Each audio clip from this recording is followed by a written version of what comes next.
Yarato, Yabadibi, Yabashba! Oh, right in the face. Oh, hey, Lou. Nice to see you. And Poke, congratulations on getting first. I really wish I had set that up sooner so that I could have been counting how many times people got first. I should have prioritized that a while ago. I feel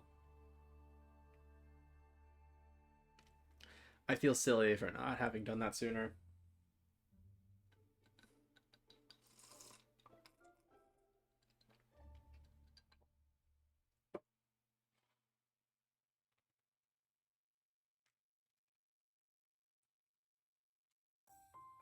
Did you forget that you were Lou for a second there?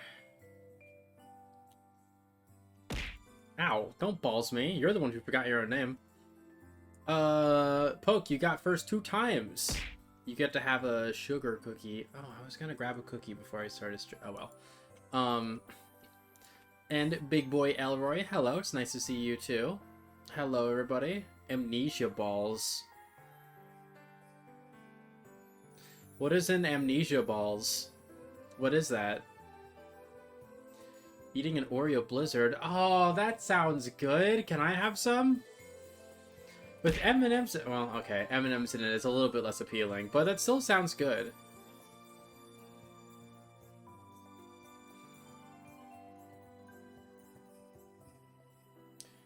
Wait, where is it that you get Blizzards from again? Is it Wendy's or somewhere else? What's the Blizzards place?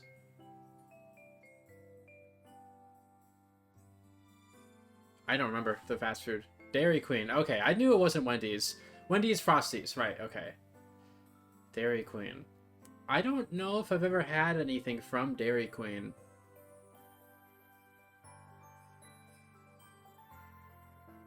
If I have, I do not remember. But I know conceptually what a Blizzard is, and I would like to have one of those right now. But the best thing I've got is a cup of tea here. Frosty is her wife. That's true. That is true. And also accurate. And also true. You know, all that stuff.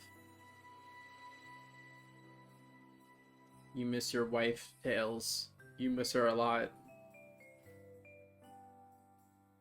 Why do you miss her? What's your wife up to now? I'm guessing school stuff. Ooh. Snoring. Oh, still sleeping? Snoring in your time. Oh, you're sitting in call. I see. I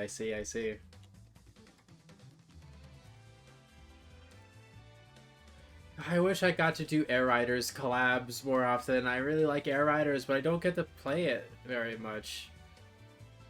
It's a shame.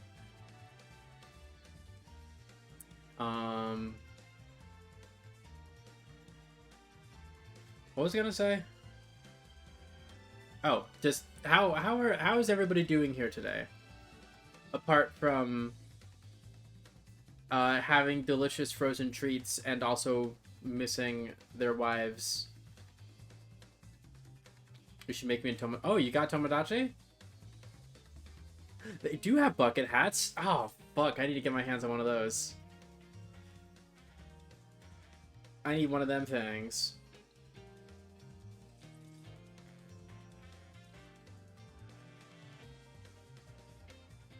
Doing good? That's good. I'm glad to hear that, Poke. Glad to hear that.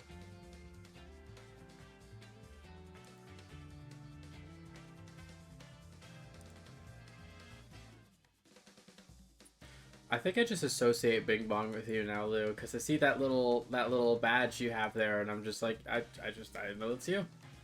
You are Bing Bong. Doing okay and working from home today. Nice. Nice to be able to not have to get out of the house. Frosty has it too? Oh yeah, I forgot about that. I think the only time I've ever played Peak was with you two, and it just sits in my Steam library, collecting dust. But then again, so do so many other things.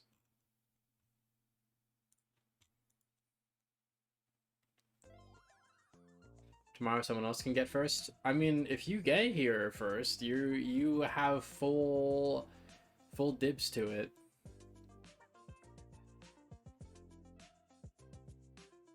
You play it with me again? I mean, that would be nice. I like, you know, the game was fun for how much I played it, and I enjoy playing games with you, so. Peak is beam. Yes, you are part of the collab tomorrow, that is true.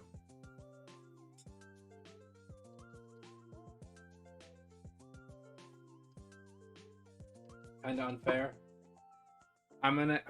That's kind of the point, right? Like, the whole game is literally an uphill battle.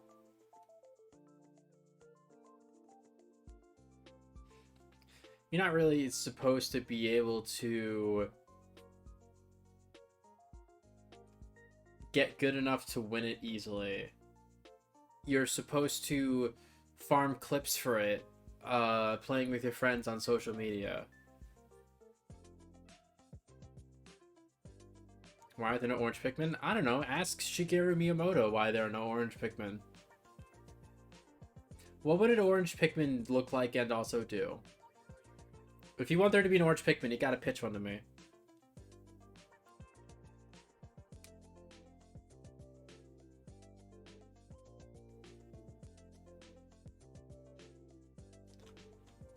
Hold on, I need to see. Is this my audio do something weird, or is it the music?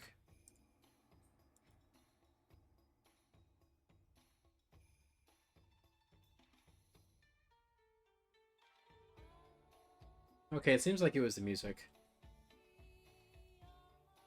Definitely gonna get exploded tomorrow. Well, that's part of the point of Rabbit and Steel, that you just get overwhelmed by everything, and then you're just, all of it is on fire constantly.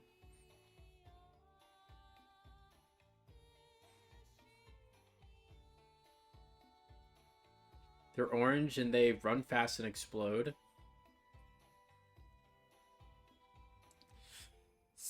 Do they die from the explosion, or is this like a small little burst of damage that they can do?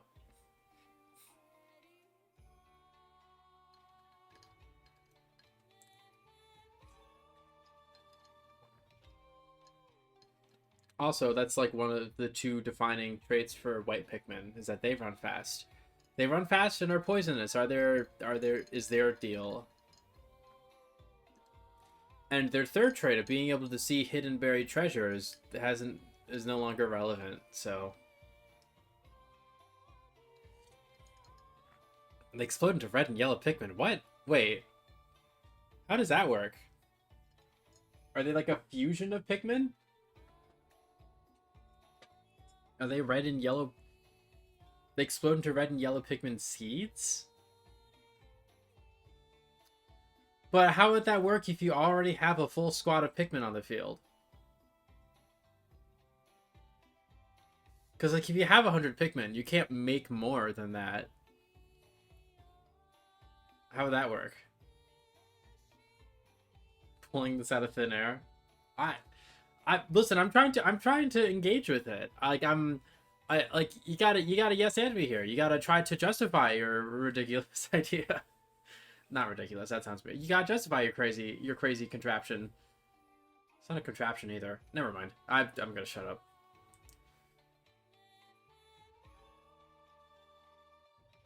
I don't know if I want to, because, like, the whole point of Pikmin is resource management, and your Pikmin are your resource. If you have a Pikmin that can make more Pikmin to make up for a deficit in your army, that's kind of antithetical to the point of Pikmin in the first place, you know? Like, that's what the caves in Pikmin 2 are for, they're just an endurance test of your resources. Which is not just Pikmin, but it's also the spicy sprays and bitter sprays. And hey, Daripe, nice to see you. Thank you for the lurk. I appreciate it.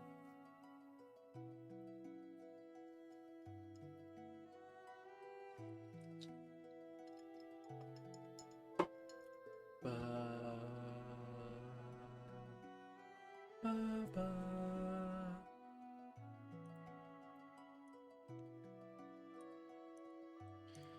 Ba, na, na, na.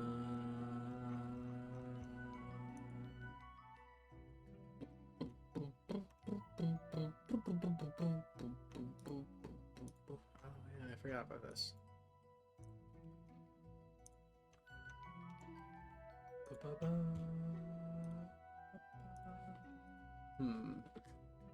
They do damage if they're eaten. That's what white Pikmin do. White Pikmin poison the enemies that eat them. That's two things these orange Pikmin do that now step on the feet of white Pikmin, which is already pretty small.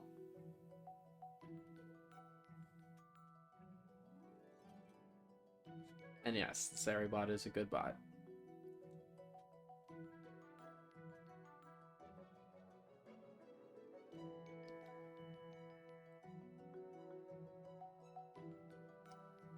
Oh, that's sad. It's crying. Damn, that's mean.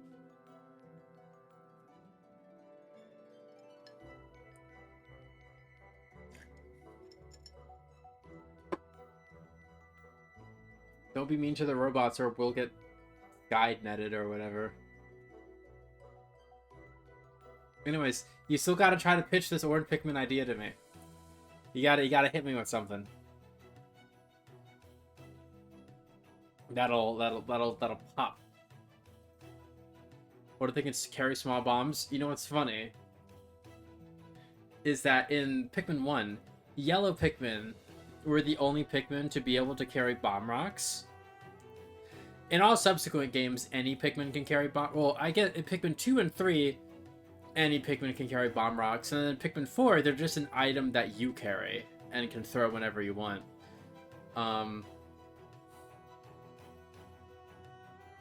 But hey, at least that's not white Pikmin again.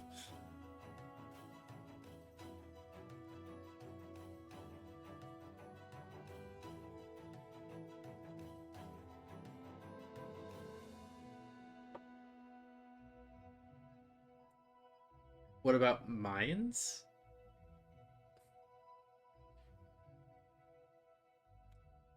They make mines. I mean, I don't see...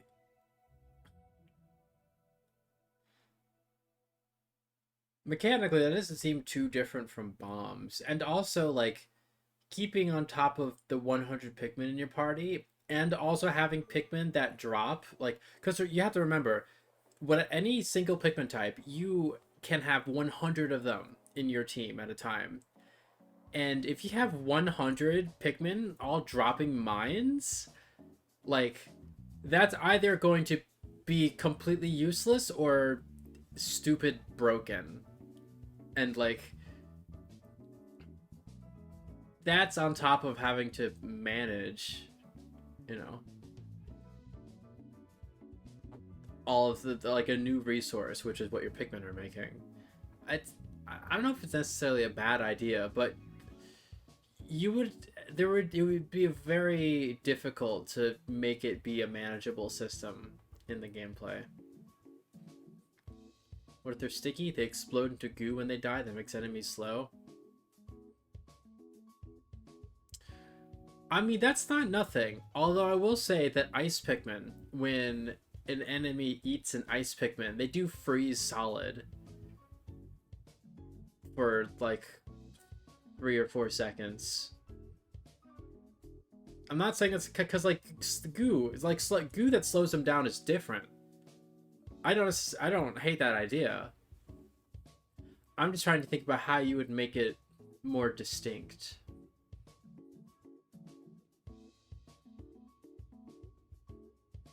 That's a head scratcher. Oh, and hey Scrunko, nice to see you. You when you eat nice Pikmin. I want one of those ice Pikmin ice cube molds. I want one so badly.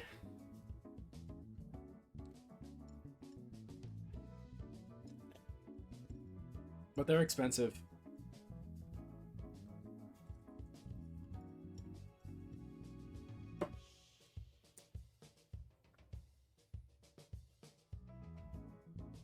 Hmm.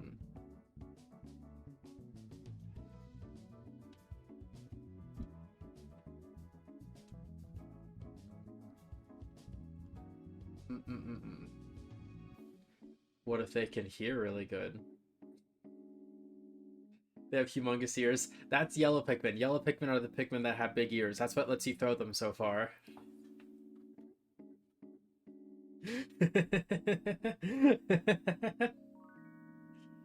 I'm not trying to shoot down your ideas, I promise. I appreciate that we're having this discussion. I just want you to know that, like, you know, that I just want you to know if there is an overlap. And, like, honestly, I think the sticky thing idea that you had is not a bad one. What if they're orange? Whoa. I never considered that. That's crazy.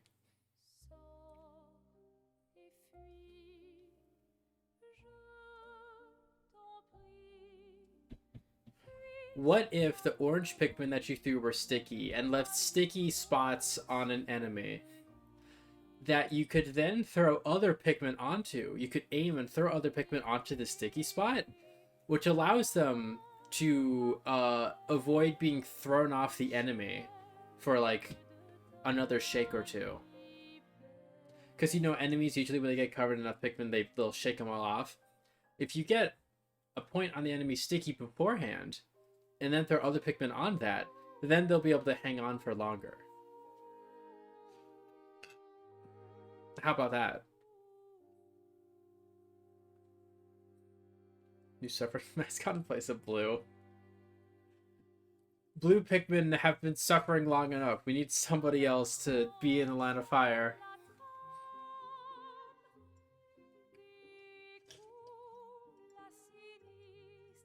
What if they're spicy and have explosion resistance? What do you mean by spicy?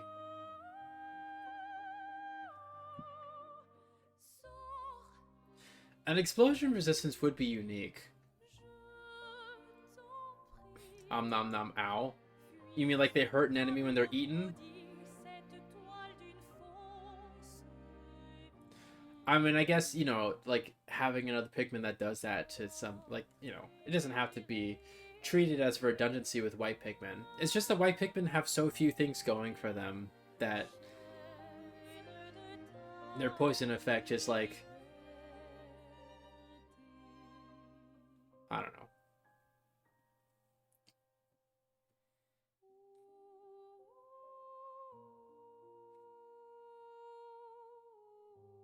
Explosion resistance, I don't know, because explosions are, like, one of the most dangerous things in Pikmin across all of the games. That's always been consistent, is that one well-placed explosion can wipe out your entire team.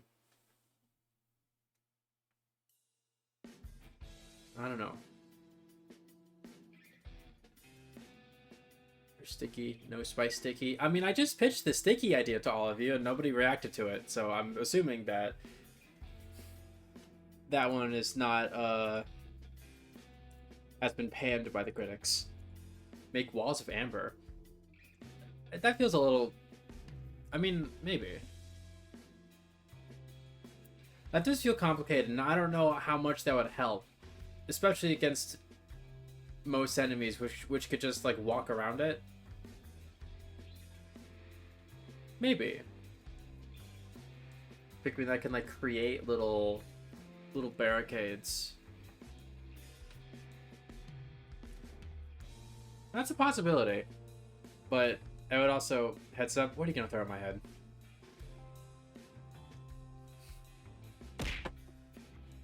Ow.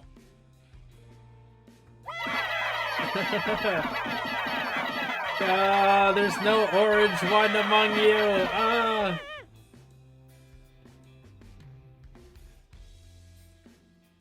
I wonder if an Ice Pikmin model has been added to the pack that I downloaded all those Pikmin from.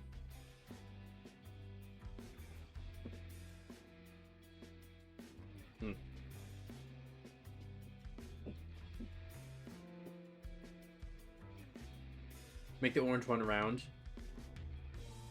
I'd be down for a round Pikmin. Rock Pikmin are kind of round already, but one that's more of a complete sphere would be cute.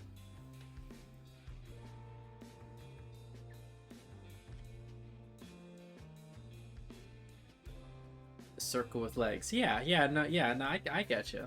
And that'd be fun.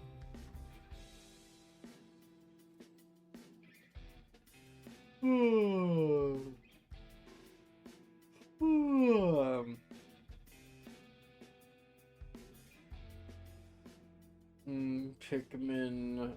Oh, my Pikmin loves swimming. Oh.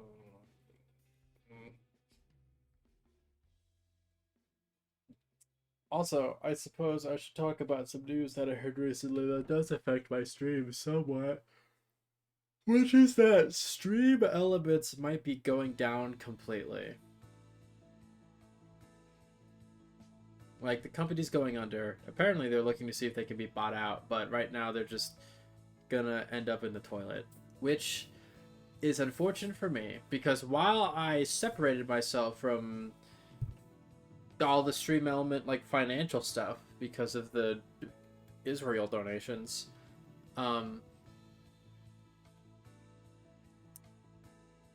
I still use, like, the chat element you can see on screen right now. Because in order to make the chat boxes you put up on your screen look like that, you have to have this, like, HTML code thing that you plug into the source in OBS.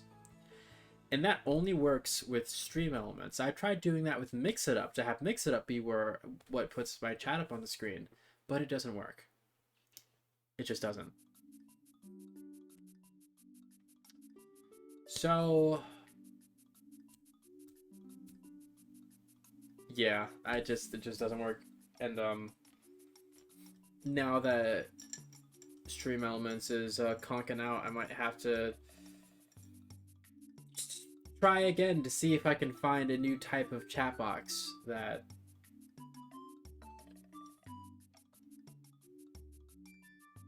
will actually display on screen and look nice. How are you going to play the Jingle Jingle? What do you mean?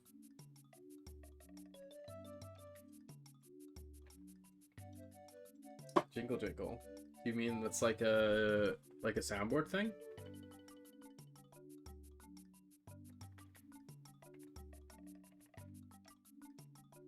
Soundboard.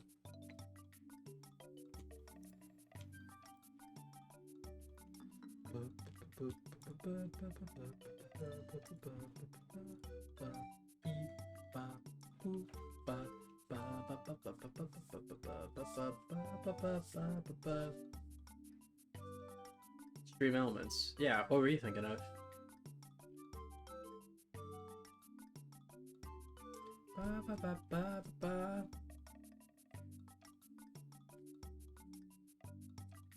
Stream Alerts? Oh. Yeah, I don't use Stream Alerts. I guess I could use a Twitch. I guess I could use Twitch notifications. But, I don't know. You can't personalize those, right? I don't want to have my Monster Hunter 4 Ultimate jingle play whenever somebody follows. It means a lot to me.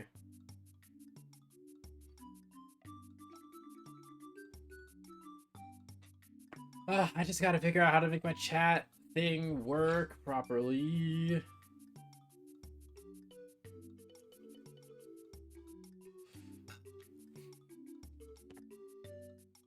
Also, what I think I mentioned last stream, for some reason I've embarked on the journey to like get all the achievements in Plants vs. Zombies, because I've never actually done that in all my years of playing the game since I was 8 years old, and I've finally seen this Yeti zombie. For the first time ever in my life, I've seen the Yeti zombie. Which is crazy. Pretty sure that I can self-host the stream element things. Really? Can I? There was we were discussing it in the Team Cherish channel, and somebody brought up something that I had forgotten about, which was what was it, off topic yapping? Yeah, Slime 2, which I saw something about, and I never like I saw it, but I didn't look too hard into it because at the time I was just using Stream Elements. But that might be how I can make that happen. Maybe, I don't know. Ow.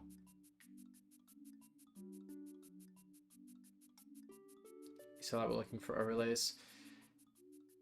Yeah, I should get a proper overlay again. So that my big fat head doesn't take up so much screen real estate over the game. It was murdered when Stream Elements came out. Stream Elements was so handy, and it was the best way to like deal with donations directly to you. It's more convenient than Ko-Fi, and it works so well with charity stuff, and it was such a good resource. And then you find out it's Israeli owned, and they donate a bunch of stuff to the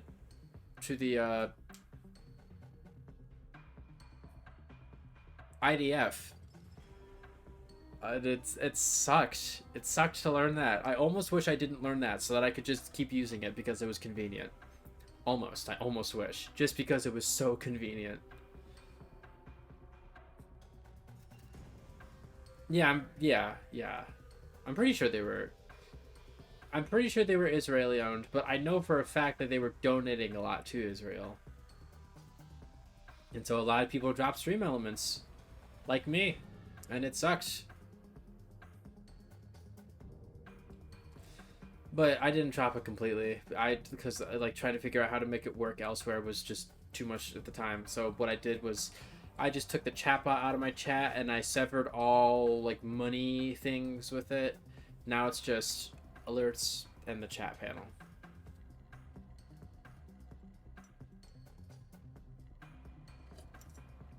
I wonder if them going under is because of the people leaving due to the Israel stuff, or if that's something else.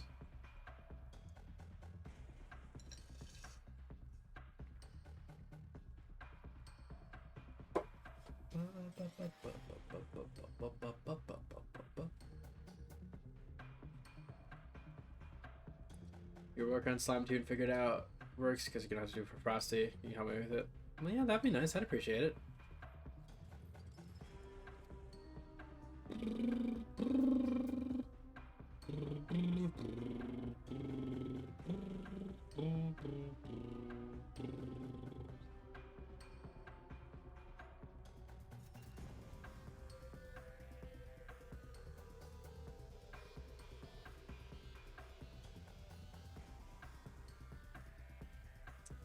Yeah, I can remind you.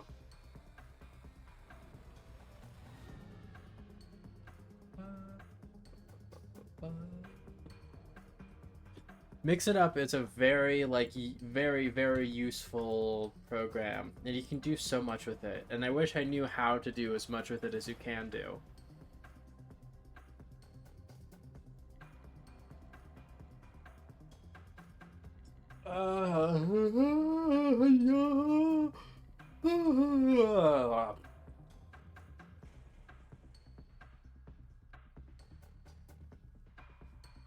Tell people to remind you all the time, and they don't because they feel bad. Well, I'll just bonk you on the head. I'll just bonk you. I'll just give you a big old case of bonk you. Bonkle tonk. Bonkle tonk.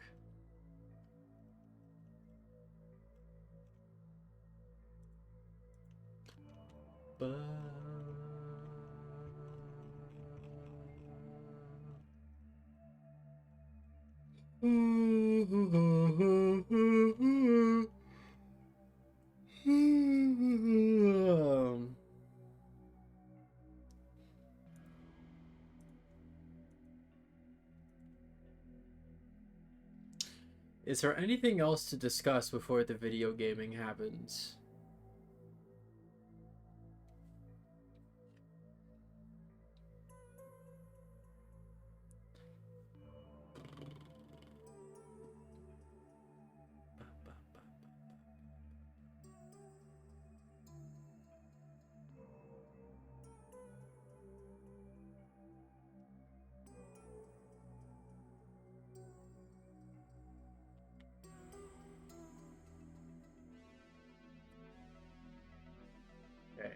100,000 million billion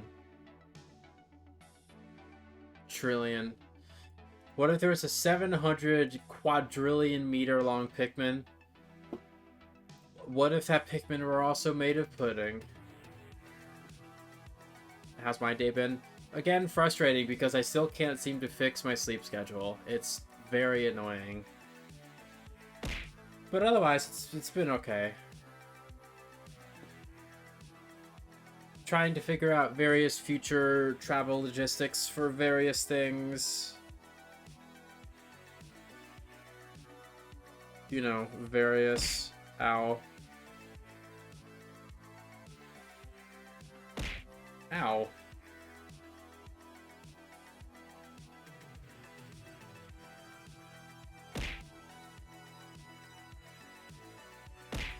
Ow.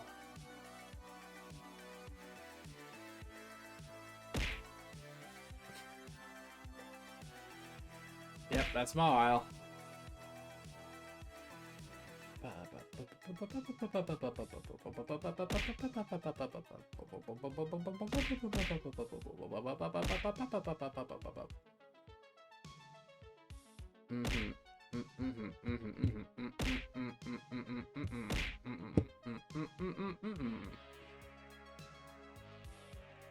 You misspelled love there. I think that's all the regular word triggers except one. So you got most of them memorized. That's pretty good.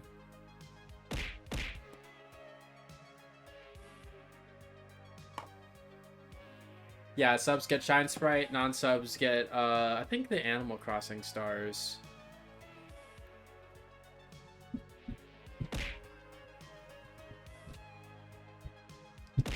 All but one.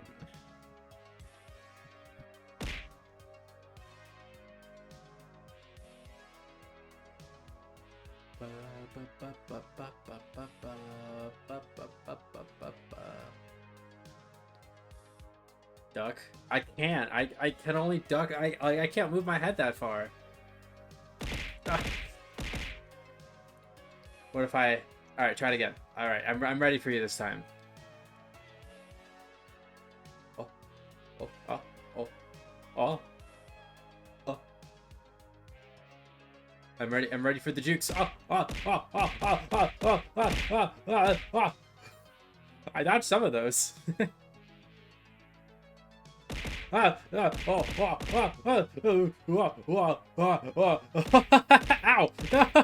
Stop it! Stop! No! Stop it! Oh my god!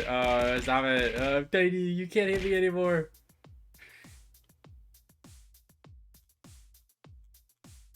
Ow! All right, I think it's time for a video game. Ugh. Unfortunately, it seems like Surfen isn't here, but at least he'll have the VOD.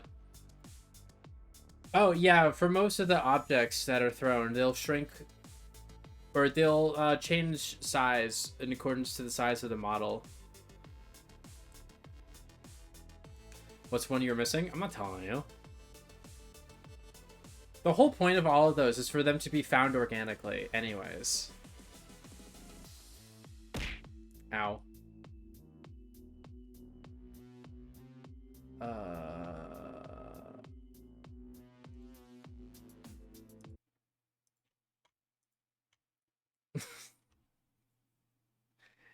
You're barking up the wrong tree there, Lou, though I appreciate your, I appreciate your chutzpah. Oh. Out of all the games I tried updating before stream start, Marvel Rivals was the one that didn't finish. Which is funny because the last time I played Marvel Rivals was over a year ago. I don't know why I have this still installed.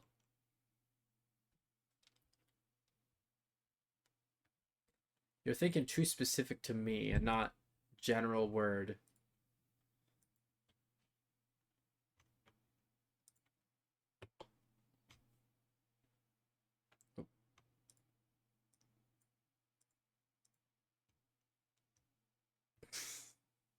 That would be funny if I made it a general word.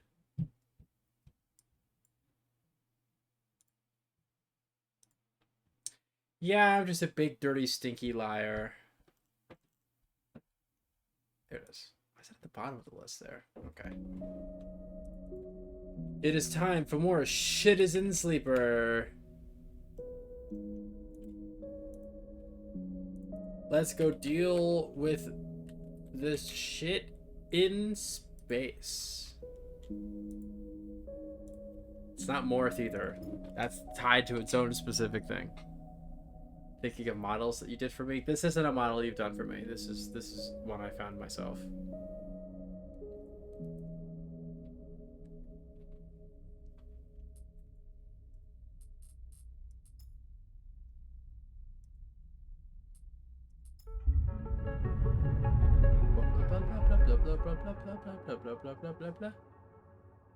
Rathalos. First of all, it's not how you spell that. Secondly, no.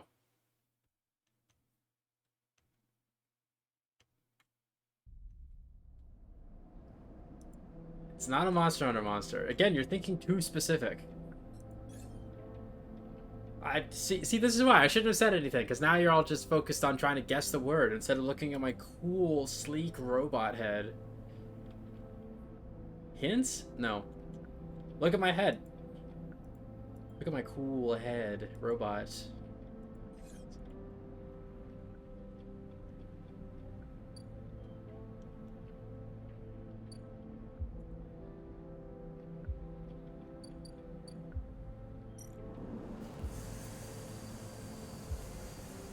Alright, the sidereal thing. I want to upgrade my interface so I have an easier time doing that. Oh, I need to go to sleep. I'm tired.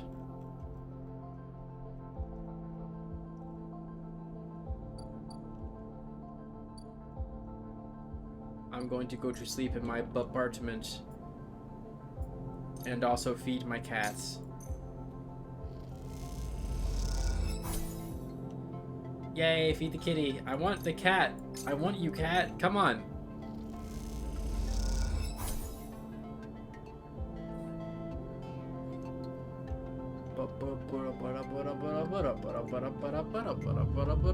Sleep.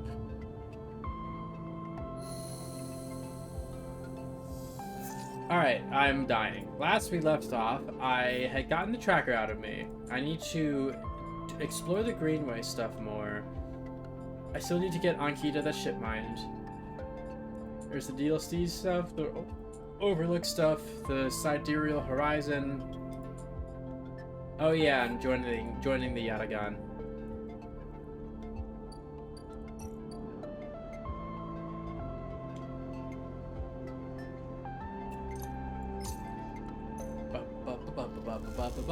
Gotta eat some food. Also, I got terrible rolls today. So, what does that mean for me? What am I gonna do with these terrible rolls today? I gotta go plant that seed. Which I can do now.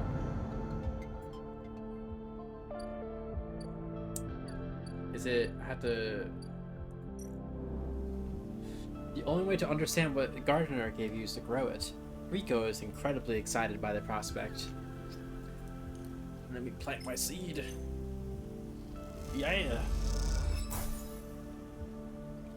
I'll take good care of it, Sleeper. Rico smiles. Don't you worry. Oh, it's gonna take 8 days. Oh, jeez. It's gonna take forever. Fine. Fine. 8 days. 8 days. 8 days. Life a commune. Right, this gets my energy up, which is not bad, but like, you know. Oh, and I don't need stabilizer yet. We can post every single English word. Well, then I have to put the stream in slow mode.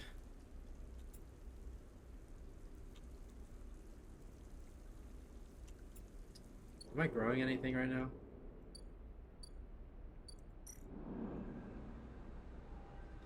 No, I still need to harvest the mushrooms, right? Which I don't want to do with such shit rolls, because I want good shrooms. I want the good shit from what I grew. I could make some money from the farm stacks.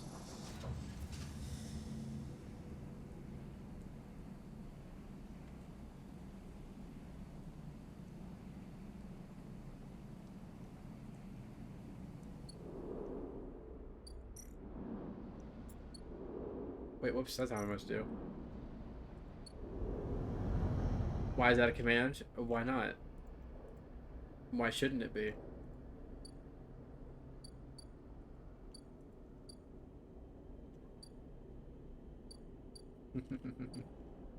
You like my new piss command? Oh, right, I have to wait for Tala also. It's a lot of waiting. I guess I could buy some scrap from here.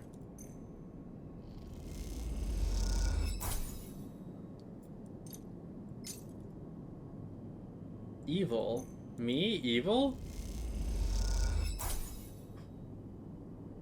You can get ship mines from this. What the fuck?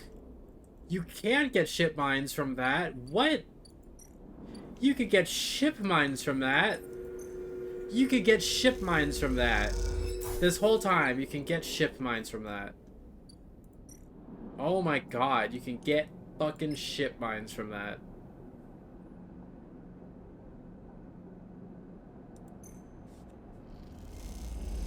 Amber. Dropped a huge cylinder onto the mess room table. Ankita can't hide her excitement. Yeah, sorry it's been like a month and a half since I promised I would do this, Ankita. I hope it's alright, that's a bit late. Oh, and I got an upgrade point. Oh, nice.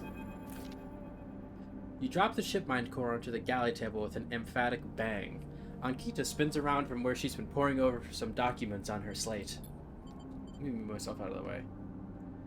Holy shit, Sleeper, did you actually land a ship mine? She rushes over and hefts the huge cylinder, turning it back and forth. Well, shit, it might actually work. She smiles, wider than you've ever seen. Where did you get it? I built it. Built it? Well, well, you are full of surprises. Ankita bangs on the galley wall. Hear that, Amber? The Sleeper got you a new ship mine. The sound echoes down the ship's passages. You have to admit, being in a small space with Ankita when she's this excited is a little intimidating. I say that like it's a problem, which it isn't. Ankita puts the ship mine back on the table. I'll start the process of fitting it as soon as I can. I might need your help with some of it. She heads back towards the counter to grab her slate. This isn't the only good news today either. Looks like my good karma is finally coming in. She throws the slate onto the screen and spins it so you can see the screen. Take a look at this. You see a list of names and numbers. Nothing that exciting, along with what looks like a transit timetable. I found them. The thieves?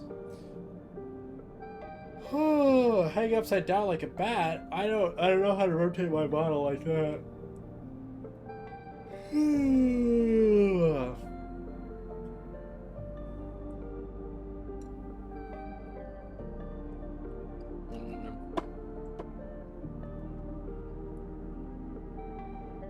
Wait a second. Exactly. Well, the thief, Singular. She points out a name on the list. Or more specifically, Ashton Kaide.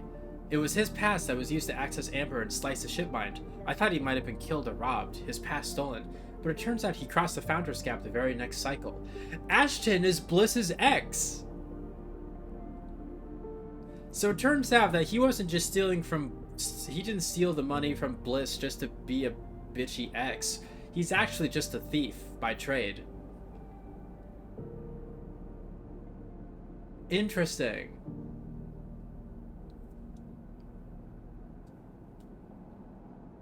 I wonder if you learn this name here and then you go do the quest line with Bliss, if you can connect the dots. Because I don't think the game expects you to do the quest line with Bliss before doing this.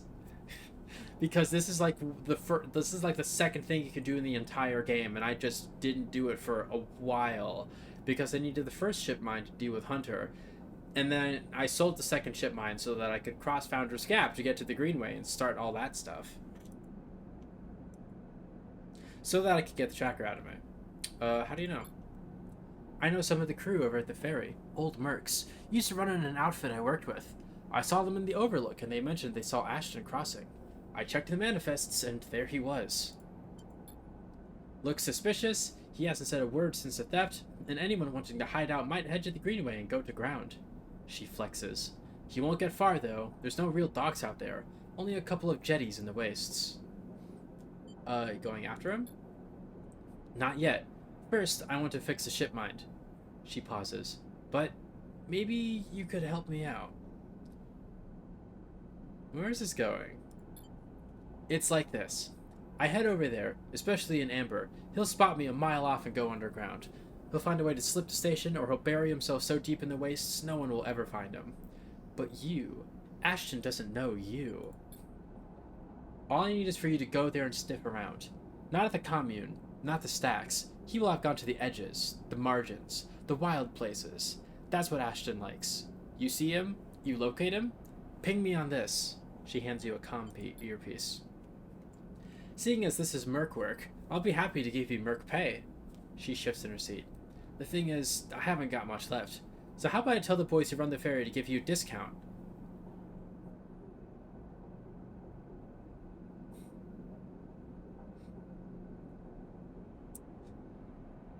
Okay, so the ticket to the ferry costing 150 credits is meant to be circumvented by this,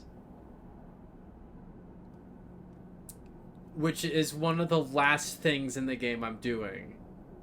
I sold the ship mine so that I could afford the ticket to the ferry. I could have just given Ankita the ship mine and then gotten myself a discount for the ticket forever ago.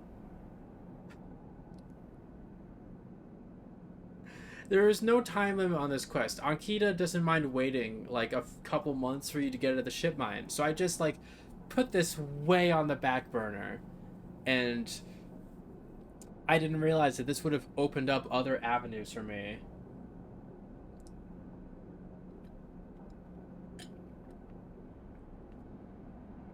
I mean, I still needed to spend my first ship mind on helping Neoven so I could take care of Hunter.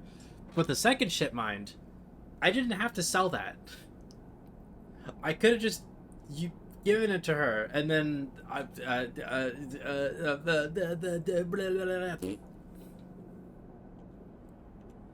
know it's not much, but once I grab this, I already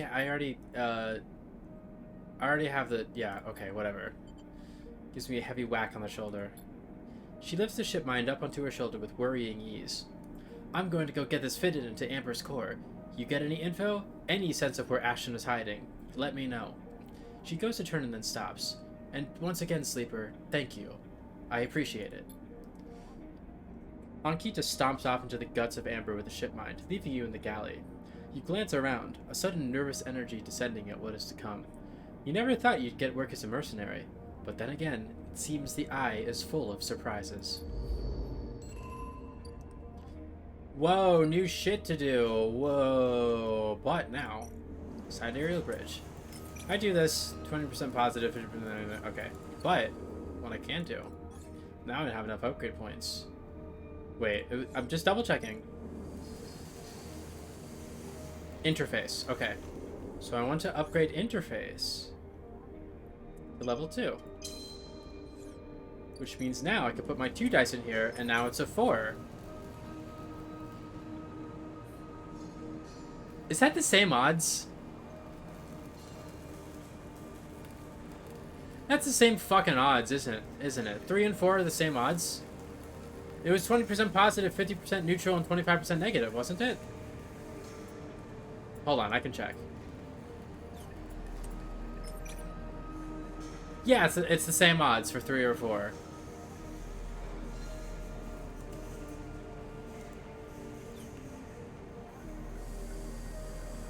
How have I played 12 hours of this game and I didn't realize that rolling a 3 and rolling a 4 gave the exact same odds?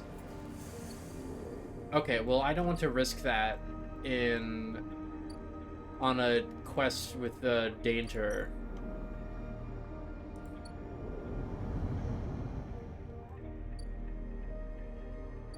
Oh, also, I guess I should click on find Ashton.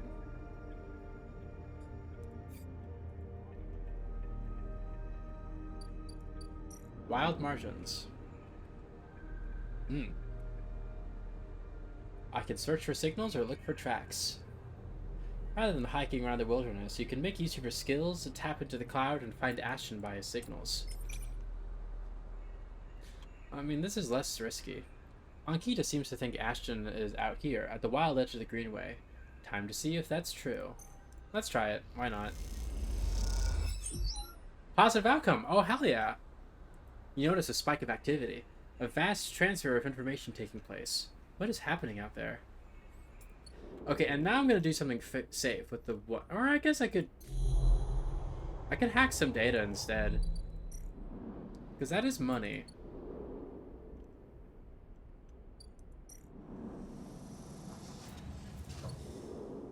Is there any interface thing I can do? I don't think so. I shouldn't have put the +2 into interface. Oh well.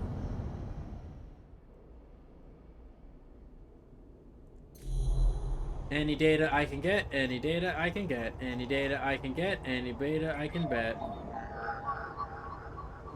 Oh, now I have more options for data, now that I've upgraded my interface to +2. Not that it matters too much, but, you know. That's nice. I don't really need data anymore.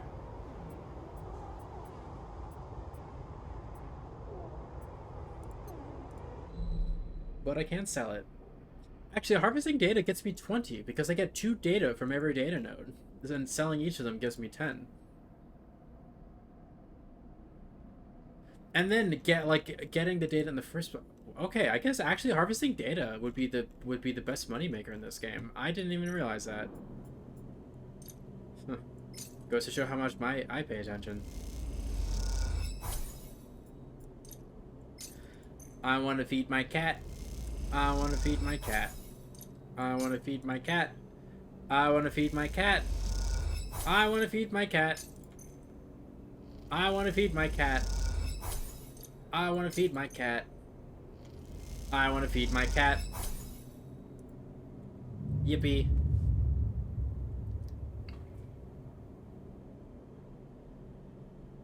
Hello. Wow, I got 2 1s. That is not good.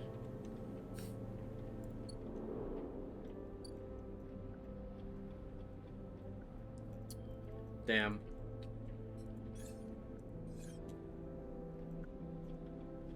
Well, let me get some data and then sell it. And look, I can use a 1 here now. Because I have the +2, look at that. And also, just doing 1 of these gives me easy, like... You know, if I pay for money... If I pay for food with 12, that's easy. Easy peasy. Easy greasy.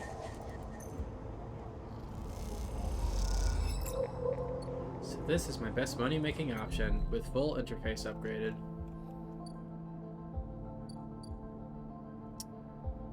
Oh right, I want another scrap. Gimme, gimme, gimme. Yay.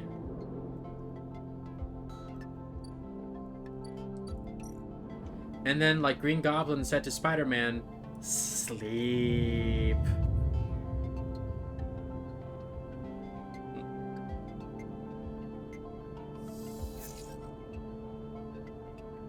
There's a 4 and a 2.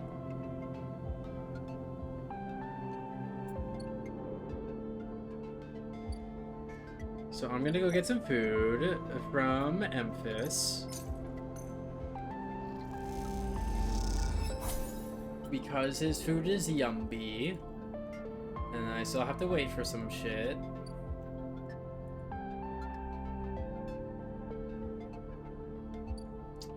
But let me go ahead and pop one of these in here. work on the sidereal horizon. I'll get started. Oh, it's only +2? Oh god, it's gonna take forever. That's gonna take forever.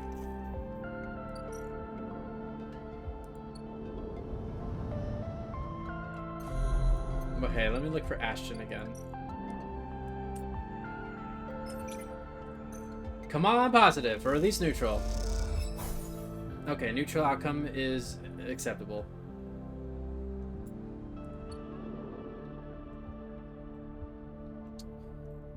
And that's it for today. I've just got a lot of what I need to do right now is just wait for other clocks to tick down.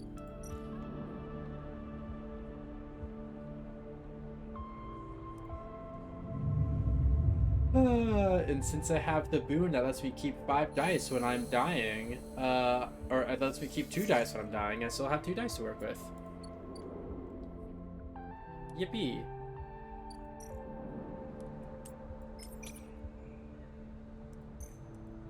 Tracking Ashton.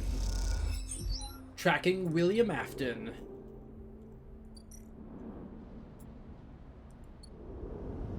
The purple guy. Oh, Tala! Yay! Tala comes to you one shift when the bar is empty, tapping you on the shoulder as you clean the bar. Hi, Tala. I still wish we got to talk to each other more often. It's ready! She is grinning from ear to ear. Can I try? Obviously! She grabs you by the arm before you can ask anything else and drags you into the back room. With those big arms of hers. The smell hits you immediately when you enter, a cocktail of rich fermentation and chemical sharpness. The room is warm and bright now, the newly installed lights making the place look clean, whether it is or not. Tala has already pulled up a couple of stools around a metal crate, where 2 glasses with a few fingers of pale girol inside sit waiting. She smiles. I haven't even tried it yet. You can see she is nervous. You both sit at the makeshift table, the slight strangeness of the situation making you both jumpy. Tala hands you a glass. Cheers, she says solemnly, and knocks the glass back. You do the same. Hold on.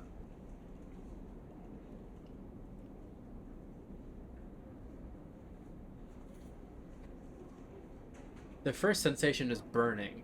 A sharp, nose-clearing blast of alcohol that has your frame querying whether you would like to activate safe mode.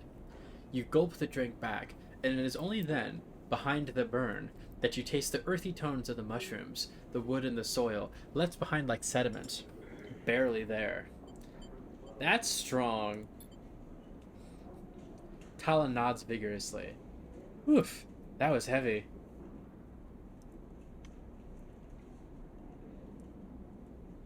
What's the red bar at the top that says dying mean? Oh, so okay, well you missed 2 streams of context, but basically I am somebody who donated my life to a company, basically. They took out my brain and put that brain into a cyborg body that would be able to work in environments that aren't safe for humans. And then basically I was sent off to a slave colony for, like, labor. I was barely able to escape that colony, and I've ended up here at the Eye, which is a space station that is not controlled by the company. However, I have planned obsolescence built into my robot body, where if I don't regularly take a medication that the company produces, my body will just automatically deteriorate over time. That's what I'm dying means. Maybe needs diluting? Tala swills the girol in her glass. That might work. Open it up a bit. Tala grabs a metal bottle from the newly installed work surface and adds a few drops of water into the girol. Try again? This time the burn is a warming glow, harsh but fading off, and the woodiness less heavy. You taste something floral in among the marshy decay, something fresh and bright that you never expected to find. Both you and Tala meet eyes. It's really good, right? Yeah, it is. Tala grins with her whole face. And that makes me smile too. Yay! I like it when women are happy near me. Tala pours out some more girol, and then adds some more water. The action's already taking on the quality of a ritual. You both drink. Tala tucks her feet up beneath her on the stool, folding her legs. She looks down into her glass and swirls the liquid thoughtfully. What's on your mind? Tala looks up at no! Tala looks up at nothing in particular. My father opened this place, you know, she says out of nowhere, a thought suddenly becoming words. It was his attempt at making a life for us, for my family, when we got to the Eye. You were refugees? From Zinza, yeah, it's one of Ember's lesser moons. She takes a drink. I don't remember much. I was only tiny when we came. I was just thinking about something my father told me. When he first set this place up, he wanted to call it the Bantayan, but he was afraid it'd scare off the customers, so he kind of translated it. Hence, the Overlook. And these past few cycles, when I've been in here, I've been thinking that I should rename this place. She looks at you. The Bantayan. What do you think? What does it mean exactly? Dad said he translated it to Overlook, so something like that. Watchtower, maybe? Lookout? Tala picks up her glass. That settles it then. To the Bantayan! You both clink your glasses and drink up. Tala hisses through her teeth. Still sharp. Still harsh. She laughs, then suddenly grabs your shoulder. Oh, Sleeper, I totally forgot! She stumbles to her feet. She lurches over to a corner of the room, covered with a plastic sheep, and whips it off like a magician performing a trick. Beneath it is a neat little kitchen. A sink, a work surface, and a compact oven with a hob. Your kitchen! She doesn't give you time to respond. You could come make stuff here anytime, as long as you promise not to raid the mushroom farm. I need those for the girol. I was thinking too that if things pick up, we can start serving proper food to the the Bantayan. She laughs. Do you like it? It's perfect. Tala gives you a hug, then quickly stands back. No! It doesn't have to be a quick hug. I'm sorry, I'm so glad you're here. Me too. As Tala tidies away the glasses, you inspect the kitchen, checking that it all works. It's small and salvaged, but after what you've had to put up with, it feels like a dream come true. Later, when she's done for the day, Tala comes back through to the bar, and you share a glass of the good girol, the one she didn't distill. And this time you talk about nothing in particular, sharing stories about regulars or discussing the best place to eat on the Eye. Which, after everything that has happened, feels like a nice change of pace. When it comes time to leave you promise to cook for Tala, and agree to let her know which shifts you'll be working in the coming cycles, and then slip out of the cool of the rotunda. And in this moment you feel, for once, at home. Yay! And I got another upgrade points! Yippee! Wahoo! The Bantayan. Oh, you can cook the Matsutake caps. Huh. Interesting.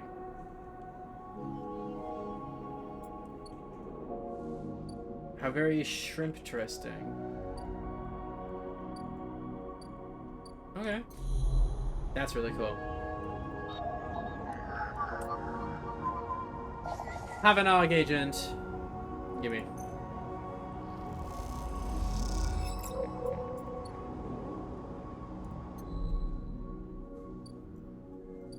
Whoa, whoa, whoa, whoa, whoa. Feed my cat.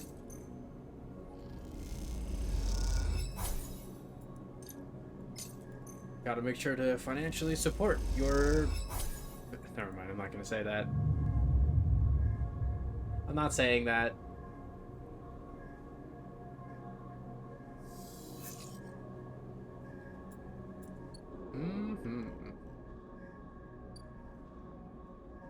Okay, well I've got a 3, which is enough to throw in here. Because then it's 50%, 50 positive, 50 neutral. Okay, neutral. A little bit of work on the sidereal. Oh, which is taking forever. And then let's see if I can get this jerk off over here.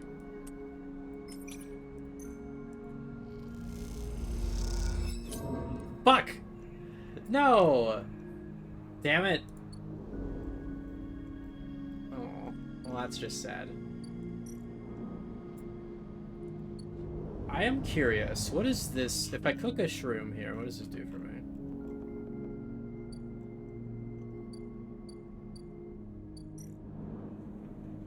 I got one Matsutake. What does this do? Oh, just +3 energy. Pala always comes to look when you cook Matsutake. The smell draws her in. You eat the mushrooms together with a glass of her girl. Yay! Alright, well, I guess let's just go to sleep again. Let's feed my pussy. There we go.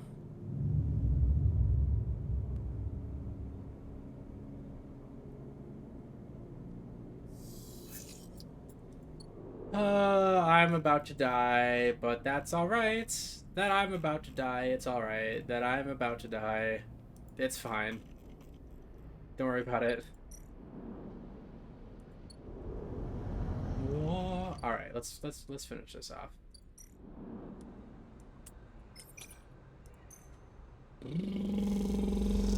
Bing! Oh, and there I got the positive outcome. Thanks. Ankita.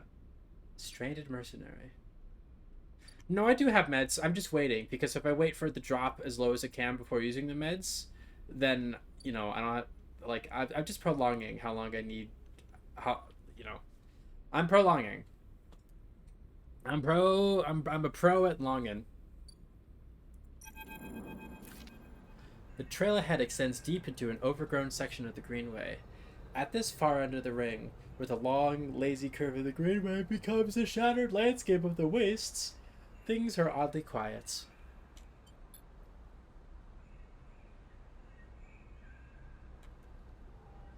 Oh shoot, hold on. I gotta go use a nail clipper to trim my cuticle. Be right back.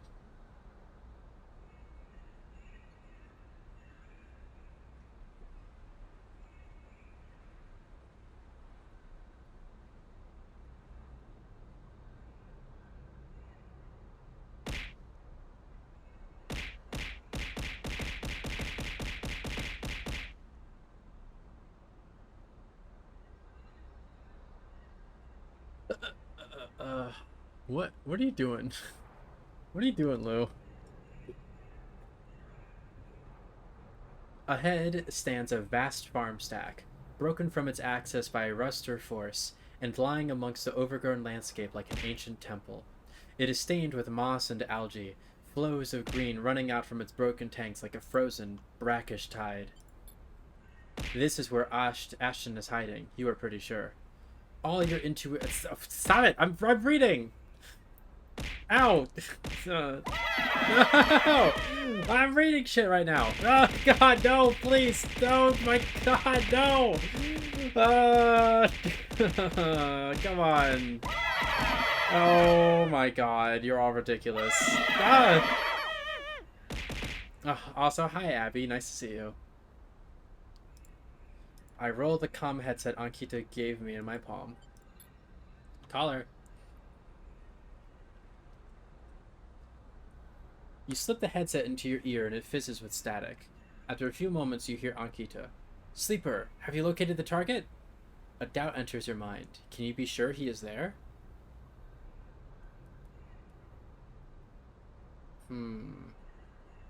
This is engagement. I guess that's true. Do people in the chat, do you all feel engaged right now watching me be pelted in the head by various objects? Do you feel engaged? Ow.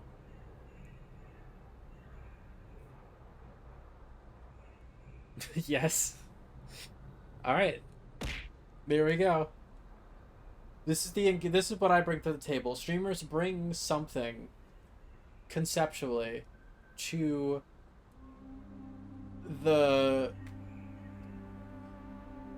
to the content to try to justify other people coming and watching. And the way that I do that is by letting you all throw shit at my head endlessly.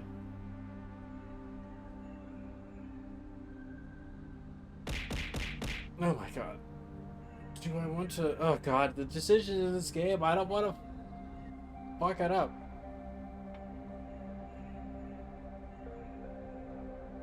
Let's do no hold, just in case.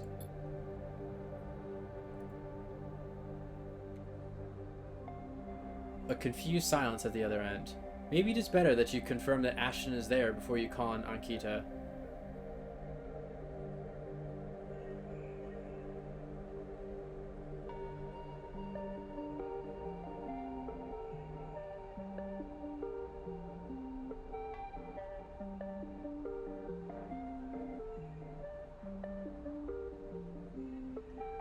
See, I could...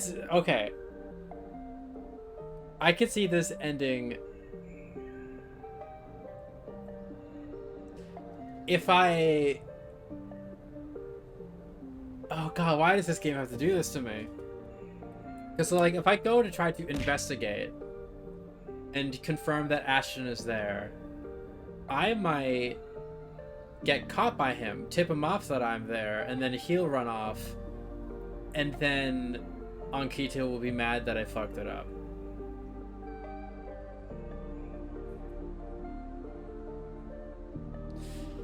I don't think you spell lesbian as like that, Lou. I'm sorry.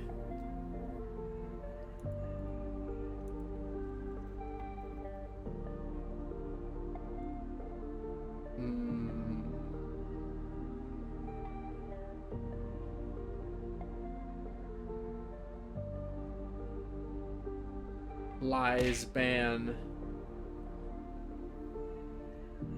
You will get banned for all of your lies. Ow.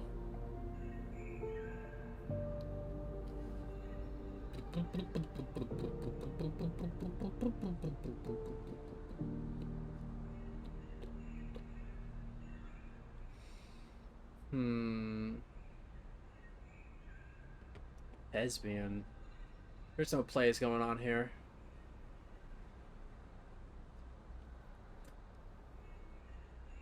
I feel like if I call in Ankita now, that...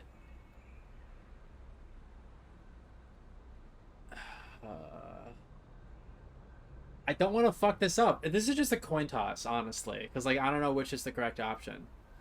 Because I feel like if I go into investigate, that opens the opportunity for me to be seen by Ashton. But also, if I'm wrong and Ashton isn't where I figured out he... But then what have I been spending this whole time doing? I'm going to say he's here. Copy. Hold tight till I get there. The static cuts out. The channel dead. You hold your position and watch the trail. Ahead, the stars wheel with the motion of the eye, and your mind wanders. You try to imagine what this place looked like before the collapse. All ordered rows of crops, corporate pleasure gardens, glowing farm stacks. Now it is a wilderness. A strange, overgrown biosphere bordered by the void of space. You smile, despite everything. It seems like an improvement. Sleeper. Ankita's hiss brings you out of your reverie. He is in the collapsed stack? I think so. She gives you a look. You better be right. Well, there's no way I'm following that trail. If he's up there, he'll have eyes on that for sure. She glances across the landscape. Let's keep to the undergrowth, work our way around. She heads off towards the central spine of the greenway, with you following close behind.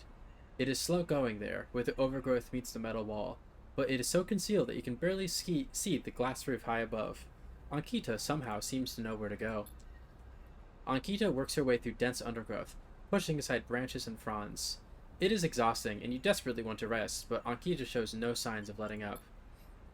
Up ahead, there is a faint glow from the collapsed stack. Ankita leads you around the side to a broken tank. You both step through the opening, trying to avoid the broken glass that sits amongst the moss and algae. Ugh. You work your way up the slanted tank, Ankita setting a deliberate pace. Somewhere water drips, and you swear you hear bird song. Hanging plants catch the light, coating the place in a pale and sickly green. Ankita reaches the edge of the tank, where it meets the central drum, and holds up a hand for you to stop. You inch forward and look over the edge. The vast drum is like a cistern, with plants growing on all sides, and wet mossy islands at its base. It is beautiful, and for a moment you can't see anything but tones of green. Then you see the sleeper.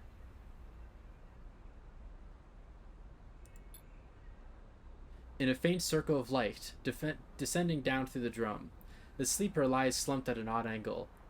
They are surrounded by crates, and beside them, on one of the mossy islands, there is an object, a cylinder set on a tarp. It is connected to the sleeper's head. You flinch. Oh shit. Is this the sleeper that the doctor was telling me about? The one that ran off? I mean, it has to be, right? Are they one of the others? One of the ones that escaped with you? You squint, trying to recognize them. They are twisted, broken open, wrong. You look away. Ankita doesn't look at you. She doesn't look at the sleeper. She fixes her eyes on the object. That's Amber's ship mind, she says, and you suddenly recognize the cylinder. Wait. You turn to Ankita to speak, but she is already gone. She drops off the edge of the tank and lands on one of the mossy islands, her armor letting out a hiss as it absorbs the impact. The shot hits her shoulder piece, the ceramic armor cracking but holding as she braces into the impact. Then she launches herself forward, the now activated armor launching her across the drum.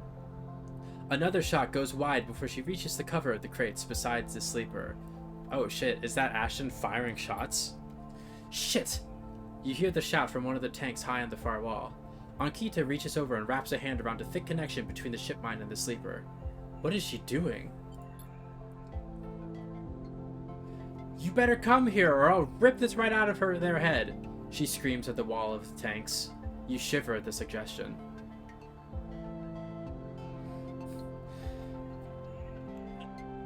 If there's shots being fired, I feel like I don't want to draw attention to myself and the shots.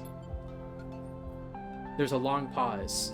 All you can hear is the dripping of the water running down the walls of the drum. Then Ashton calls out. I'm coming down, Ankita. Don't do anything stupid, for God's sake. He appears at the far side of the drum, stepping through the shallow water, rifle raised above his head. Oh, that's what he looks like. Disgraced mercenary. This is the guy that was Bliss's ex, right? Am I remembering that correctly? I'm fairly certain that she said William Ashton was her ex and stole her money. Drop the gun, Ankita shouts. He throws it down on the moss. As you lean out to watch, you see him catch your eye, clocking your presence. He's kind of baby girl coded? Maybe. What are you up to here, Ashton, you sicko? She stands, keeping her sidearm trained on his head. You ripped my ship mind for what? Some freakish experiment? Ashton approaches with shaking hands, his eyes now fixed on the connecting bundle of wires that Ankita still has hold of. Steady, Ankita. It isn't like that. I needed the ship mind. You have to understand. They would have died without it. What are you talking about? I don't give a shit why you ripped my ship mind and crippled my ship. I should put you down right now. She tightens her grip on the connection. Typical of you, Ankita. No curiosity. Ashton smiles shakily. That's why I never asked for it. For your help. You only looked after yourself. He nods at you. That sleeper up there. They are just bait, right? To draw me out. Ankita sucks a breath in. Are you trying to give me more reasons to shoot you? I love them, Ankita. Ashton looks at the crumpled sleeper. I love them and they were going to die. I knew you would never understand that. He starts closing the gap between himself and Ankita now, slowly, inching forward. Okay, so this is what I would have found if I had decided to go in. Well, shit, now I regret calling Ankita in, because she just seems to be guns blazing, despite being the one that doesn't have a gun in this situation. Well, damn. Don't do that, Ashton, Ankita snarls. Don't do that. Let the wires go, Ankita. Let us go. If you don't get out of my way... He inches closer. Please. Okay, Ashton, you're doing a bad job of trying to defuse the situation here, I gotta say, buddy. Like, you're not doing a great job of diffusing. um...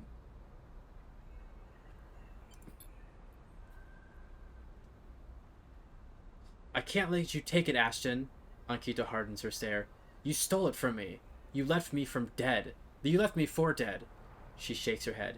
You think I'm going to trust you? After all that? I didn't trust Ashton because if I'm remembering the name of Bliss's ex incorrectly, and it's not this guy, I'm gonna be embarrassed.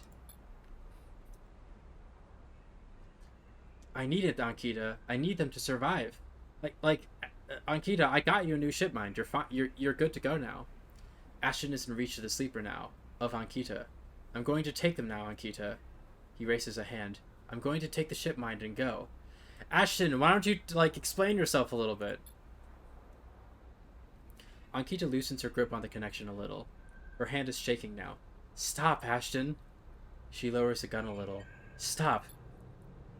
Seeing her drop her guard, he makes his move. No, you dumb bitch! This is just a train wreck.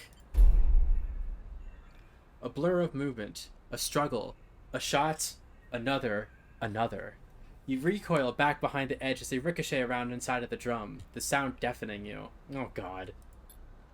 When you crawl back to the edge, Ashton is bleeding into the water, the red and the green. Ankita standing at the center of the drum, the severed connection in her hand. The water drips endlessly. Drip after drip after drip. You force yourself to look at the broken sleeper. There is no sign of life, of humanity. They are just another broken object among other broken objects, while all around, living things grow and thrive. Ankita finally looks up at you, tears in her eyes. She begins to say something that might be sorry, but you are already gone. Well, fuck. That went about as poorly as it could have. And all because I was more worried about self-preservation and not, trying to have a hand on the ball there.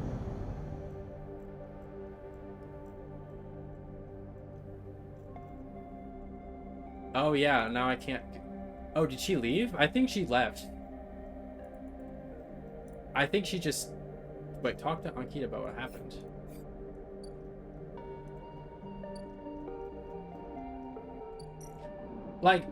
Girl, you already had a ship mind.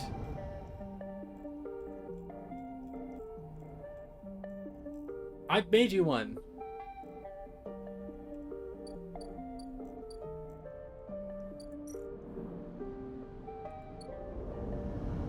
Okay, well, I beefed that, but at least I'll get a big payout. Which I don't need anymore, because I don't need to spend it on the stabilizers. This sucks.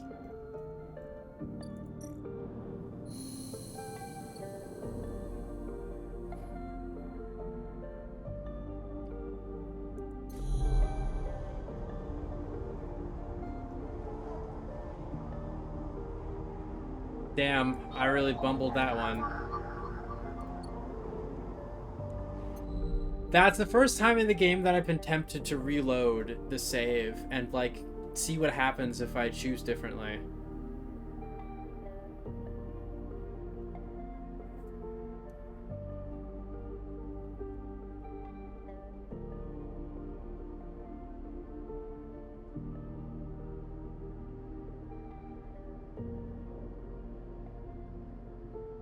I kind of want to go check my VOD and see if I was misremembering.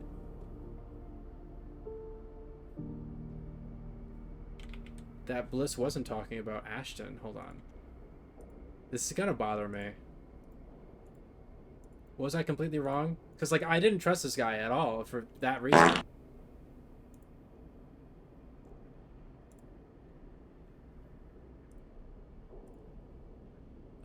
Videos... This one.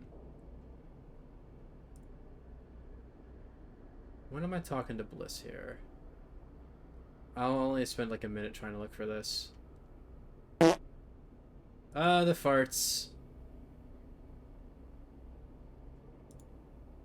That's Rabia.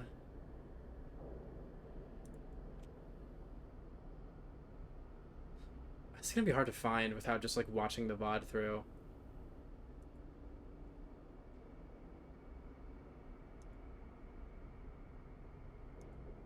Did I do it after the stuff with Navigator? Oh yeah, and Ethan.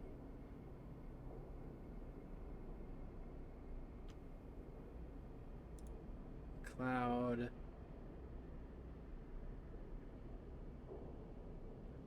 Lemon Mina.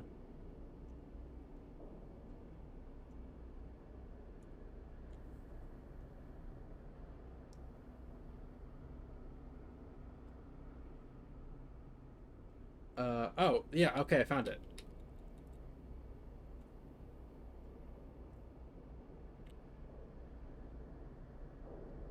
My ex is a sneaky little conniving shit.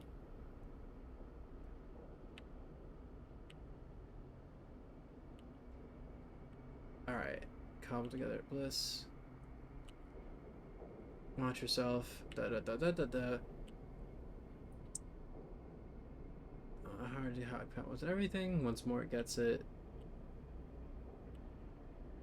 I want it, but it's gone. He could have transferred it anywhere. Wait, does she not say his name? Am I an idiot? Does she not say his name? Because that was when the money got stolen, so that was when she was talking about him. I don't remember now. I don't know.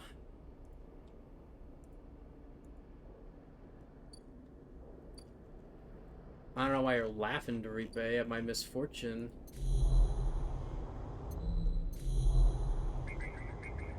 Yatagon agent.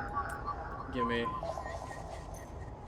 Gimme, gimme, gimme, gimme, gimme, gimme, gimme, gimme. And I guess I'll just go to sleep.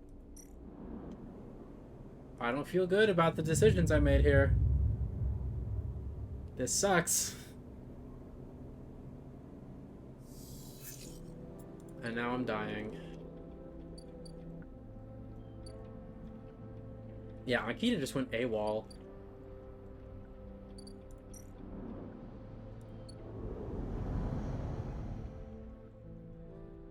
And of course, now I have more money than I know what to do with.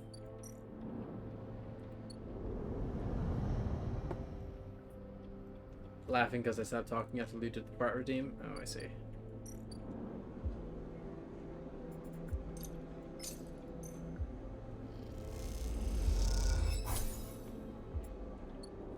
Ooh.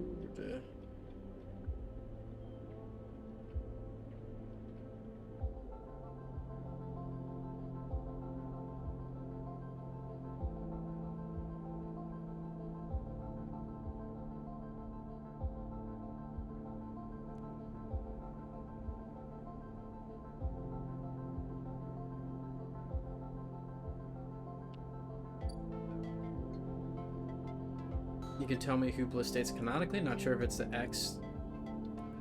Do references? I mean, I'm curious, because, like, I know I've heard the name Ashton before in this game, and I thought that was where I heard it. And, like, that was what led me to believe that I should be really cautious there. Do I want to know? Is it, like, is it spoilers for later stuff? Like, is it something that I'm going to learn later in the game? Because if it's something I'm going to learn later in the game, then I'd rather not know. Okay, well now I have to medicine myself for sure. Not sure? Well, then maybe not right now. I'll just have it torment me.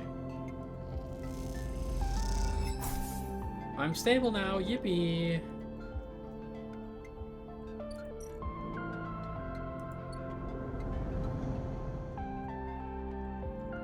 I don't even know where Ankita is.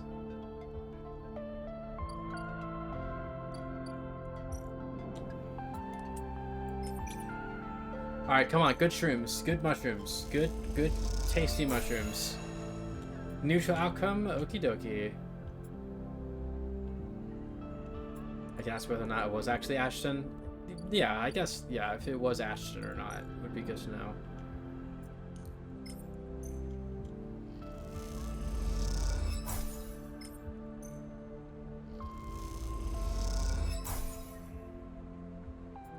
This person is not Ashton. Okay, so I'm just a moron. That's upsetting.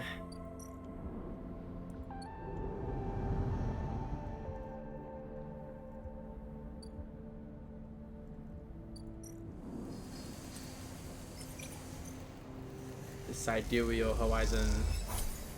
Yippee.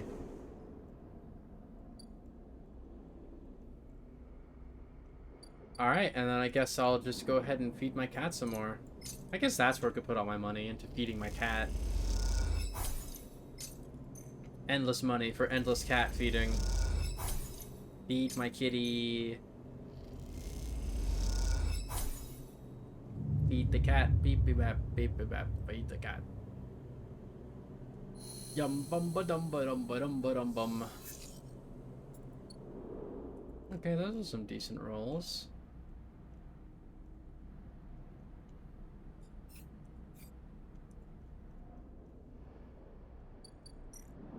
I wish you could just scroll across. Why do I have to, like, go on the ferry? I just want to be able to scroll upwards to get here.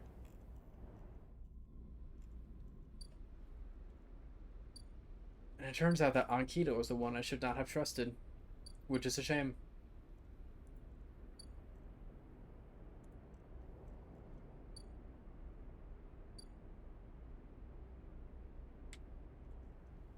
Gotta wait for my shrooms to grow. Gotta wait for this to finish.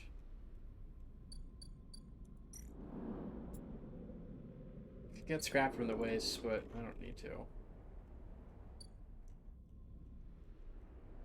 So I guess I'll just work on the sidereal, because, like, that's the other big thing that I have going on. That's the other big thing that I have going on right now. Is the sidereal Horizon Ubu.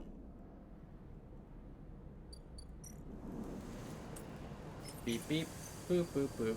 Beep beep beep, boop boop boop. Beep beep, boop boop boop. Beep beep beep, boop boop. Beep beep beep beep boop boop boop boop. Beep beep beep beep beep beep boop. Beep beep beep beep boop boop boop boop. Beep beep beep beep beep. And then where should I put the rest of my stuff?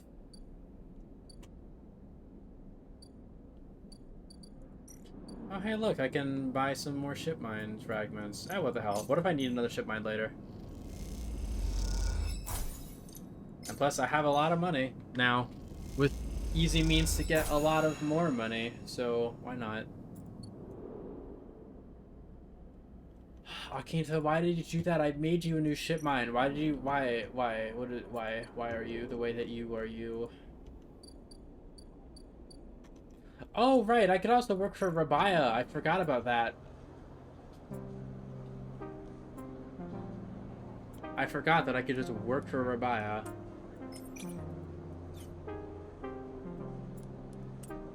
Well, this gives energy, which is nice. There we go. You help a dentist running a surgery from their unit with your equipment. They offer you a restorative infusion and you feel better immediately. Do cyborgs have to worry about their teeth?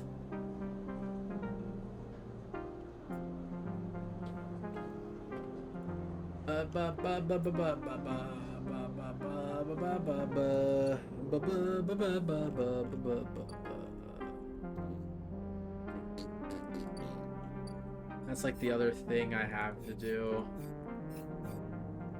Apart from waking on the sidereal.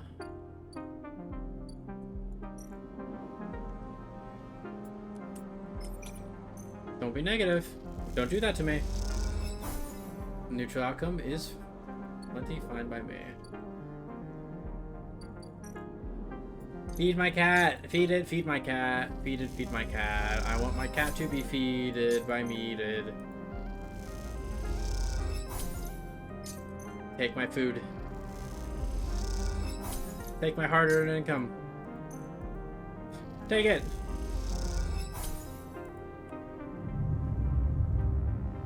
The kitty.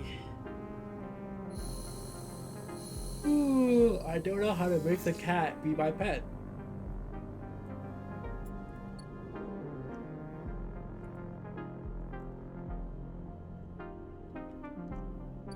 Bow, bow, bow, bow. Alright, that's 3 4s, so that's a good amount of stuff to put in the sidereal. Bing! Bing! And I'm still waiting for my stuff to grow on the other side, right? Bing! Yippee! Wahoo! It's a me! Let's go! Okie dokie!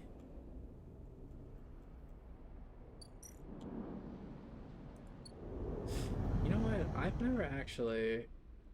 Oh, shoot! Rico! Rico has something in her hands when you enter the lab. It looks like a knotted twist of woody stems, a ring about the circumference of a human head, consisting of a single stalk at one side and a branched, woven network at the other. As you approach, she holds it up, and in the lights of the lab, it looks like... a crown. Rico finishes your thought. She smiles and shakes her head in disbelief. Is that what grew? It is. I came to the plant this morning, and this loop was all that was there. She points to a lump on the edge of the ring. The seed grew right back into itself, twisting up out of the soil. That being you encountered in the cloud, as you call it, was it wearing one of these? She eyes you suspiciously, still unsure if she is somehow embroiled in an overlong prank. It doesn't work like that. She sighs. Perhaps wearing was the wrong word. She places the object on the bench and shuffles to her analysis terminal, her face lit by the amber light in the dim corner of the lab. Well, it isn't exactly a plant anyway, not from what I can tell. She gives you a serious look. No leaves, no chloroplasts, just a series of filaments encased in cellulose walls. How did it grow? It seems the seed contained everything it needed. A self-contained entity, nothing less. She beckons you over. But that isn't the good part. Look at this. You see a cross-section scan of the crown, its layers of plant-like structure on full view until you reach the center. There, instead of xylem and phloem for transporting nutrients, something branched and woven glints. Are those wires? She laughs. I'm not sure whether to say yes or no here. These are not wires, like those in an electrical system, no, but they are filaments of a conductive material. So, yes? She leans closer to the screen. But you see those branches? They remind me of dendrites, of neurons. She rubs her eyes, which is frankly ridiculous. You look back at the crown on the table as Rico fusses over the scans, and you suddenly realize what it reminds you of. You remember signing the forms, the walk to the sleeper tanks, the cold metal floor.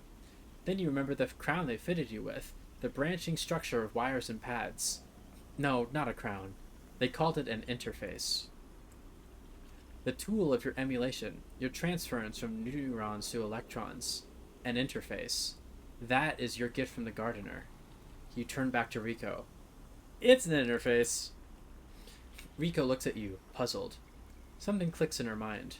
Perhaps something she heard from the sleeper she had helped all those cycles ago. She starts talking, partly to you, partly to herself. If the club heads were made for you, then this too could be made for you. For your frame. She shuffles over quickly to the interface, a word that is stuck to this strange branched object quickly in your mind. You are right. That entity. It is the entity I have been looking for. She shuffles quickly to the crown. They are the entity which is controlling the Greenway, which has been maintaining it, supporting it, and has been guiding it for all these decades. She stops to catch her breath. They want to talk with you. Rico leads you to a seat. I will be here, sleeper. If something happens, if you wish me to remove the crown, the interface, just squeeze. She grips your hand tightly. You meet her eyes, clouded with age, but bright with the thrill of new discoveries. Then she places the interface on your head, and everything blinks out. Back into the river, back into the dark flow, but something is different now. You are no longer pushed, no longer blocked and buffeted by the storm. Instead, it flows around you. You move and it parts, letting you pass. Something else resists, but it gives easily enough. You look back and see your body. You have left it behind. Somewhere, Rico's voice is talking to you, asking you questions. It is excited, eager, desperate to know what lies on the other side, what the entity has to say to you.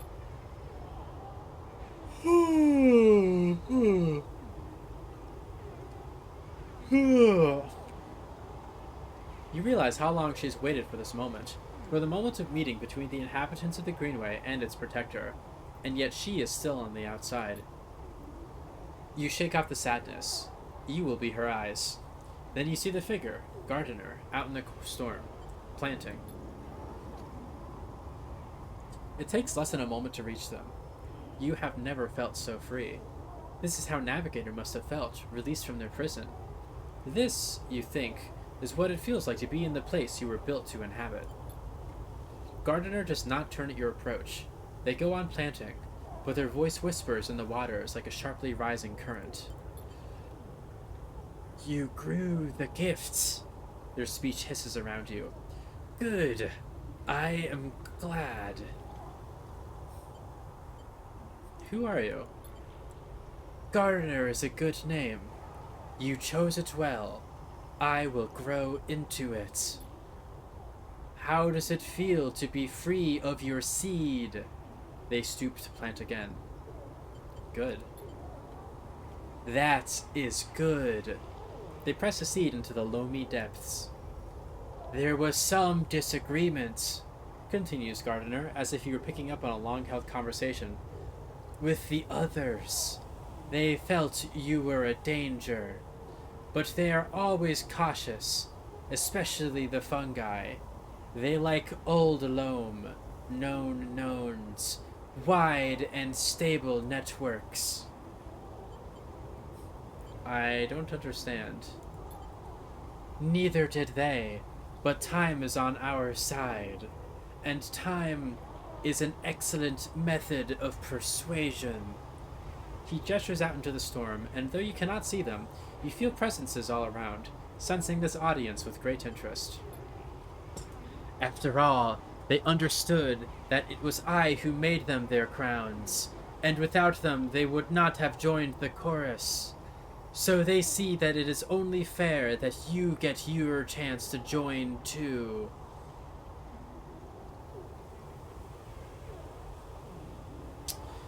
I think I can see what's joining on here. This is the way for me to leave my body behind and join the hive mind. That is the Greens. Also, hi Surfen, nice to see you.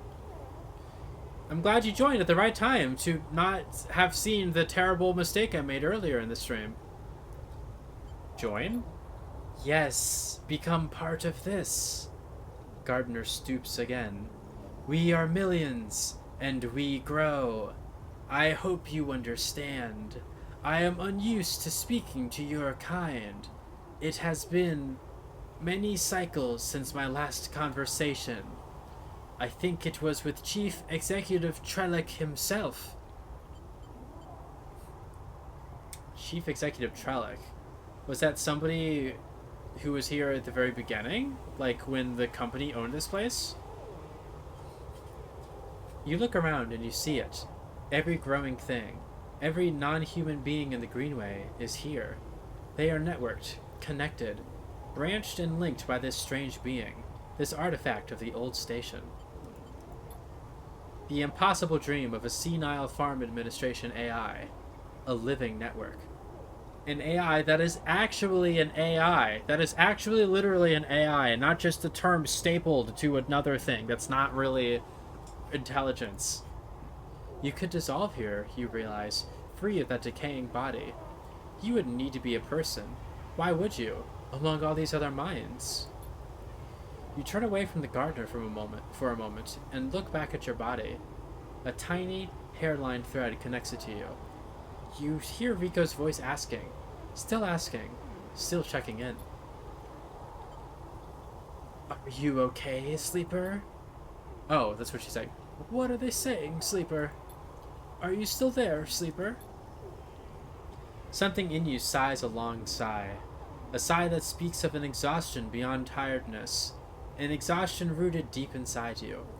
It stems from the effort of answering questions, of answering problems, of getting up and breathing each cycle. But something else resists the sigh, a yearning, a sense of distance, a desire to squeeze that hand that holds you for its warmth, its blood, its complexity. To make a gesture that says, I'm still here, I'm still alive, I'm still with you.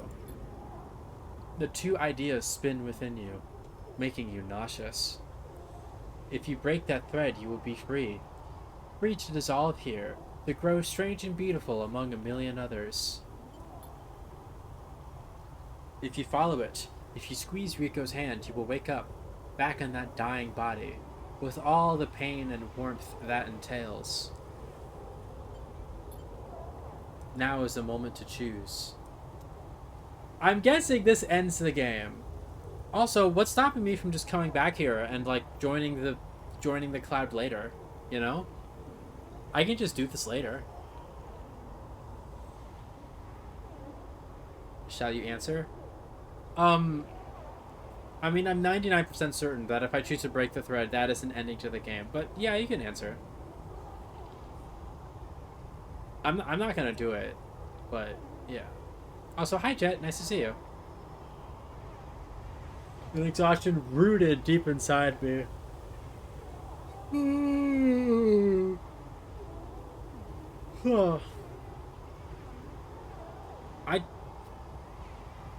Yeah, I can come back later. That's what I figured.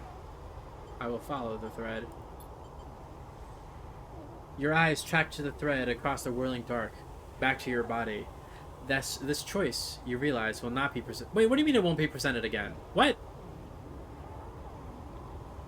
Wait, but that's the opposite of what you said, Surfen. What the hell?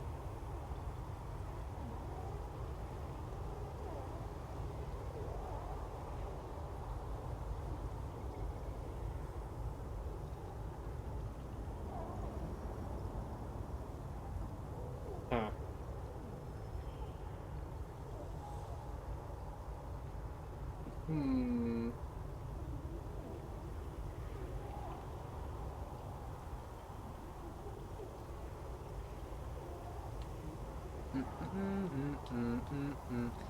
If this were at the end of a stream, I would absolutely pick yes and have this be the conclusion to the game. But I'm not even 2 hours into this stream, and I still have a game that I want to play, so I'm gonna follow it. I'm gonna go be a human. You don't look back at the gardener. You don't dare risk it. Instead, you follow the thread, delicately, carefully, like a diver following their lifeline back to the surface. The river whirls around you, but it doesn't pull. It isn't jealous. Neither does it understand. It is, after all, just a river. It isn't a person, a flesh and blood person, with wants, with desires, with the capacity for love and hate. It doesn't understand you, and you don't understand it. So you don't focus on it. You don't think about it, on what feels like such a long journey back through the dark. You set your mind on eyes instead, on hands, things you can focus on, hold on to. And then, after an age of crossing, you are there, settling back into the chair, into a body in a chair, and the overwhelming sensations that come with being a living thing with a rich and detailed sensorium. For a moment, you feel like you have made a terrible mistake. Who would choose this weight, this anxiety, this deep well at the center of existence? But then you feel it, Rico's hand, gripped hard around yours, trembling a little, sweating a little. Rico's hand with its brittle bones and crumpled skin. Rico's hand. And in that moment, you understand why you made this choice. And then you squeeze Rico's hand, and you wake up. Warmth and light. Turn away and follow the thread back up. Wait, what?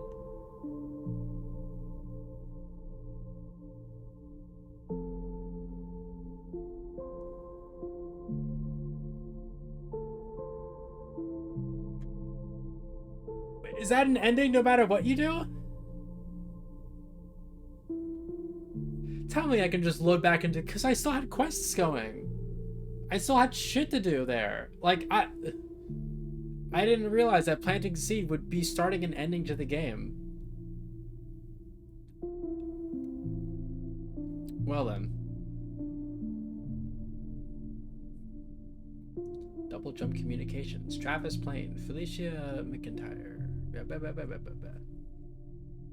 This is a really good game, but I'm kind of frustrated that they don't warn you that that's an ending to the game that you can't avoid.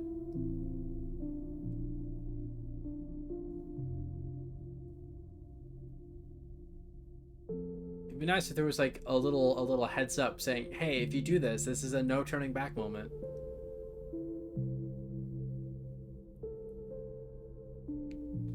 Jump Over the Age. Games by Gareth Damian Martin. This is a really good game, though. I like this game a lot.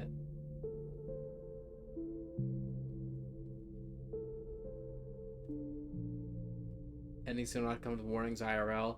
Well, this isn't IRL. This is space capitalism in the far-flung future.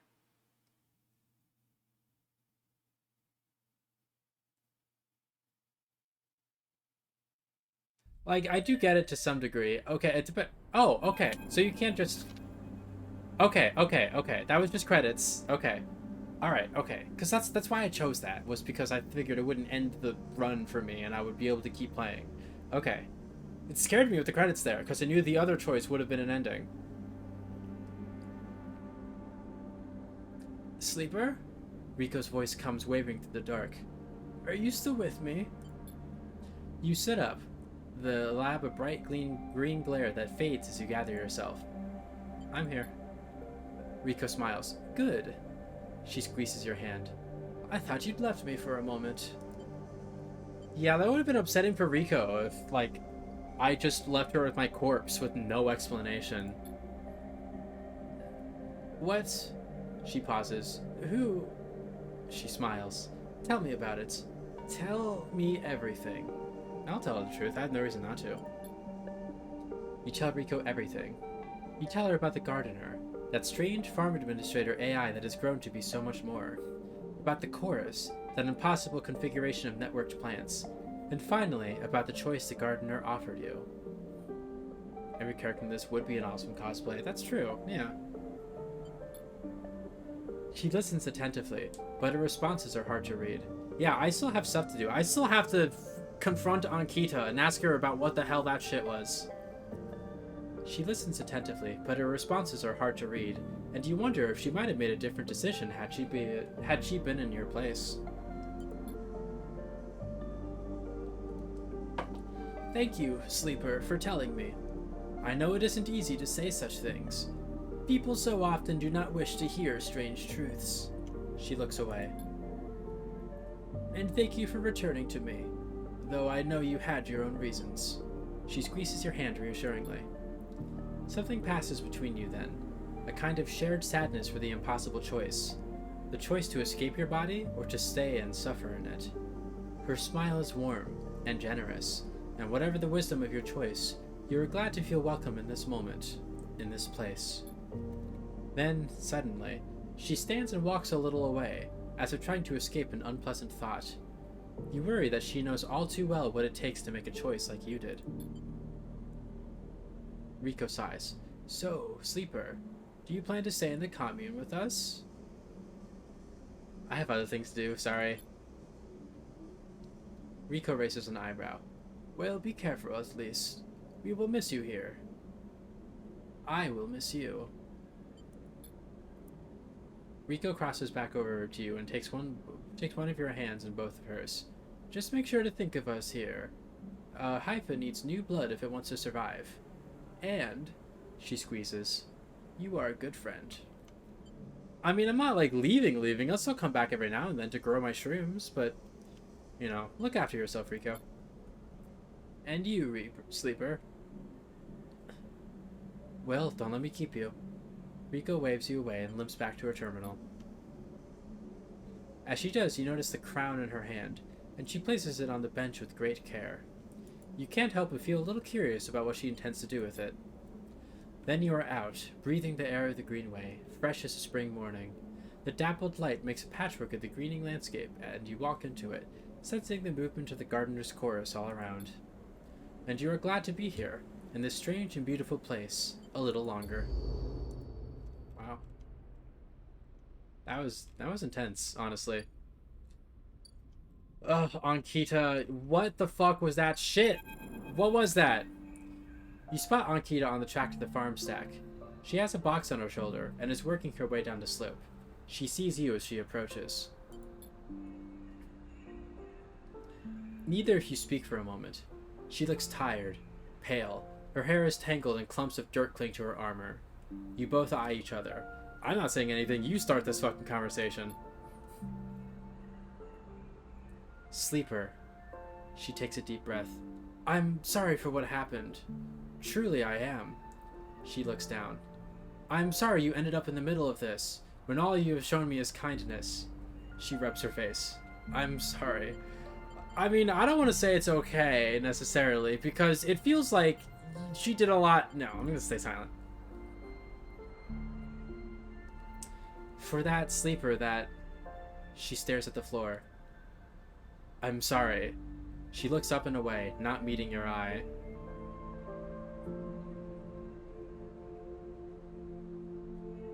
I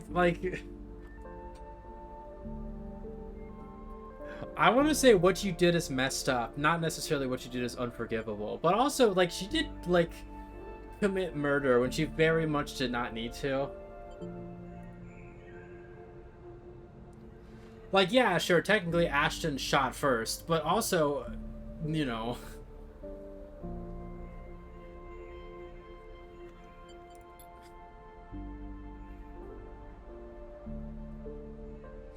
She looks at you.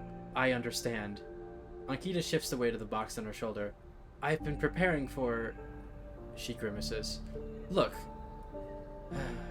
Can you come with me? It's easier if...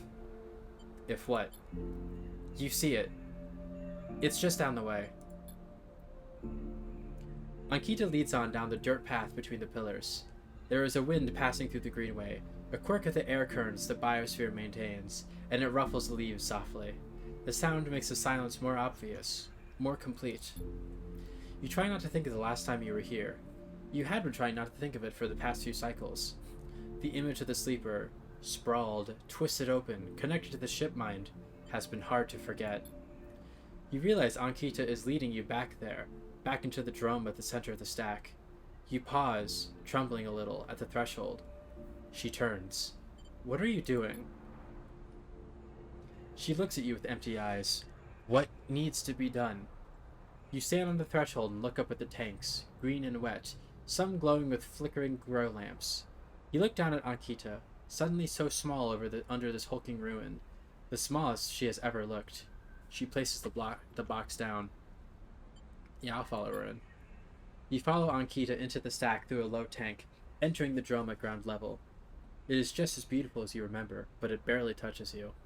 Instead, you check the apertures of the tanks for the glint of a weapon, or a shadow among the moss. Ankita stops, and you look down. The mossy island at the center of the tank is clear now, the equipment cleared away. In its place is a mound of dirt, loosely covered with moss.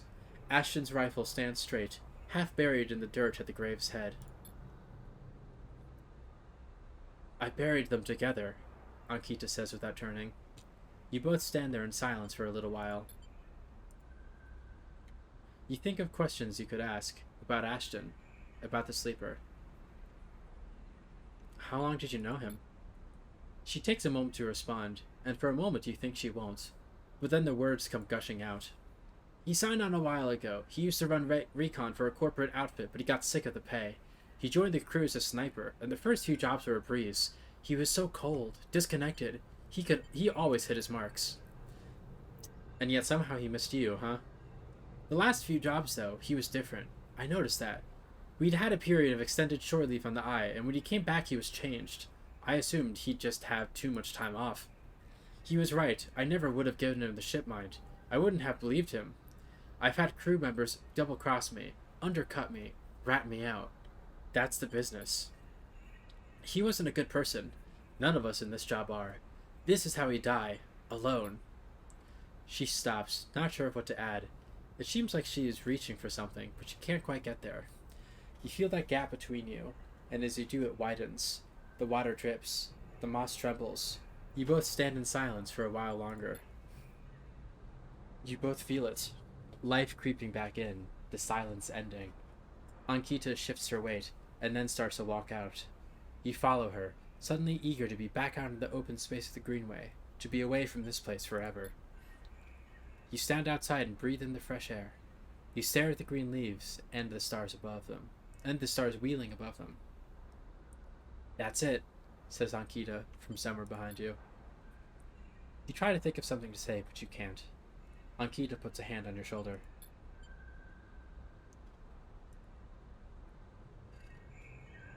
You turn back to her.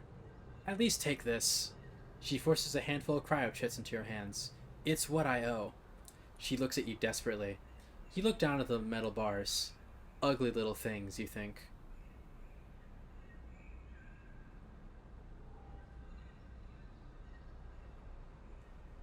Yeah, I don't want the money. I don't really. I'm dropping them. You open her hand and let the chits fall to the floor. They clunk to the dirt and she does not pick them up. You turn without saying a word and continue up the track. She does not follow. As you leave up the rise, the wind picks up and the leaves shudder. You walk faster, trying to outpace your anger. You think of those ugly metal bars in the dirt. A life has to be worth more than that. It has to be. The bad end. Find an old crewmate at the edge of the room.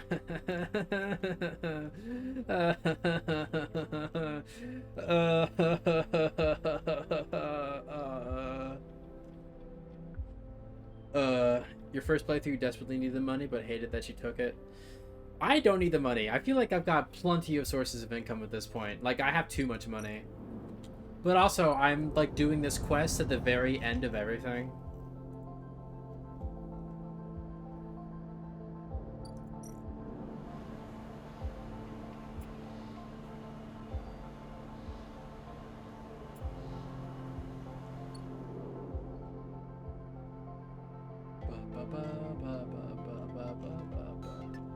I saw that there was an achievement in the game for, like, stealing from security 3 times. And, like, I'm really tempted to see what it is, but also I don't want to dick myself over if that ends poorly for me.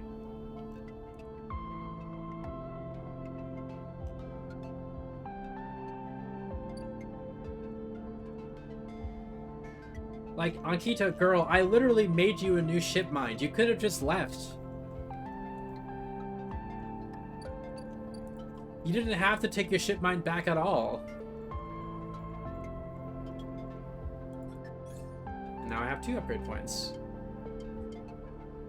I could get instant karma, but I don't know if that's worth it necessarily.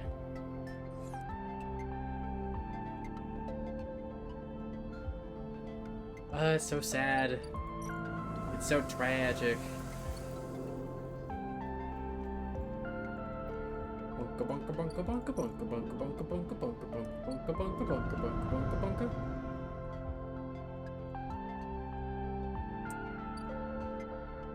I could also start the Climbing Briar questline.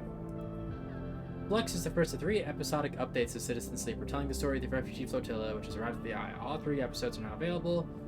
Completing the supply queue roles action will begin this episode, but be aware that it is intended for late gameplay.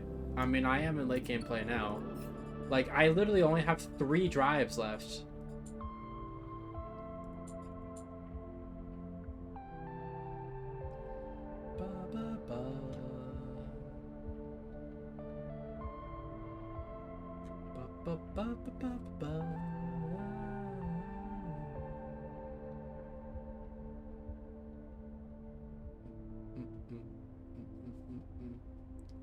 And also I can grow my own stabilizer, so I don't even need to spend money on that anymore. Like, is it even worth becoming a Yatagan at this point? I mean, it would be nice to know what happened to Dr. What's-Her-Face, but I don't need to anymore, you know?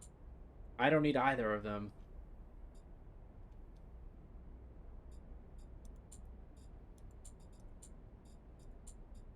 And like, yeah, I could win a sidereal ticket and finish out Lem and Mina's quest line. But I might as well start another quest line while I'm doing that. Let's do it.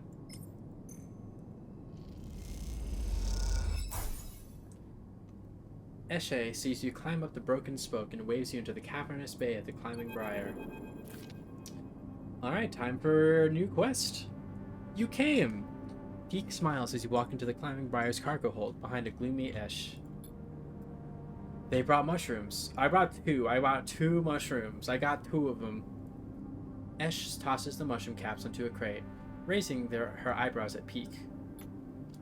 Peak gives her a lurk. Peak gives her an exclamation mark lurk to let her know that she's still hanging around in the stream in the background. Thank you, Sleeper. They pick one up and sniff at it. Are these edible? Try it. Peak squints at you in the mushroom before delicately putting it back down. I'll wait. But you can... okay. Why would I tell you to try it if I wasn't saying they're edible?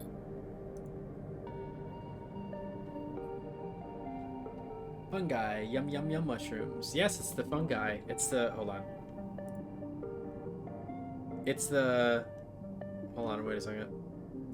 It's the... Hey dudes, look! There's fungus among us! Hawthorne doesn't have much in the way of farming. Hawthorne? The installation we grew up on. Esh wipes off her hands on a rag. XPR loves to name their property after natural things, but that's about as far as her relationship with plant life goes. XPR? This an interrogation? Oh, hold on. This an interrogation? Either way, we are done with that place, which is all you need to know. Esh leans back against the crate she was securing. We're going to need more than a few mushrooms if we want to help those refugees, though. I know why they're trapped. What do they need? Food, water, components, a whole lot of things. Esh stands and walks over to the mushrooms you brought, placing them into a small container with care. The problem isn't just getting supplies, it's getting them through to the ships.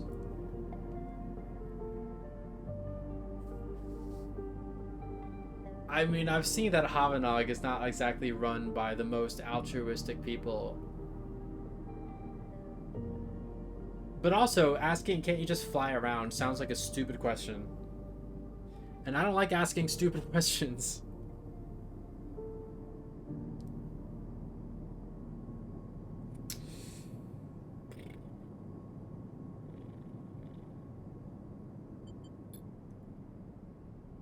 And get the Briar seized for breaching quarantine? No thanks, she laughs. We were lucky we got here before the cordon was set up, so that's the only reason we are on this side. Yeah, if they could fly around, they would have been doing that. Yeah, it's a stupid question to ask, but I don't have a choice. I gotta ask my dumb question. My dumb question. Dumbass. Excuse me. Oh, good. Oh. That was gross. Don't I know why there's a quarantine already? Are you both refugees? Peak looks at Esh, waiting for her to lead, but Esh doesn't flinch. Something like that. Esh looks away. But this isn't about us. This is about them. Esh stares at you. Even calling them refugees is just a way of turning a lot of scared, desperate people into a single, monolithic group. Oh, I know, girl. I know. Trust me. Trust me. I know. Esh slides a container full of mushrooms into one of the cargo hold's racks. Look, as much as I'd like to chat, we still got a lot of space to fill in this hold, so if you are going to help... I think Esh is trying to say we need your help, and quickly. Peach says. Peak says, glancing at her. The refugees behind the cordon, they won't be able to hold out indefinitely. We need to get supplies to them in the next 12 cycles, or... Esh steps forward. Or Havenog will have to bear the responsibility for whatever happens next. What can I do? There's 3 things you still need to secure. Water, food, and scrap components for ship repairs. Oh, I got a ton of those. Esh gestures to the storage containers around the hold. Water we can find a way to source, or, my preference, just siphon off from the underground reservoirs in the Greenway. Peak raises their eyebrows. Esh. She ignores them. For food, things could be tricky. Those mushrooms are delicious, I'm sure, but no way we can get enough volume to feed a flotilla. However, I saw an algae stack on the way over. If we can get access... No more stealing, Esh, Peak sighs. I didn't say steal. She stares at them indignantly. If we can get access, we can work the stack. Harvest some algae for the flotilla. Those stacks churn out vast quantities in short timescales. Yeah, I've got a bunch of shit on me. And the repair components? Peak asks tentatively. Esh smiles. Just look around you, Peak. This whole place is made of scrap. She shoots you a glance. And I'm sure the Sleeper has their sources. They can bring them right here. We get everything we need before time runs out? Perfect. We get most of it? Also good. Either way, in 12 cycles, I'm going to take what we have and go. But how will you get through? Esh shoulders a container. I thought I'd leave that up to you, Peak. They flinch. Are you serious, Esh? I know we said that we would help the flotilla, but at what point... Take this seriously, Esh. I don't know the first thing about breaching a quarantine cordon. Maybe not. Esh looks at you. But they might. They slipped out from an SNR facility, didn't they? Plus, they've been here longer than us. You were always trying to get me to find help? Well, here it is. She gestures at you. Help. I imagine she's just like pointing at me when my face is like 3 inches away from her finger. Pete glances between the two of you. I swear to... They sigh. I need to think this one through. Meet me at the cordon in a couple of cycles, Sleeper. Maybe we can figure something out. Meanwhile, Esh meets her eye, you can help me acquire the supplies.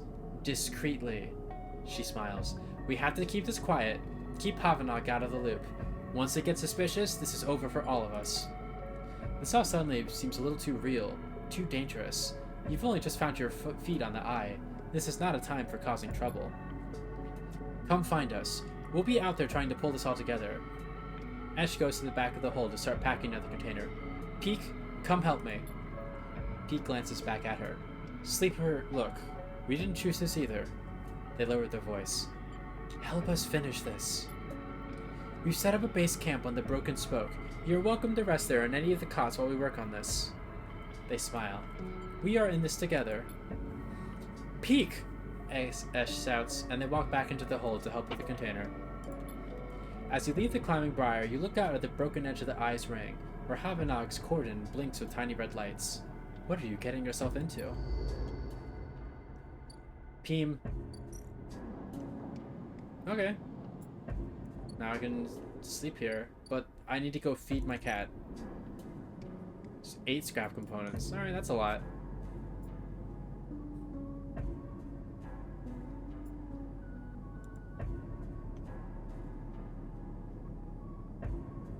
It's food, water, and components. Can I deliver food, water, and components? Oh, I have to input 8 at once. Okay. Oh, see. All right. Now it's not asking me to put them in one at a time. Now I can just like put them all in at once. That's what I... Oh, the algae stock, right.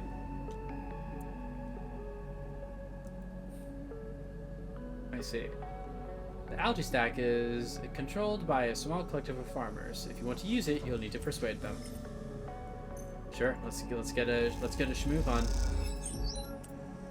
And I got energy. You and Esh roll up your sleeves and help with the tank cycling. As you do, you speak to the farmers about the refugees. Don't be negative. Fuck me. Esh gets angry when a farmer questions her, and you struggle to calm her down. The ensuing debate is exhausting. Damn it. Oh, reservoir. Oh wow, okay, I see what they mean about late game stuff. This requires a lot from you. I see. Okay, well, let me go back to my apartment. Let me go feed my pussy, and then let's get started for the next day. And yes, I am a pro at causing trouble. Thank you for noticing.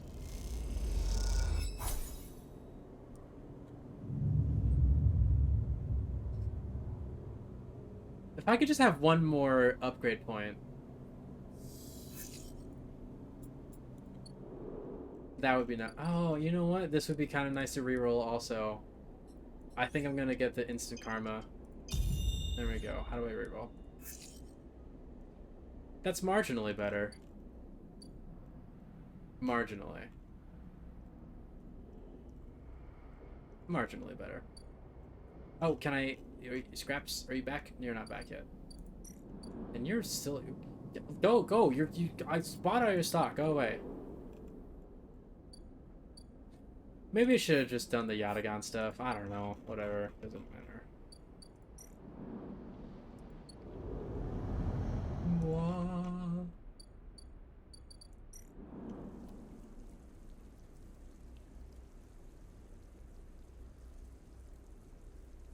This and the whole place will go into lockdown.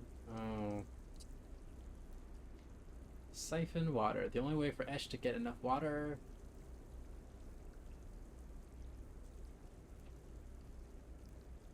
The other is to siphon it directly from the station reservoirs. Havenak will not be pleased.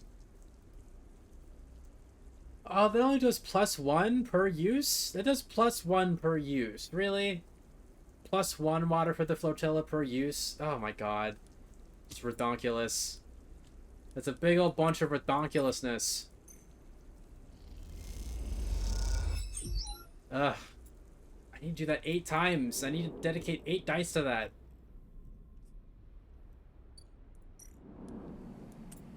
Chip away the algae stack now. Okay.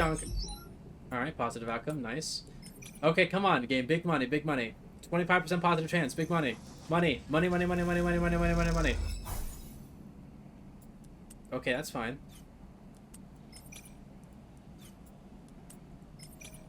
Money. God damn it. My fucking energy. My energy, no. That's not what I meant to do. I meant to go eat some num-nums. Help me, Emphas. I'm struggling over here.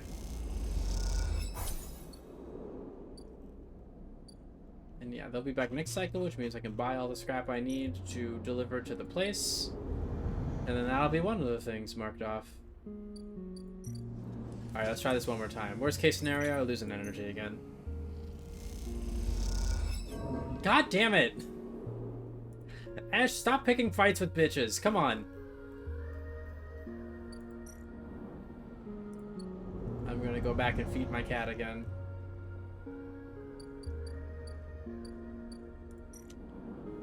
Your kitty. Take some food. I want you as a pet. I want to bring you with me. I want to bring you with me to other places. Cat? I want you. I want you. And oh shit, I forgot I was gonna... Oh. As you leave, you find a note pinned outside the door.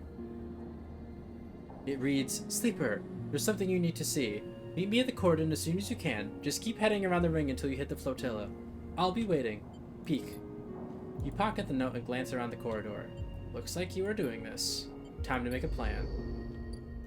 Alright, first of all, let me go get some hungies. Let me go unhungy myself. Also, I'm glad I have so much scrap stockpiled, because like I was gonna use it to keep myself topped up condition-wise, but now it looks like I need it for this shit.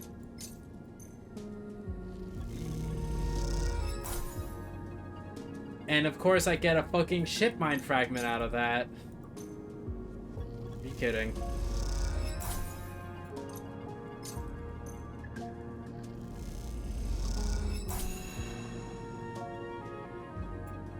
And that's all I get.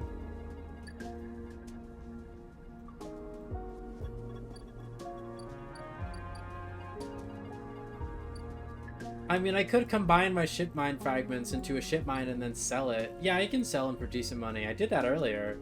But, like, what do I need the money for? I just need dice at this point. Honestly.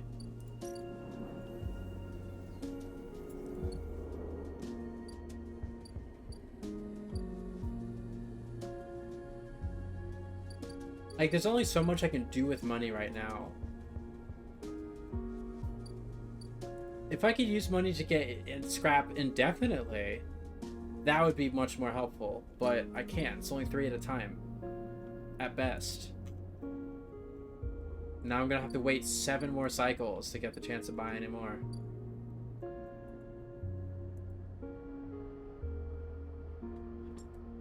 Ugh.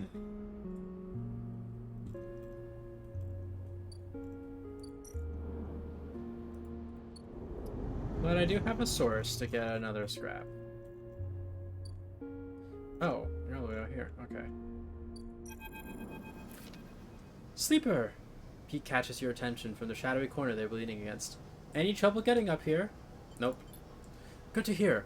Come, take a look at this. They beckon you over to a nearby window, which looks across the ruined ring to the blinking red eyes of the Havanag cordon. The cordon's temporary structures, a net of metal struts meant to detect and dissuade any ships from entering or leaving the flotilla, jut out into the black. And all around, the tugs flit, securing them in place and tending to the red blinking drones that demark the quarantine. It's an impressive and worrying sight. What do you think? Peek interrupts your thoughts. How would you get through?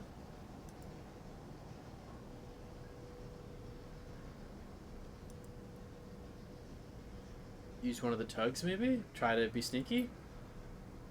As an escort, you mean? I doubt we could fit all the supplies onto one of those tugs, but if it seemed like the Briar was being officially escorted through the cordon... Peek squints at the red lights. But then we'd be stuck inside. Peek turns away from the window and rubs their forehead. Ash has really wrapped us up in something here, hasn't she? The question is spoken under their breath, and they don't seem to expect an answer. The silence grows. Why are you helping the flotilla? I mean, that seems obvious. They're refugees that are starving. Are there other options? If you've got them, I'm happy to hear them, Peek smiles. The way I see it, there are 3 parts to making it through that cordon. They gesture out the window at the strange structure. Deception, distraction, and speed. We'll need all of them for a clean passage through. Deception means tricking the cordon security into thinking that we are meant to be there. Maybe a tug escort would work. Anything that makes the Briar look official. Distraction, meanwhile, will be all about diverting attention so that no one looks too hard at what the Briar is doing. If we can create a gap in the cordon's scanning and deterrent systems, that should keep them busy. Finally, speed will mean making sure the Briar is ready to roll. Perhaps we can do a little work on the ship to get her ready. Esh certainly wouldn't mind. They lean back from the window. How does that sound? Sounds as good as any other plan. Good to hear, Peek. Peek looks out at their slate. 10 cycles left. They glance out of the window at the cordon nervously. 10 cycles to gather the supplies and to prep this plan. It's tight.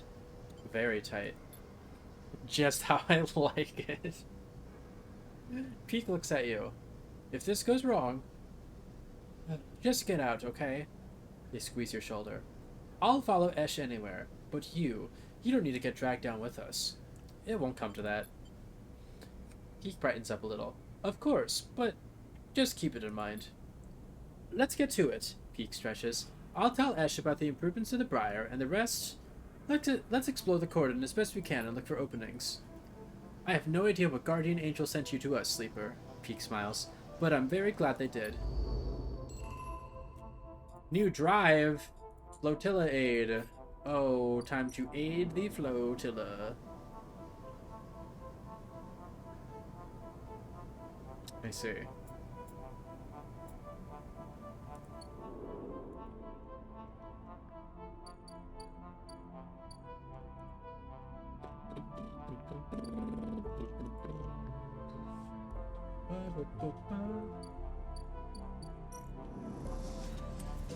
Alright, come on. I have a 75% chance for this to go the way I want it to. There we go. Talk to the farmers about the refugees, about the need for supplies, and a few come around to the idea. And now this has to cook.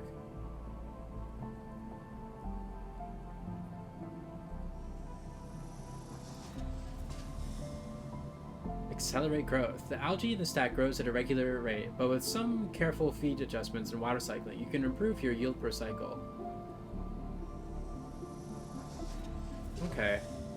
Well, let me do one of those now, I guess. Or do I have to wait to do that with this?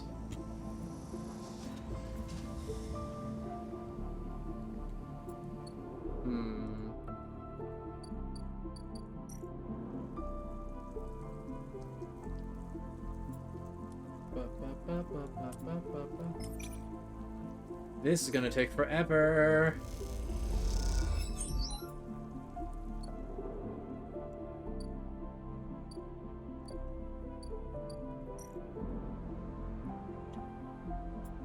Right, and I gotta harvest my shrooms. Accelerate, just make the harvest able to happen sooner. You know what? That's probably what it is. Let's see what happens. And then, yeah, that's one fewer cycle before I can start harvesting.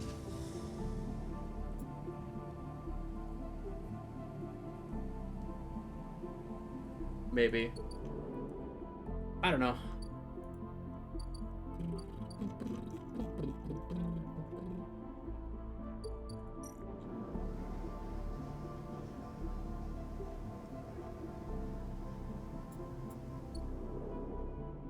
I mean, it doesn't really matter what I work on, but I should work on something that I don't have a +2 in, I suppose.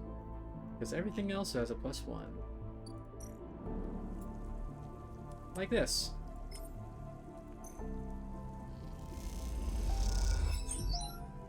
Which is gonna take for fucking ever.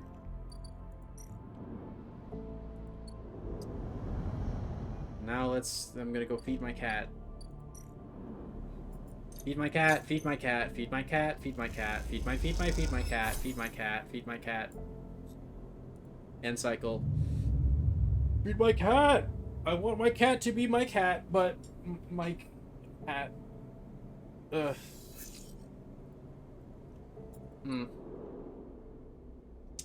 Well, I should spend the 6 and the 4, and then I can reroll to try to get better numbers. You try to get better bumpers.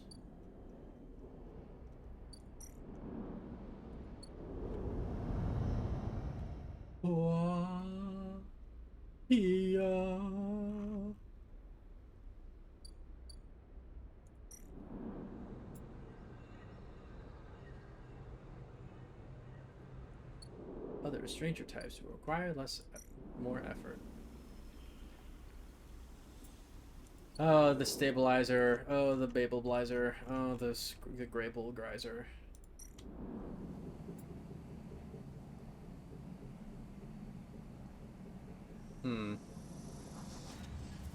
Now you can freely harvest edible algae to ship to the refugee flotilla.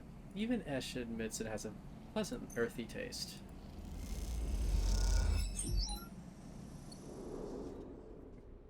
Oh, it seems you covered the rock with bioluminescent algae as a diversion.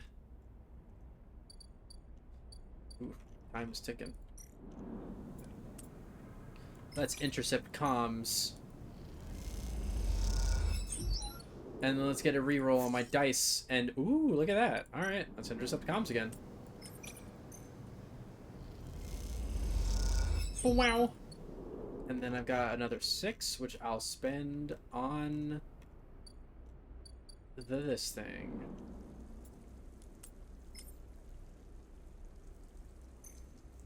Can't I, like... Oh my god, what's his name? Fern? Fib? Herb?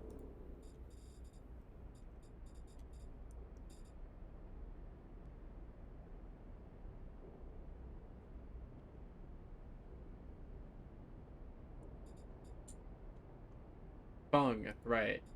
Can't I, like, call up Fung and say, hey, I'm trying to save the lives of a lot of refugees here. Can you help us out? I feel like I should be able to say something to him about this. Wait, when did I get scrap? When did I don't know when I got scrap. When did that happen? Oh well, here we go. Bing.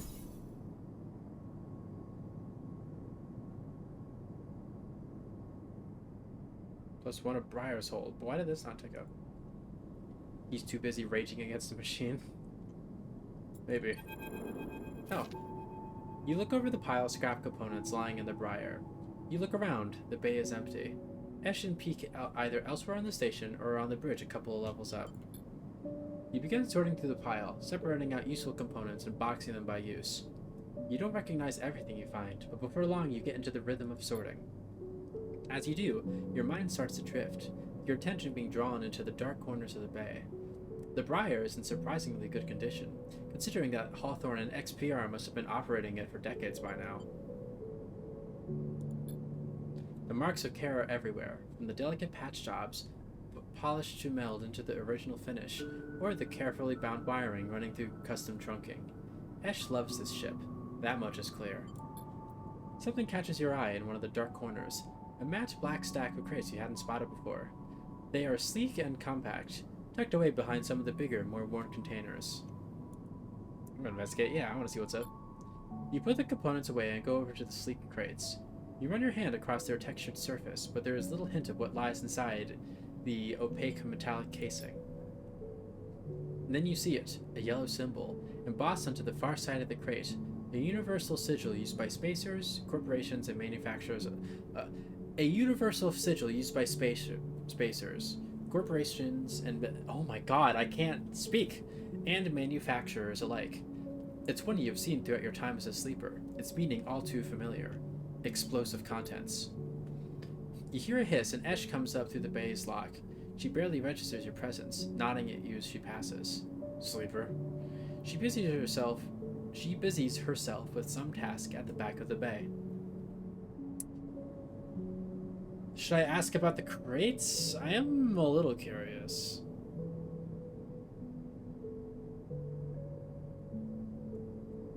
I'm curious. I like knowing things. What's up? Esh doesn't turn around from whatever she's busy with. Just more supplies, Sleeper. Like everyone else here. Everything else here. You can't think of anything else to ask, but sense that the atmosphere has now somehow shifted. You quickly finish up sorting and slip out, waving goodbye to her back as you do. Okay. I couldn't have, like, pressed that? Ash just wanting to support the violence? Well, if she wants my fucking help, she's not gonna do that. Like, I just brought all the supplies she needed.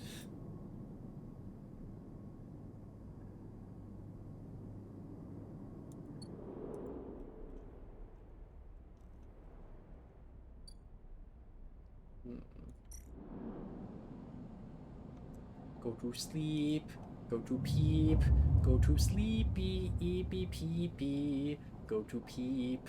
Go to sleep. Go to sleep and go to peep.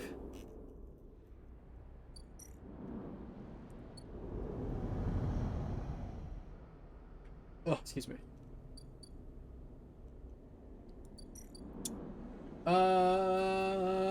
Emphas. I need some help. Emphasis on the help. Please give me some help. Please. Give me some help.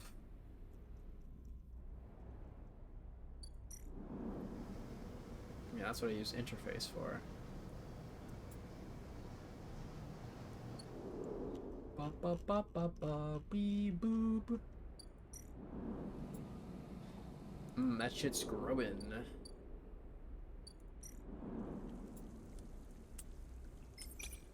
Let's get some water for the flotilla.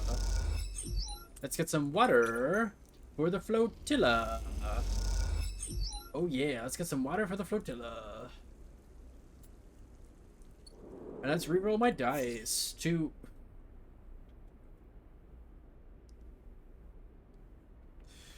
This is my Baldur's Gate luck all over again. How did I roll 2 1s? How did I re-roll 2 1s to get exactly 2 1s again? How does that happen? How does that happen? Explain to me. Explain to me how that happens. Oh my god. What are the odds? What are the actual odds? Why? Why odds are that? What is wrong with me? Alright, well, what do I use these on now? Like,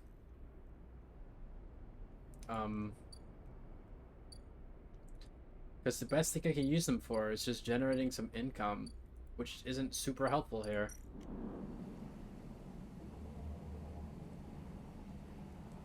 I guess I could try it. No, because that's like 50% negative chance. That's bad.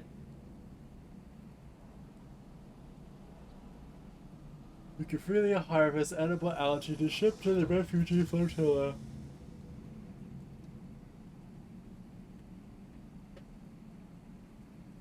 I guess, yeah, I guess I could work on just getting up my energy up. But the only thing that does is save me money, which is not something I need to worry about right now.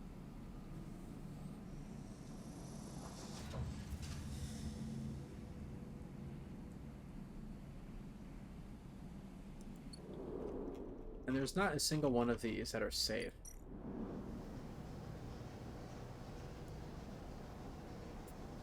I guess I could do this and hope for the best, because it's +2, which is, you know, better. Let's see what happens. Don't be negative. I'll piss my pants. Oh, I got a positive outcome! Yippee! And oh my god, what the hell is this? Oh my god, why? Slice thrusters. The tugs have a powerful suite of iron thrusters for rapid maneuvering. If you can sneak in and slice some off, you'll have a significant upgrade for the Briar. Oh, damn. Isn't there a spot where I can hunt for scrap? Yes, but it is dangerous. Havanog's suspicion. All across the Cordon, Havanog security are keeping a close eye on things. Gain their attention and you'll struggle to maintain access. I need to convince a crew. With division rife among the tug crews, gaining support for a supply shipment will be just a case of picking the right crew and approaching them discreetly. And then deflect suspicion.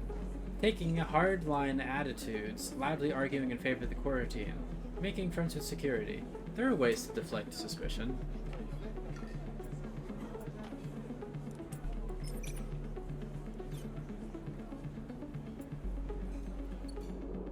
And then what about this? Cordon operations. Blind spot. Havanog suspicion. Some careful sabotage of the Cordon system should create a sensor gap that will allow the Briar to bypass the automatic quarantine systems. Well, you know I love gambling. Gambling. Oh, okay. I mean, that wasn't negative at least, but still, that was not exactly what I wanted. Let's pop a squat in a cot so that I can wake up tomorrow.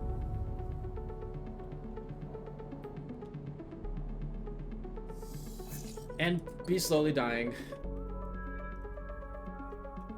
Oh my god, there's a lot of shit to do up here. That is not pleasant. And I gotta harvest some algae because I gotta, you know, keep track of like the algae growth. You know, I gotta worry about that.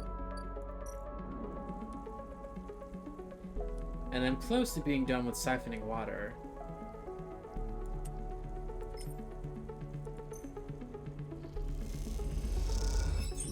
Watch me reroll my dice here and get 2 ones. Or watch me reroll my dice and get a 1 and a 2. I did not get a 1 and a 2. That was actually much better than I was expecting. I am pleasantly surprised. Let's wrap this up. There we go. Water for the flotilla. You find an outlet valve behind a web of sensors. Delicately, you begin filling up the tank. Ash gives you a thumbs up. This is working. Tucked into a service corridor deep below the reservoir, Ash is double-checking the seals on the water tanks loaded onto the motorized trolley. I did reverse jinx it. I yoinked it. Though you are far enough away from any thoroughfares not to worry about being overheard, you both still speak in hushed tones. How will you get these to the Briar? Ash glances back at you. We'll trolley these up to a bay further along, and then we'll bring it in the Briar for a quick and quiet collection. Speaking of quiet, she gives you a look and then looks pointedly back down the corridor towards the reservoir, before hitting the ignition on the trolley to start it moving. You take the other side of the trolley and walk it up the wide surface corridor, with its flickering lights and Solheim detritus. You doubt it gets used by Havanog. At least that's the hope. You glance across at Ash, her face a mask of determination as she guides the trolley along. She is filled with determination. Maybe some conversation will make this journey go a little easier. How did you meet Peak? Esh pauses, a little surprised by your question. She glances back down the tunnel, but in this deserted passage she can hardly keep up the pretense of silence. We grew up together, she answers quickly and turns back to the trolley, but she can tell you are expecting her to add more. She seems to gather herself for an answer, not wanting to ignore you, but trying instead to get her answer straight in her head. Our outpost, Hawthorne, is not an easy place to grow up. The administrators keep a tight hold of everything. She rolls her eyes, even though they are trapped in the same decaying installation as everyone else. Peak. She pauses. Peak found it harder than most. She pauses again, judging her words. I stepped in to help them out. Silence descends again, but you can feel the wheels turning in Esh's mind as the creaking wheels of the trolley take you along the corridor. Peak isn't the most practical of people. They used to be, well, they needed someone to teach them to look after themselves, stand up for themselves. That was me. She smiles. After that, I couldn't get rid of him. Esh stops talking, but you see her eyes have lit up, and you imagine she is recalling some moment or other from her and Peak's past. You both reach a wide bulkhead doorway, and have to stop to shimmy the trolley over the edge. When you are done, Esh turns to you. I'm good for here. Head back. And with that, she is gone, moving off into the dark tunnel ahead. You watch her go, and then turn around and walk the distance back to the staircase you entered from, the tunnel humming around you as you do. As you walk, you try to piece together Esh's past, but all you have are glimpses of a person she once was. She seems to prefer it that way.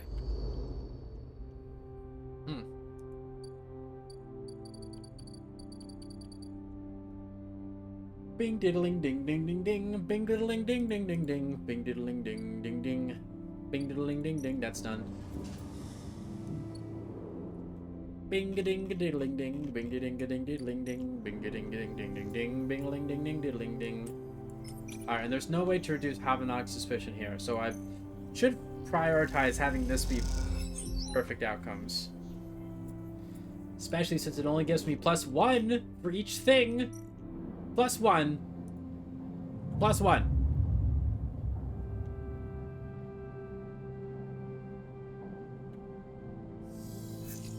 Now I only have 3 dice, which is unfortunate. And also I'm dying of hunger. Help me! Help me! I'm hungry! I'm so hungry. Help me. Help me, Amphis, I'm hungry.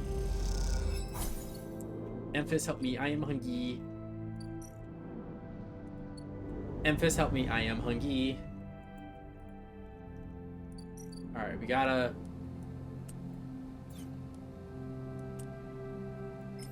Yeah, I might just have to go buy some stimulant before I get to 2 dice. Because I just don't have time to, like, do with 2 dice. The ship is going to be leaving sooner than later.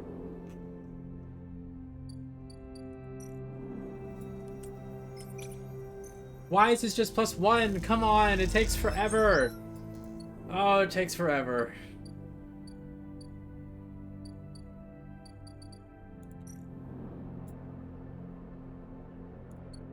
Slice thrusters is very danger.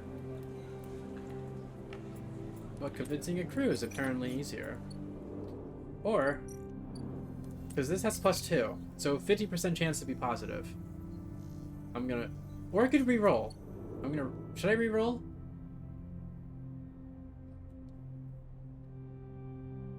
I mean, my chances of getting a 2 and a 1 are lower than my chances of getting a 4, 5, or 6, right? If I go to 3, I should re-roll. Like that. See? It's that easy. It's that easy. And also, it's that peasy.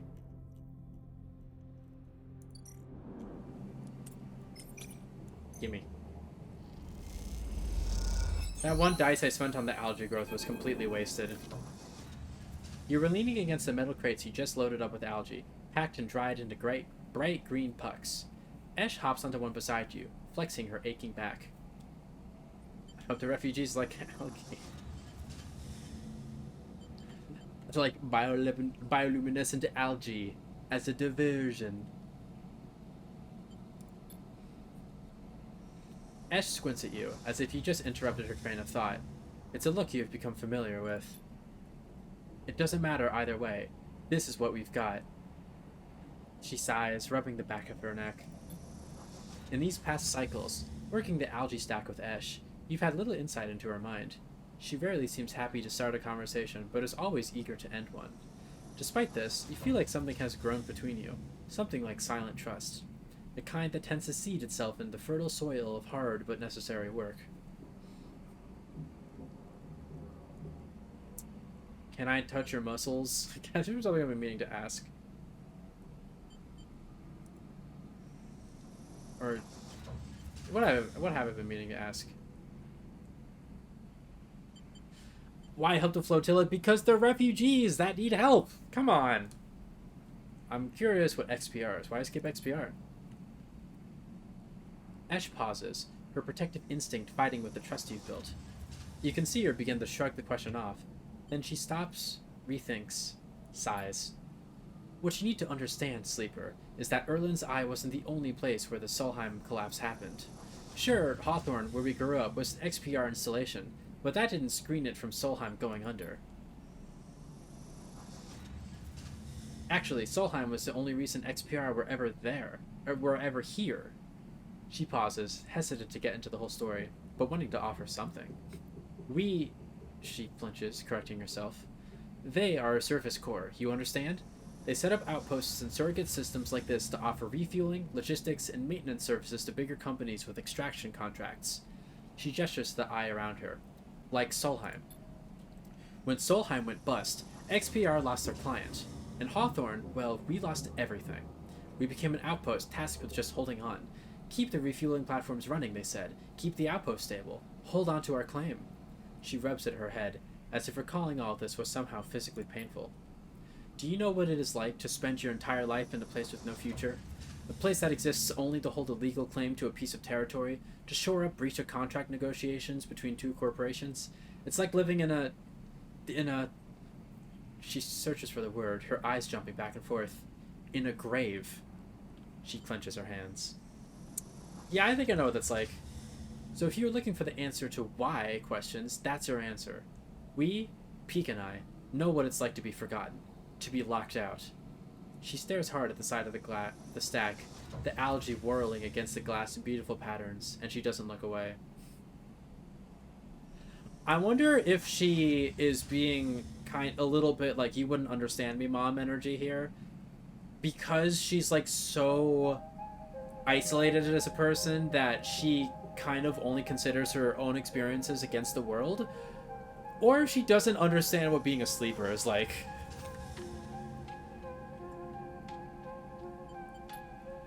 The silence extends, and you realize the conversation is over. Esh seems angry. Not at you, but with herself, for even voicing such ideas. After a while, you stand and start to load the crates onto the powered cargo trolley that Esh will run back to the Briar. As you do, you try to catch her eye, but she avoids it, soothing herself instead with the comforting simplicity of physical work. That's an upgrade point. Oh, shit. I not that I can use it for anything, but that's nice. Yeah, being a sleeper seems like it sucks ass. Oh, excuse me. Sleep.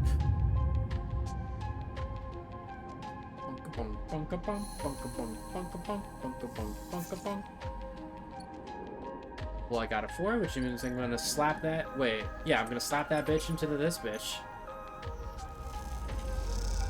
And then I'm gonna reroll my 1 and my 3. How does this happen to me? They swapped places! My luck! What is this? Why? Why is this? No! Come on, game. Why you gotta do me like that?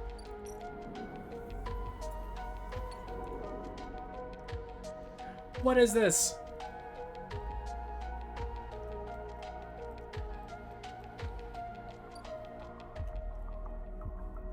Okay, there's nothing left that I need to do down here, right? I believe. The ship has all of the supplies it needs. Yeah, I've bum rushed doing the supplies. So now I just need to focus on this stuff, which seems to be the harder stuff, which is great. Yay!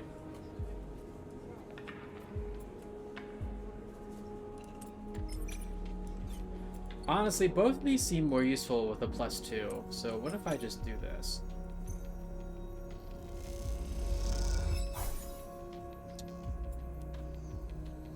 Okay.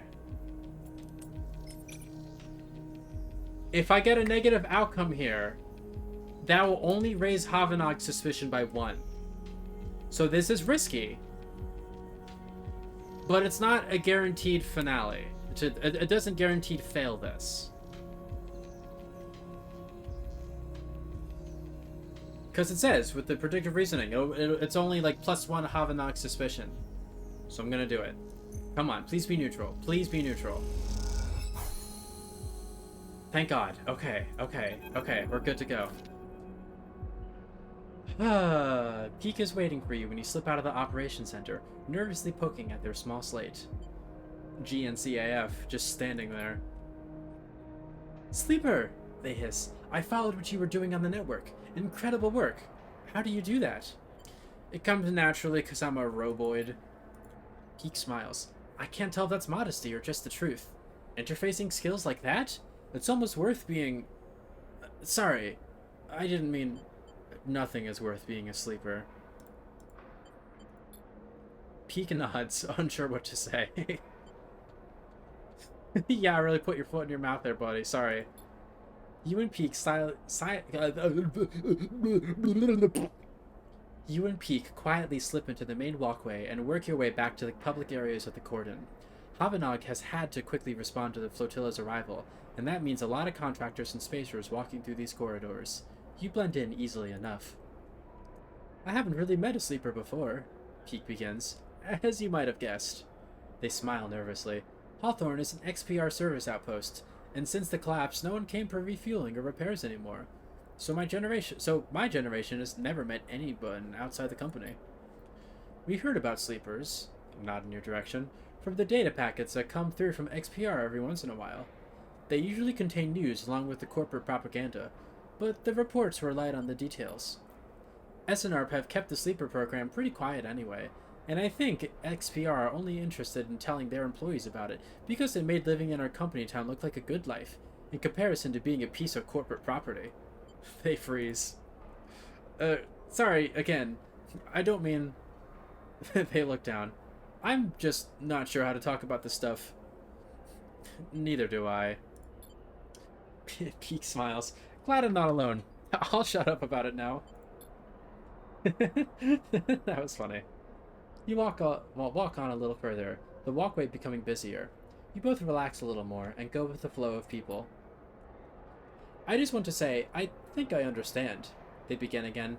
Clearly this has been on their mind. I understand the need to escape, to get free of it all. The structures, the systems, the company horizons in a company town. They stare ahead. The small places, small corridors, small people. They look away. The slow death it brings. That's it. They turn to you. I get why you signed up to be a sleeper, and why you escaped from that too.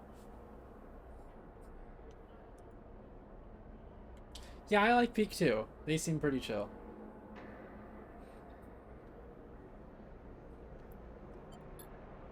You try to form words, but you can't. There's altogether too much running through your head. But you look at Peak, and they look at you, and that seems okay for now. You walk in silence again, each of you in their own thoughts, but moving together through space nonetheless. After a while, you come to the entrance to the cordon, where a handful of workers and crews filter in and out through two huge-looking loading bay doors. I read that wrong. Peak stops. Okay. I'm heading back to the Briar. Once again, incredible work on the sensors. That blind spot you created, that should give us a real advantage. See you soon. They head off, disappearing into the crowd almost immediately, outrunning their own nervousness.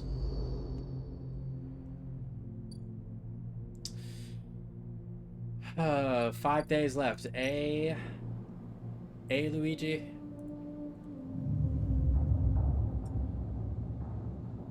That's right, Mario. Was I trying to do an impression there? I don't. Oh my god, I rolled like garbage.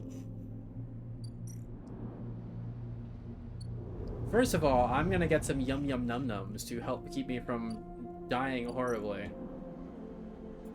Feed me your shrooms, buddy. Feed me your shrooms. I would grow my own shrooms, but I don't have time right now. I'm gonna reroll my dice, see if I get anything less garbage. That is good. That is less garbage, which is good. I like it when it's good. And I... You know... yep. Yeah. Wait, the Havanok Suspicion... Oh, the Havanok Suspicion states what it is throughout all of them. Oh. Fuck. I didn't realize that. I see. Alright, well, let me go ahead and work some of that off, I guess. Neutral outcome. Alright, fine. Oh, it takes money to convince the crew? It's gonna take me 60 cryo for this. Oh my god. Okay, well, I guess I do need money here for something. And then slicing thrusters. This is the most dangerous one, so I'm gonna spend the 5 on that. And it's one at a time. It's one at a time. It's one at a time. It's one at a time. Ugh. And let's try to convince the crew. Take my money.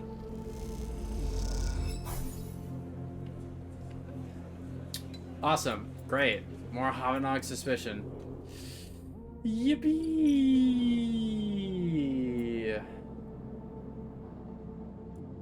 I'm scared that I'm gonna need a ship mine for something later. I've got a lot of data to sell. That's what I should use to scrunk up some quick cash, some quick monies. It's funny, I unlocked the ability to grow my... You know what I should have done? I didn't realize this quest was going to be so demanding. Oh dear. A rapid burst of movement catches your attention. A drone, its fins adjusting as it hovers in place, floats in the corridor. Hello? The drone shifts a little but does not respond. The drone buzzes closer and a voice gurgles out of its speaker, distorted and strange. Speaker, come to the cordon. We need to speak. Who is this? The drone clicks and whirs and the recording starts playing again. Okay, I'll inspect it. You move closer and the drone bobs away to a safe distance, but as it does, you see the HA of Havanok emblazoned on its side. Could this be Fung's drone? Satisfied it has delivered its message, the drone rotates and accelerates away as rapidly as it arrived. You stare at it as it disappears from sight, hoping for some insight that escapes you. To the cordon, then. Okay, let's see what happens. As you enter the passage that leads through the cordon, a flash of movement catches your eye. The drone. It stops to make sure you've seen it, and then flits into a side passage, leading to a set of narrow stairs. So Fung is going to be relevant here, maybe. You climb up through a dark shaft, the drone stopping at each landing to check you are following. Despite its lack of expression, there's something overbearing about the way the drone waits, impatiently realigning its fins in sequence. After a long climb, you come out onto an observation platform. The cordon and the vast, ramshackle refugee ships beyond fill your vision. The scale seems impossible, and immediately you feel small and naive for even thinking you could affect the situation. Something shifts nearby. The drone again? Oh. Helene? Frustrated Havanok counselor.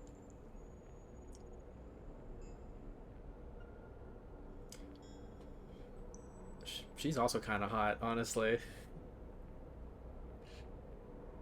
A woman is standing at the window, at the edge of your vision. You aren't surprised you didn't notice her. She, too, seems impossibly small in the shadow of the flotilla. The drone buzzes by her shoulder, and she turns. Sleeper, sorry for all the cloak and dagger nonsense. She nods at the drone, but I have never regretted being cautious. She smiles a tight smile and holds out a hand. I'm Helene. I'll shake her hand.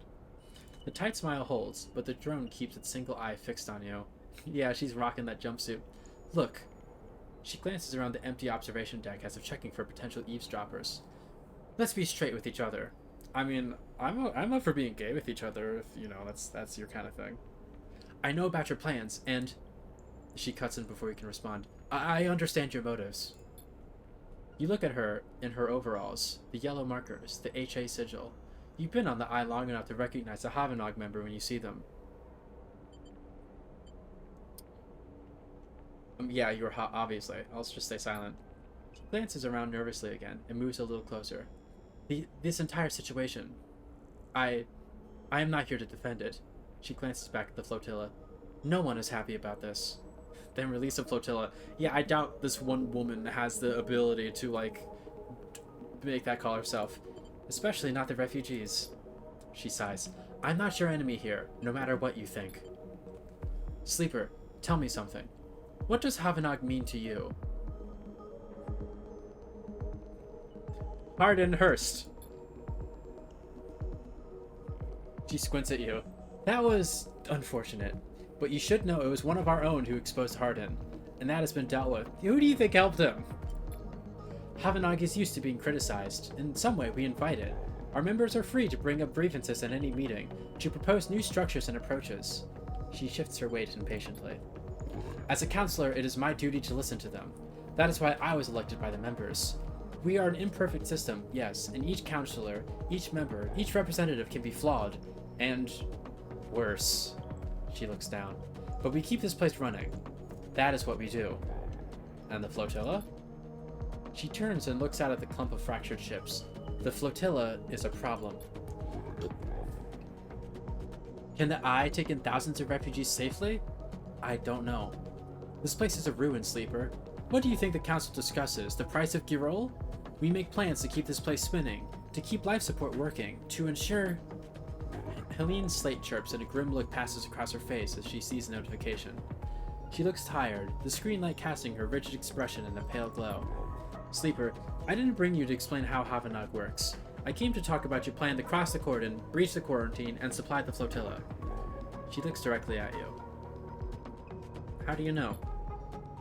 She glances at the drone. I make it my job to know what happens here. I know you think you are helping the flotilla, but you cannot do this. Right now, halfway across the ring, one of a countless series of debates are being held. These debates are to evaluate the potential harm that could be caused if the refugees of the flotilla are left to enter the station. These debates are at a standstill. Helene walks to the window.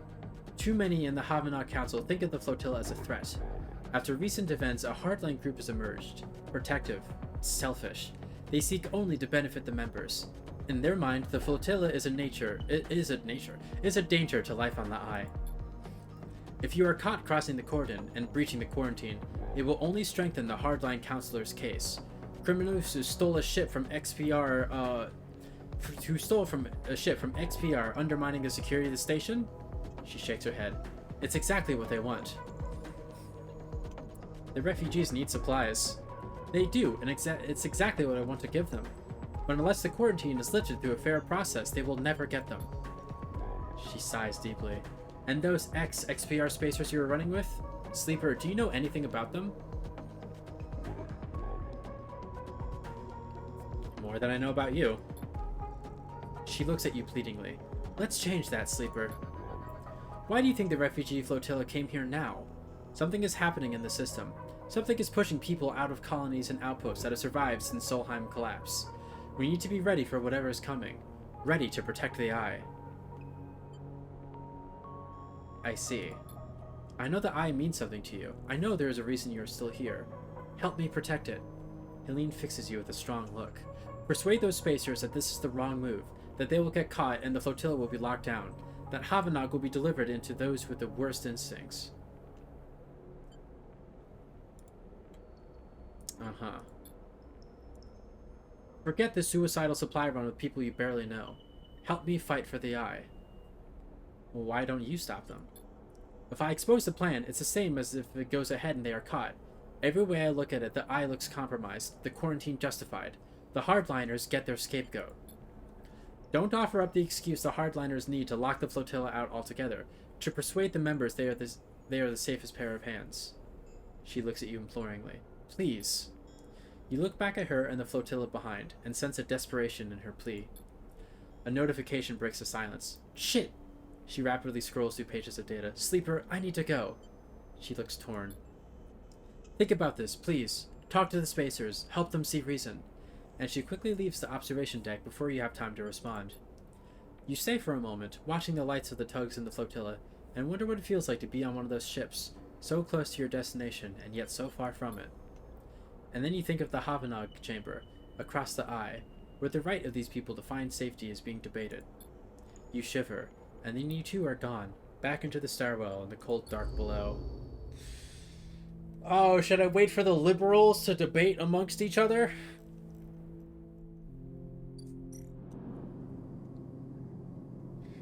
Should I wait for the marketplace of ideas to eventually produce a good outcome?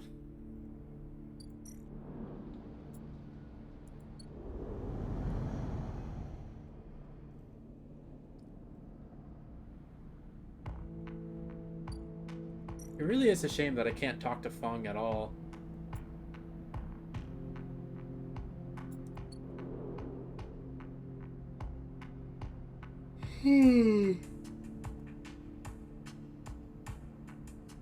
Yeah, I'm not happy with both options.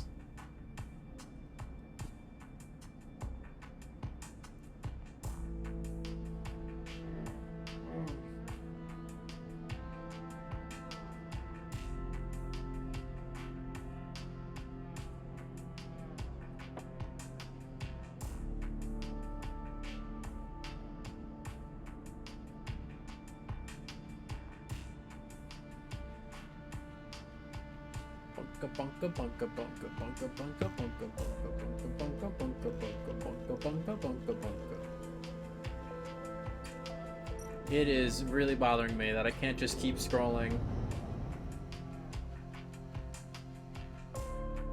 It makes sense for the spoke, you know, the place in the middle of the wheel. But like, come on, just let me cross the gap.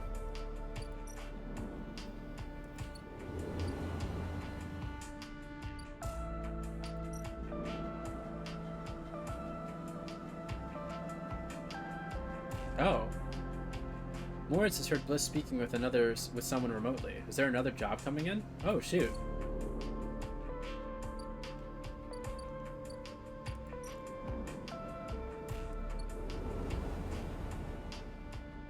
It's just inconvenient.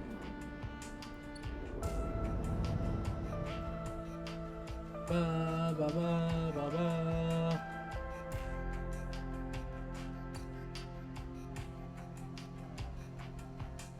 Well, I guess it kind of does justify having other homes over on this side of the wheel, because then you can just go to sleep here instead of sleep over there. It wouldn't matter so much if the whole wheel was easily accessible with just a single scroll.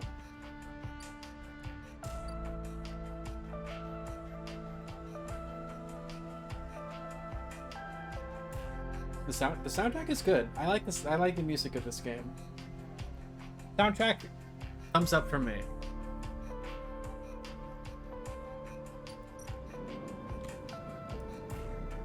Can I even talk to them?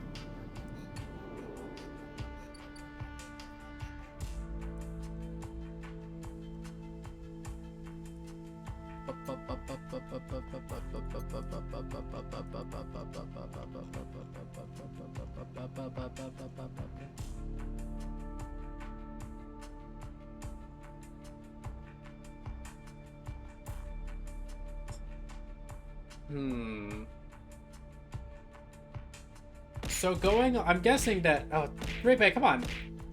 I'm guessing that going along with her plan involves not helping finish the stuff with the ship. Which, I've already made so much progress with that. I might as well just fucking see it through to the end.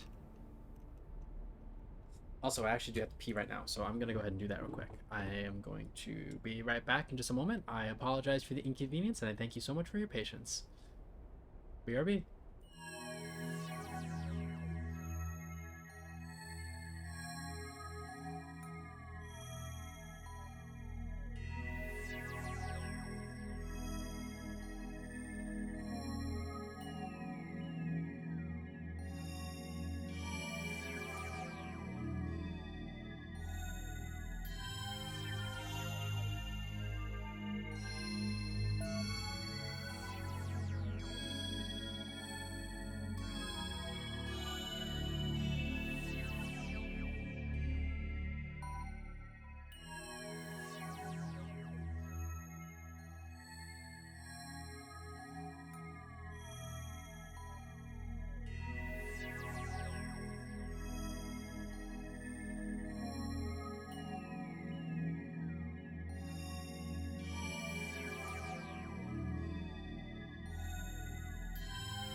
Meow schmeow. I have returned. I have returned.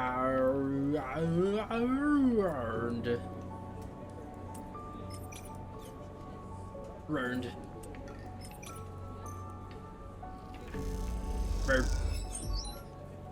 Yes. And I got energy from that. Nice. You play devil's advocate to accrue disgruntled with the Corden in the quarantine. You make sure everyone notices your arguments. How? I had a 1 and a 2 and I re-rolled and I got a 1 and a 2. Is no, there's no way that happened 3 times for me. There's no way that happens to you 3 times. The re-roll mechanic in this game must be either the re-roll mechanic has something to it, or just the way the game calculates rolls at all. There's some fuckery afoot. There's something. There's no way that happened again. For the 3rd time. Alright, I gotta go here. I gotta buy a thing. Because if I go down to 3 dice while I'm working on this shit, it's gonna not be good.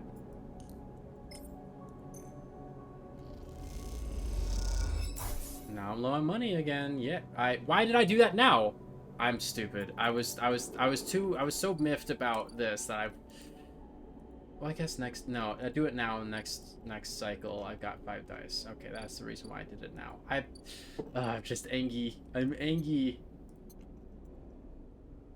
Oh, I'm angry.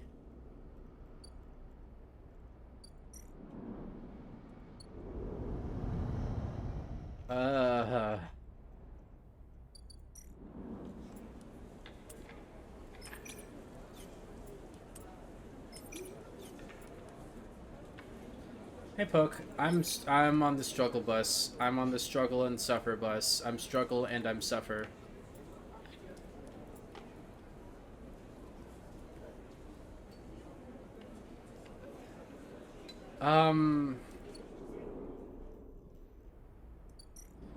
Is the ship? Oh my god, it drives me nuts.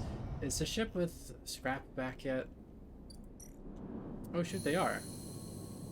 Oh no, they're still here. Never mind. Never mind. Can't you just leave early?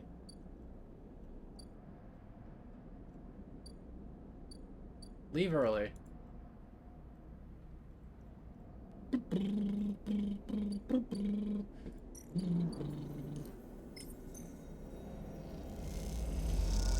Ship mind. I've got a ship mind. I've got a ship mind. Oh yeah, I've got a ship mind.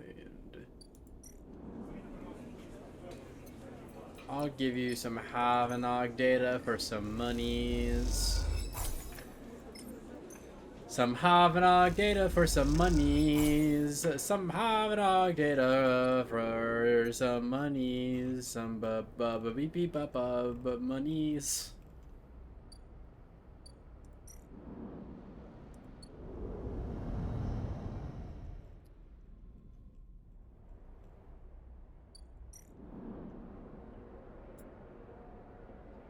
I don't like the danger there.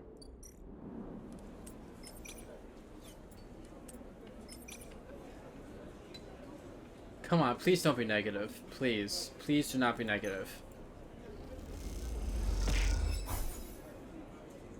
Neutral outcome, I can live with that. Alright. And then can I just get a neutral outcome here instead of negative outcome, please? Please, please, please, pretty please.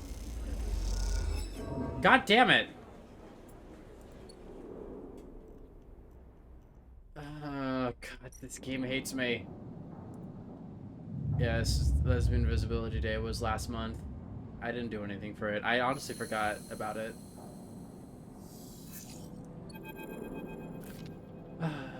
Sleeper. Geek is waiting for you when you leave, but it looked different. Pale, drawn out. You need to come with me to the Briar now. They don't meet my eye. Oh, what happened? Not here. Come to the ship. We'll be waiting. Don't take long. And with that, they disappear around the corner, leaving you anxious and confused. Spider? They found a spider. As you walk... was I streaming that day? I don't remember.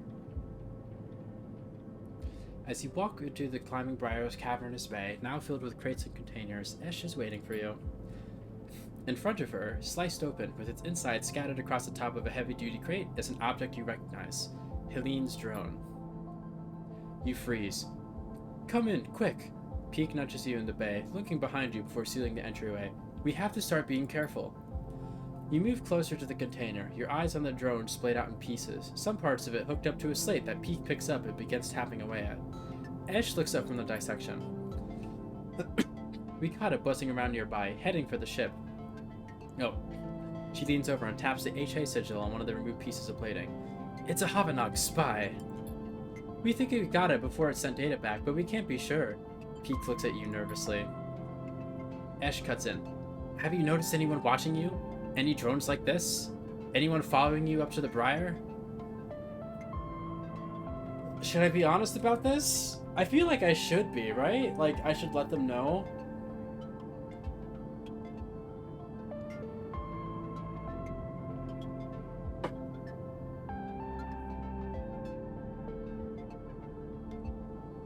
I'm trying to think about what the benefit would be to not telling them.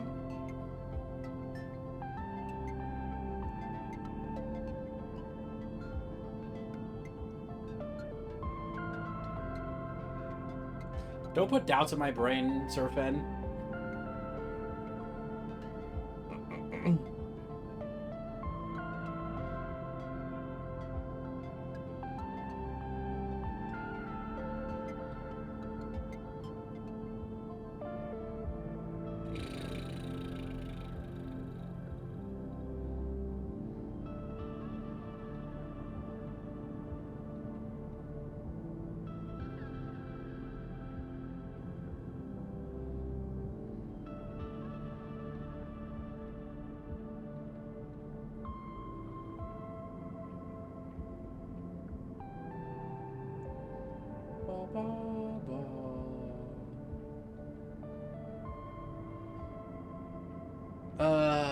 What do I do?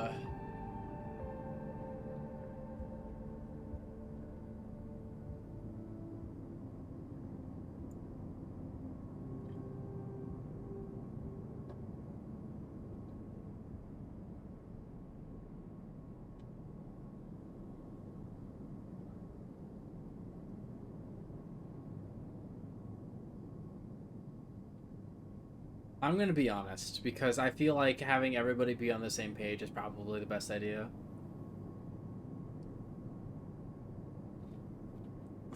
It's decision paralysis. It's just hard. It's hard. This game is hard. Oh, why did I let you convince me to stream this? What am I doing?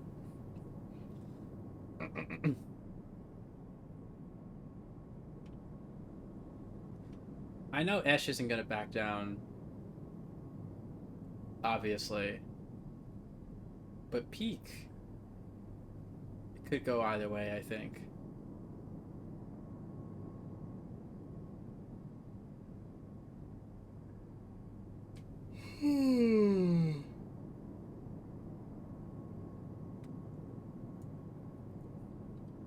Evil laugh.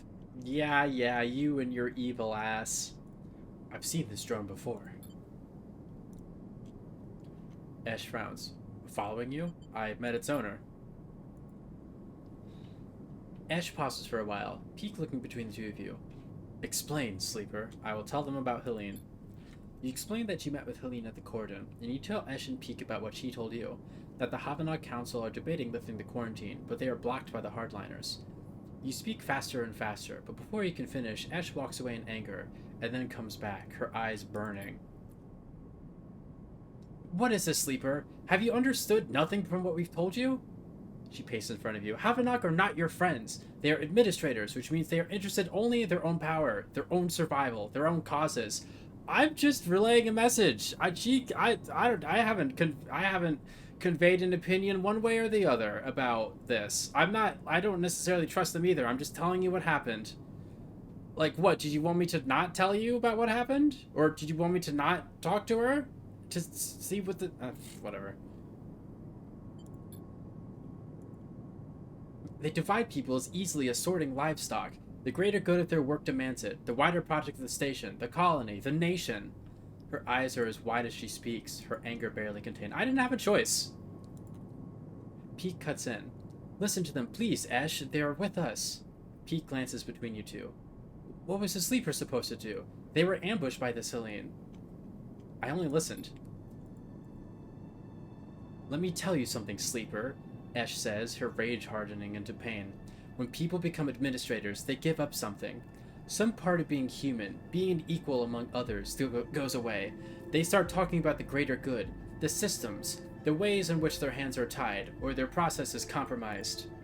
My mother was the administrator of Hawthorne, and I have seen what it did to her. That noble, higher calling, it is toxic. People should never have the chance to decide the fate of others, and those that do so at the cost of their humanity. Peek tries to cut in, but Ash holds up a hand. Don't start, Peek. Don't ask me to be reasonable or calm down.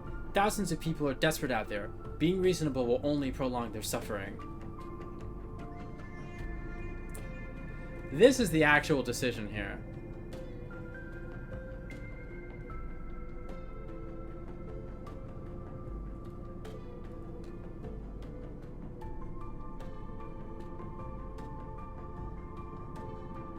I completely understand what she's saying. Like, I get it.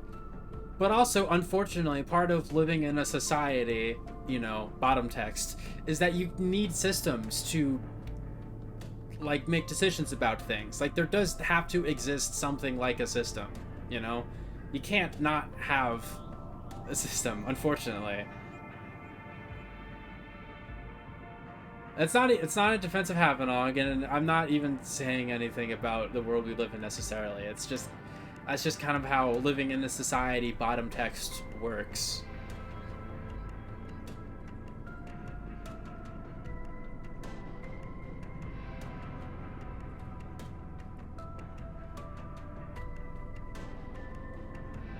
But also, like, Helene didn't offer a solution to the problem. She just said, hey, you should wait while we slowly make change happen, you know? It's not... It's just not. It's not. It's just not.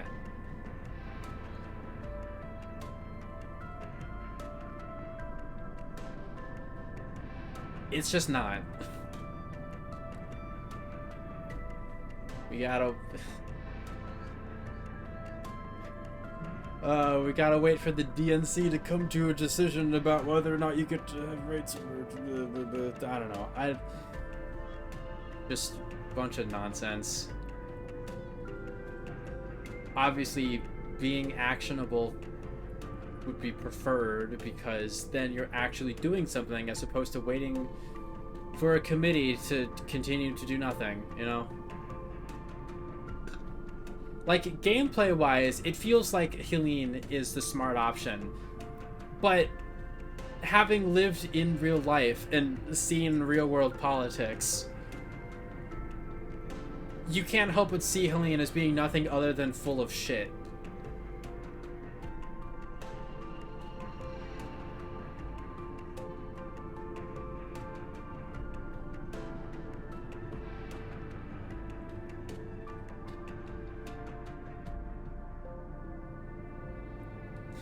And that's the conflict. Like the part of me that wants to follow the best outcome for the game, and the part of me that wants to, like, you know, be honest about the state of things. I don't know. This game is stressful. Did I say that? Did I say that yet? Did I say that this game is stressful yet? I feel like I should have said that yet if I haven't already. But yeah, you're right.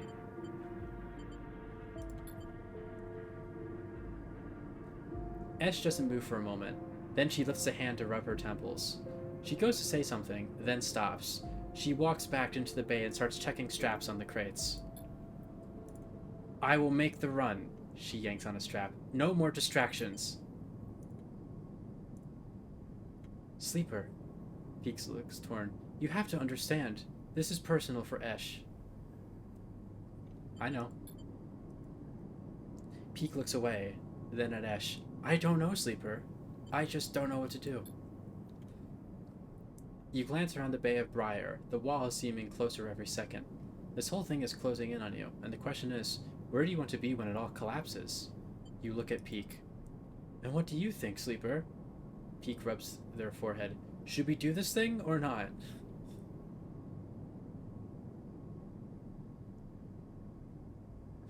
I don't know is the realest answer I can give. Peak nods.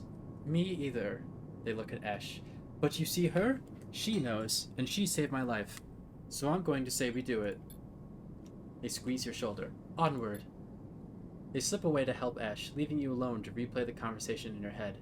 A certain kind of grim determination settling in the room. Last chance to prepare. We got 2 days left, bitches.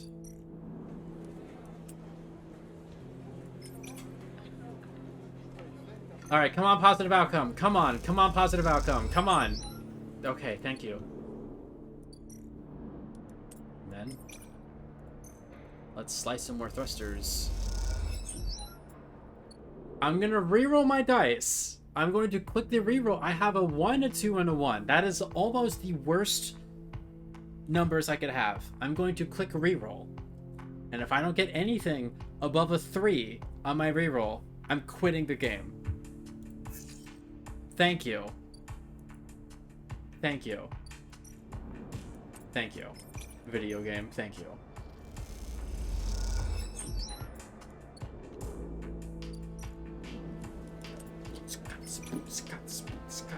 Scuts. You have to threaten the game. Positive outcome, hell yeah. Come on, another positive outcome, please. Please, positive outcome. Please, please, I'm dying over here. Thank you. Okay, thank God. This is stressful. I don't like it. Wait, did I not have to spend money on that? Oh, that's just if I get a bad outcome, I guess. Yeah. Or if I get a neutral outcome, whatever. I'm gonna go sleep in the commune. I'm gonna go chill out amongst the leaves. I could have just entered the cloud and not be worrying about any of this. I could have been free of all this responsibility. But no, I had to decide that I wanted to play the video game more. Oh, wow. Damn, look at that. That looks like some pretty good numbers right there. Let me go eat some num-nums.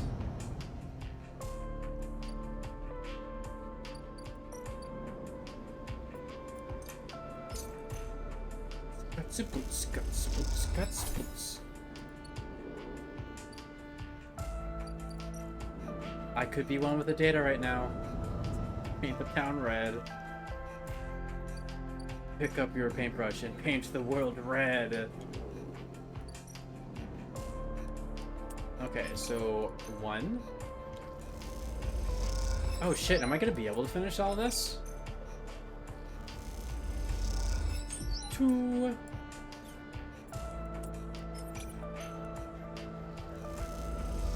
A 3.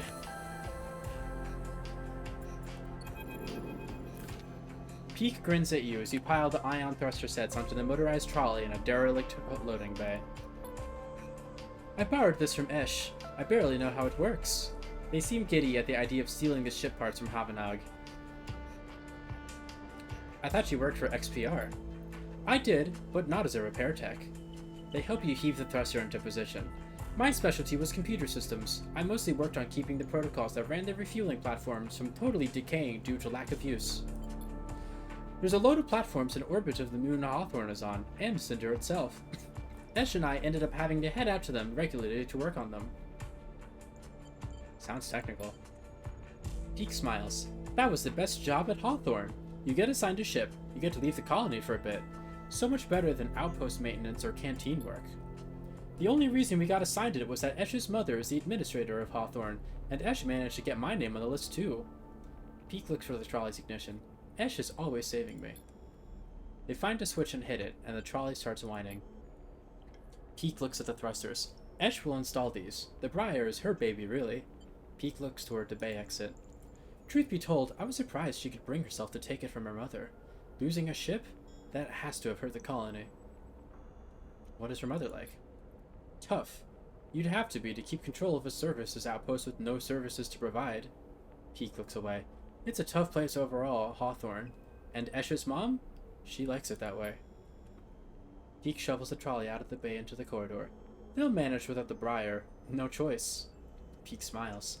And I have to admit, I'd love to have seen her face when she saw we had gone. Peek pauses. Don't tell Esh that. They walk on quietly, lost in their memories of Hawthorne. Okay, I think I can manage the rest. Peek brushes their hair out of their face. You've done more than enough this cycle. Peek looks over to the thrusters. Once these are fitted, the Briar will handle it better than ever. You might even get a thank you from Esh. They head off into the corridor, the trolley whining its high-pitched whine. See you soon!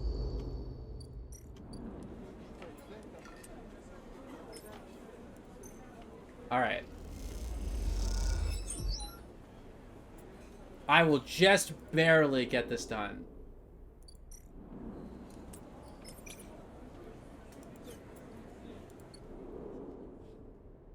Oh, should I re-roll the dice? Should I re-roll this dice? Because right now I have a 75% chance to make it, right? If I re-roll it and I get a 1, that drops to a 50% chance. And then I'm fucked.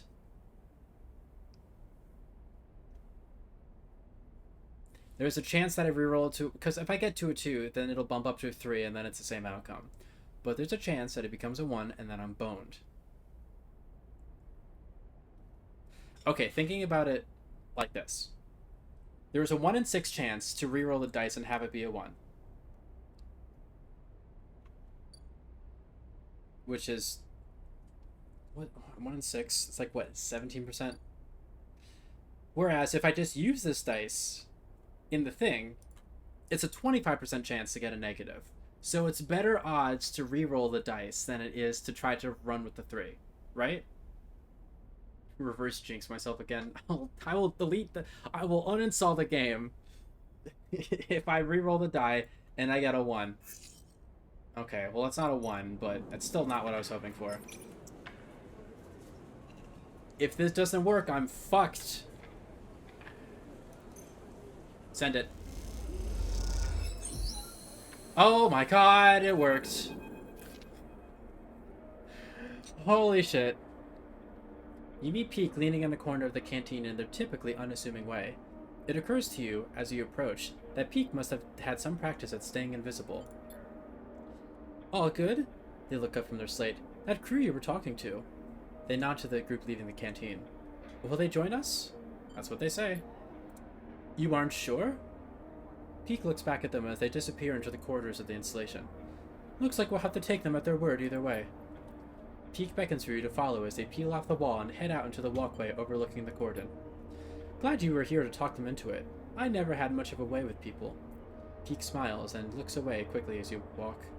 You and Esh seem to do okay. I feel like I've learned a decent amount about their dynamic, but I should learn more about Peek specifically. Why is that? Well, maybe it'd be more accurate to say people never had much of a way with me. They squint, irritated by their own odd turn of phrase. What I mean is, people have caused me a lot of trouble. I've had people hate me without knowing a thing about me. They tuck their hair behind an ear. I'm sure you know the feeling. Yeah, I do. Peek glances at you. Sorry to hear that. It marks you, am I right? I try not to think about it. You know, when people hate me for an aspect of my being, when my government hates me for an aspect of my being and wants to make me illegal, I just try not to think about it. Peek nods. Don't let me make that any harder. Peek leads you around a corner, heading back to the main cordon access way. I appreciate you coming in and helping us out on this, Sleeper. I'm talking to the crew, and, well, you know. Maybe after this insane plan is done, we can talk properly. They keep looking ahead, and you realize they are nervous. I'd like that. Peek smiles, looking down at their feet. That's settled then, they say to the floor. I better report the news to Esh. We have ourselves a tug escort. Peek stops at an intersection. See you soon, Sleeper, and please, take care. And with that, they drift away, their head down, their gait changing as they do, their practiced invisibility shrouding them like a cape. Wow, down to the wire, the last dice on the last thing I needed to do. That was even more down to the wire than fixing the ship for Bliss. That was close.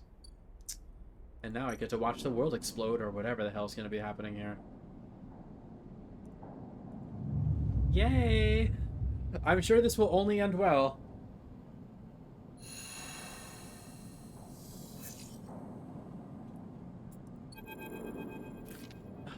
She's gone, Sleeper. Peak is breathless and shaking. She started the run without us. Why? Let's go. If we head to the corridor now. Is that because I riled her up by telling her about the thing? I'm guessing that's the issue. I'm guessing that's a problem I caused. She just takes off in advance.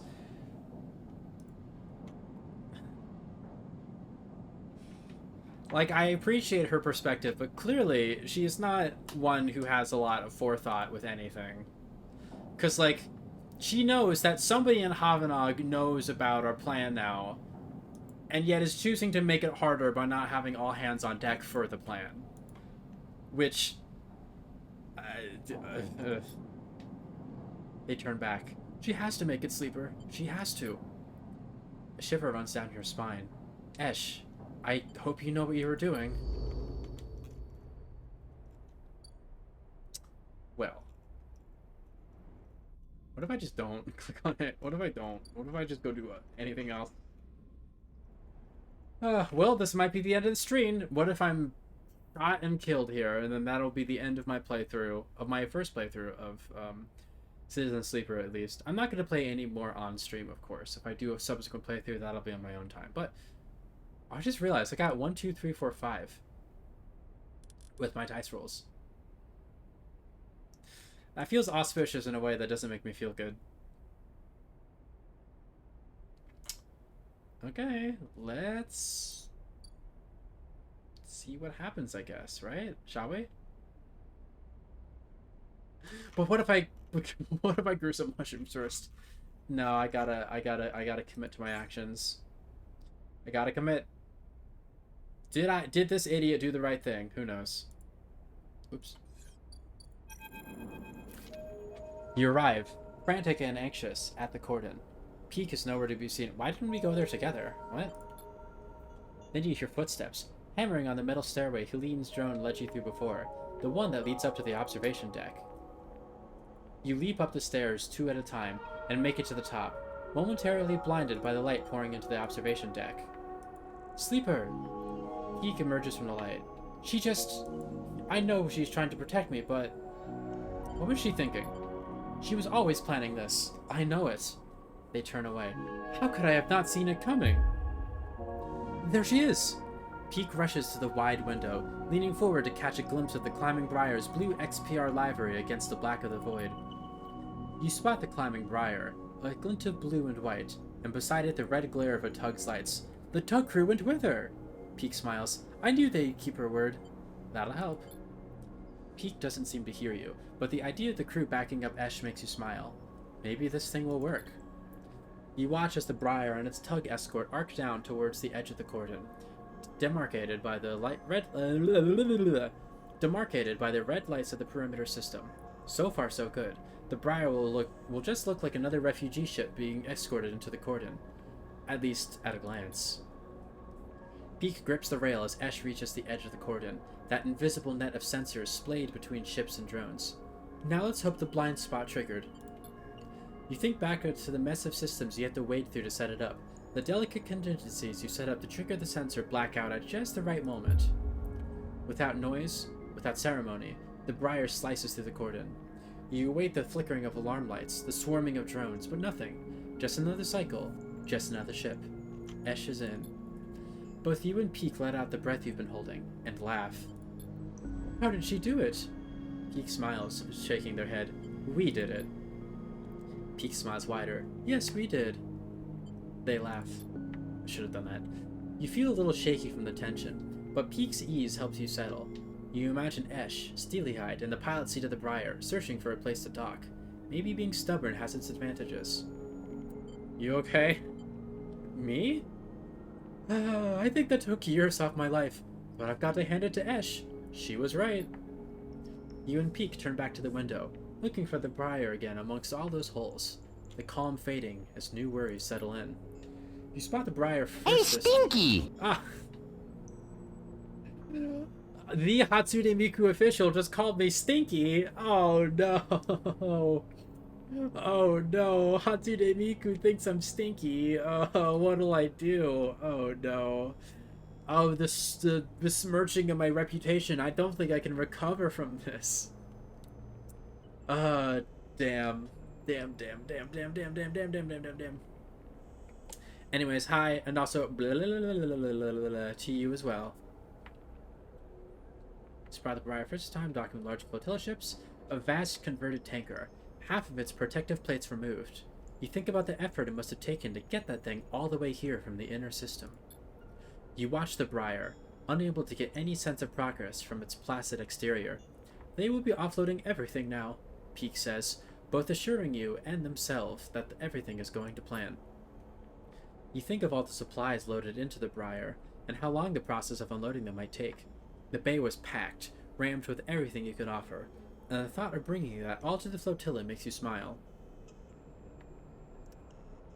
I just got the foreboding feeling that something is about to explode.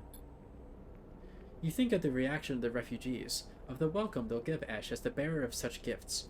You even imagine a smile from Esh as she is showered with thanks. You focus on that as you watch the Briar, and continue the nervous wait for it to finish unloading. It's breaking off!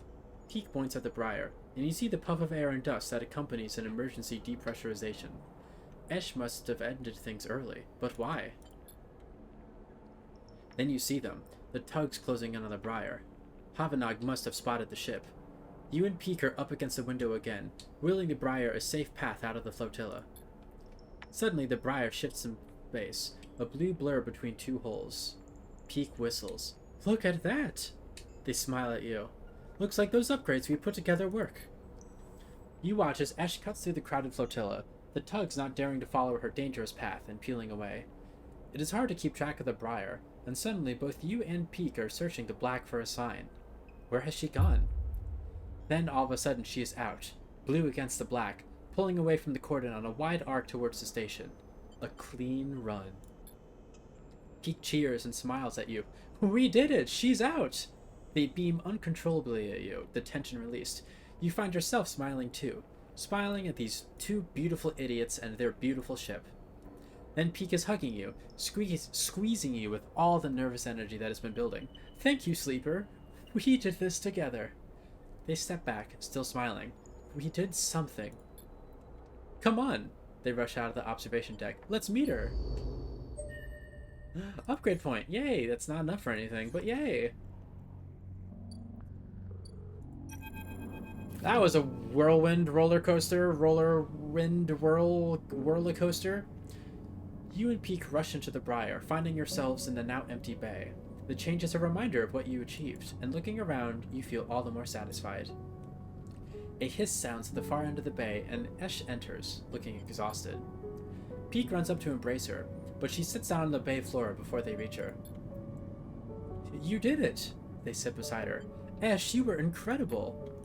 She smiles a small smile at this, laying her head on Peak's shoulder. Aw, that's cute. You suddenly feel like you were intruding, seeing the two of them like this, quiet and content. Sleeper! Peak calls. Come on over! You cross the bay and sit beside them on the hard metal floor. Esh? Peak asks. Did you get the flotilla our chairs? They both burst out laughing at the ridiculousness of it all, at the exhaustion and the worry and everything else. You laugh too. It is impossible not to. And after a while, you all come to a stop. Peak wiping their eyes, and Esh shaking her head. You would have loved to see it, Sleeper, Esh says quietly. The welcome I got. They came to greet the ship once I docked, to offload the supplies. I told them I was coming, of course, as soon as I got inside the cordon, but there were so many. Children, families, they were smiling at me, shaking my hand. Sol was there too, Peak, And he's just as gruff as he sounds over comms. She smiles. They took it all, crate after crate, until the ship was emptied out. Esh looks away. But there were so many, and even with everything we managed to bring, they needed more. They made me promise I would try to come back. Esh, Peak shakes her head. You know we can't do that twice. Esh stands up. What are we supposed to do? Wait for them to lift the quarantine?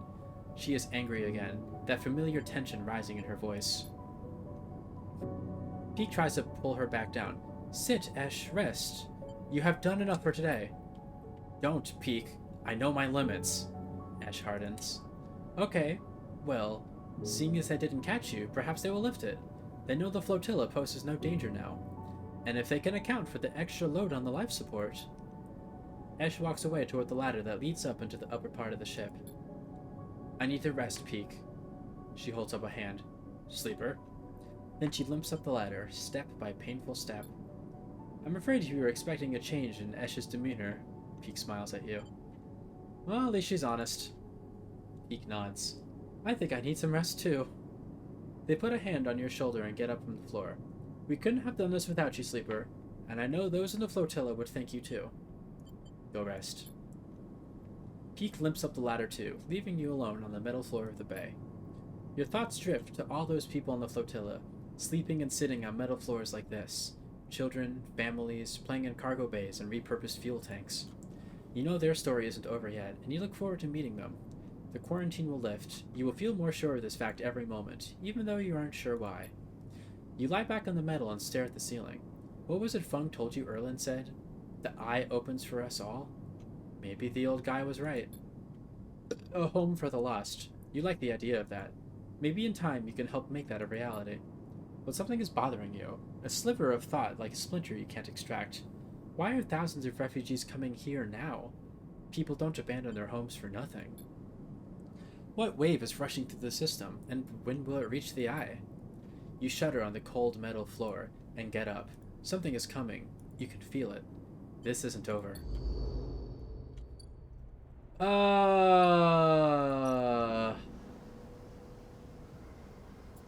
Cycle clock below. I gotta wait for more time to pass again. Damn it. Hi, Croissant. Nice to see you. Nice to see you. It's nice to see you. What if I got some scrap components? In an old docking bay, you find a locker corroded shut.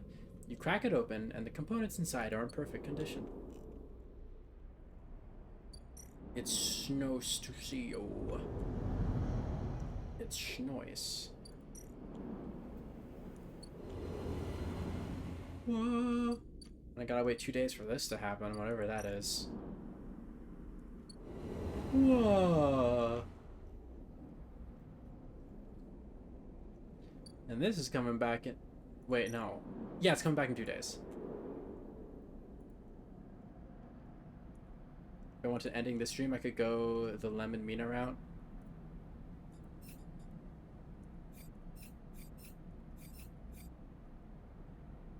I'm guessing I could just get on the sidereal with them. Not sure why your Twitch mobile app keeps freezing and bugging out. I'm gonna try turning your phone off and on again. Oh yeah.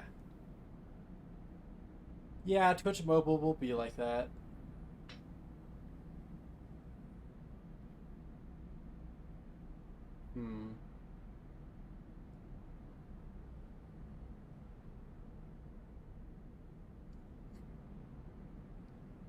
I'm curious to see what else is going on with Bliss.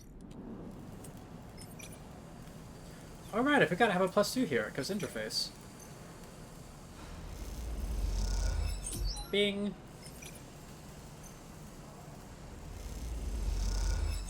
Bing. I love binging. Okay, at least that's a 1 and a 4, not another 1 and a 2 again.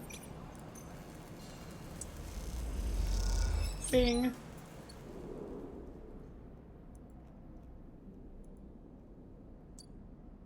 Bing, bing, bing, bing, bing, bing, bing, bing, bing. Bing, bing, bing, bing.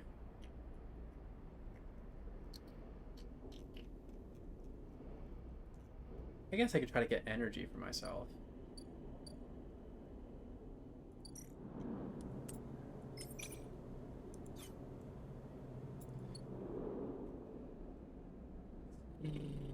But I can only get a maximum of 1 energy, and then I would be at 0 the following day, same as normal. Okay, what I do need to do, though, is spend a scrap to prepare myself to keep myself at 5 dice. Hi again, Jet. How's it slapping? Or I could just make some easy money. Easy money! Easy money! Easy money.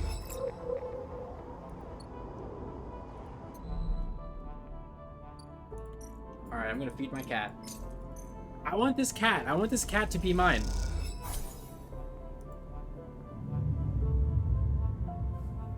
Hello, big boy Elroy. Oh, and now I'm so hungry. I'm so unbelievable hungry. Wow, not very good rolls there, huh?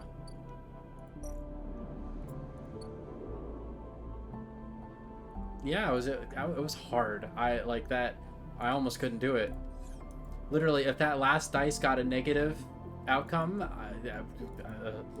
that would have been it. I would have been kaput.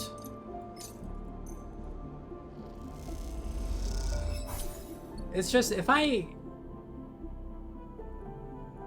end the game, because, like, I started that quest line, right? If I end the game by, like, picking one of the endings, then, like, if I wanted to see that whole quest line through, I'd have to do it all over again. Although I guess if I did it all over again with a little bit more, like, rep work for it.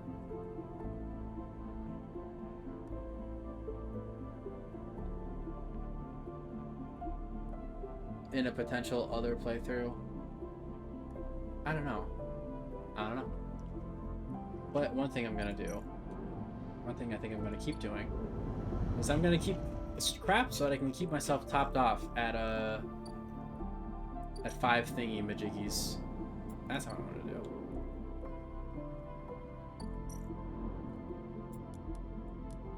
A chance to explore the ship at the start instead of breaking it down? Yeah.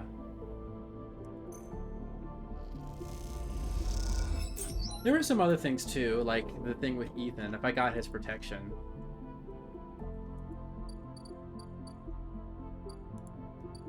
That would have been worth a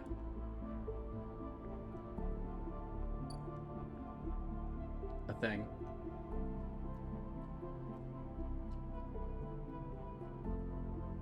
Let's do a whole reroll of everything. Yeah, that's better.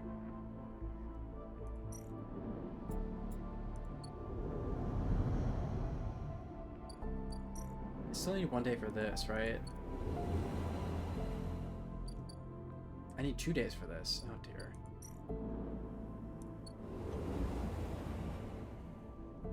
I'm assuming that finishing this isn't gonna immediately, like, fast track me to this ending. So I could just finish this off and then see what happens next, right?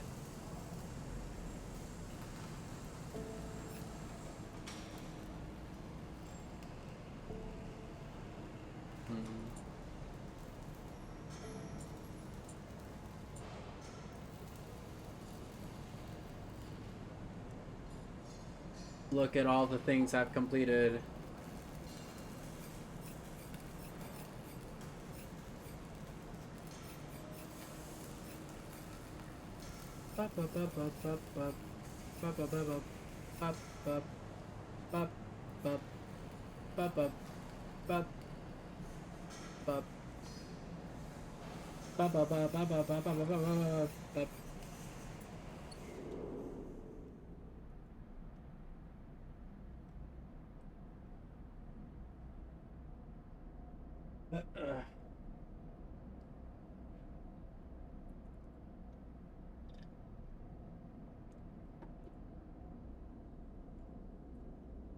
Trying to think about what I should do now. Let's just do it.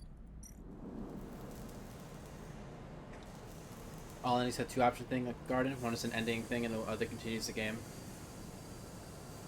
Is it possible to lock yourself out of all the endings that way?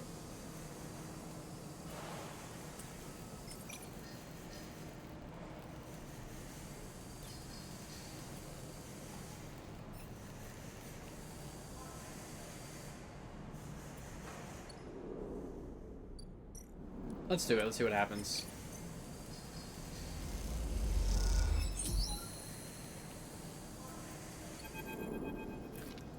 Your crew slowly filters out of the shipyard locker room, the bubbling chatter reducing with each group that leaves. There is excitement in the air.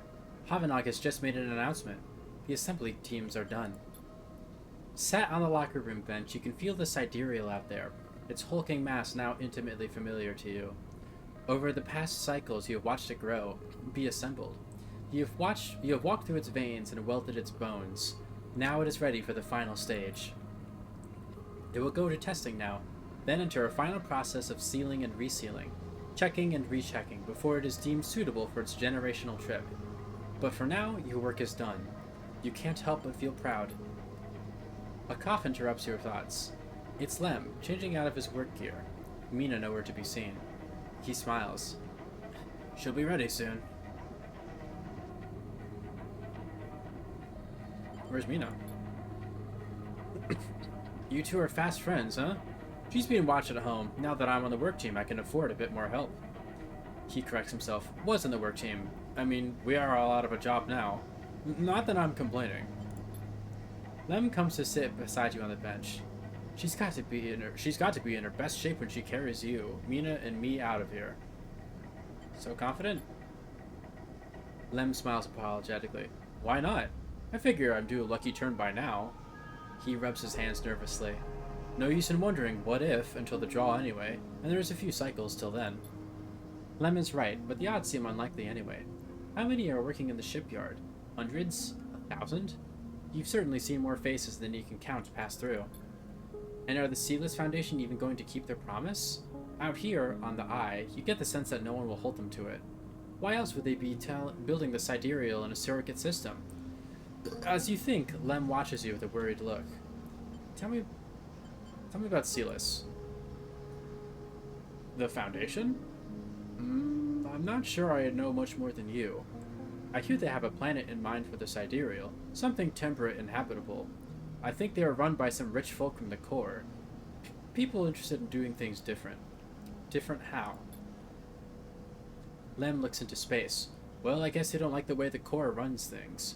All these surrogate systems, like this one, feeding resources into their silos. It's a pyramid of sorts, and we are the bottom layer.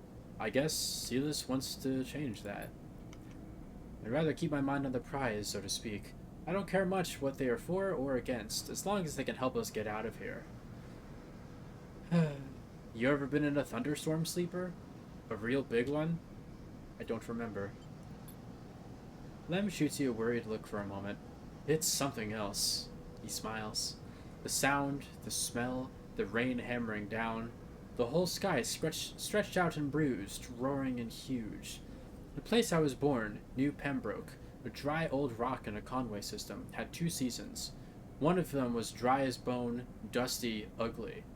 The other was one long storm, the side effect of the terraforming efforts, they said. Rain used to rattle off the roof like bullets. It washed the rust away, turned the streets to rivers. It'd sing us to sleep and wake us in the morning. We'd wait half a year just to see it again. The best day was the one where the first drops fell. Some days I wake up swearing I can hear it again. I was thinking, Mina has never seen a storm, never even felt rain. She's grown up here, the ring her only horizon. Always in the dark. I want to change that for her. You will. Of course, almost there. Lem stands, stretching. Best get back to the little one anyways. With the shifts done, I reckon she'll be happy to have me home for a few cycles. He draws his gear. See you in a few for the draw? I'll be there. Right on, he grins. Lem leaves, making you the last person in the cavernous locker room. As you sit, you think about Rain, and a little hope creeps in. Is it possible? Could the sidereal really take you to a planet? A place with weather? With skies? With life? You get up quickly before you can think about it anymore. It's too soon to hope. Too dangerous. There's work to be done. And now it's another thing I gotta fucking wait for. Why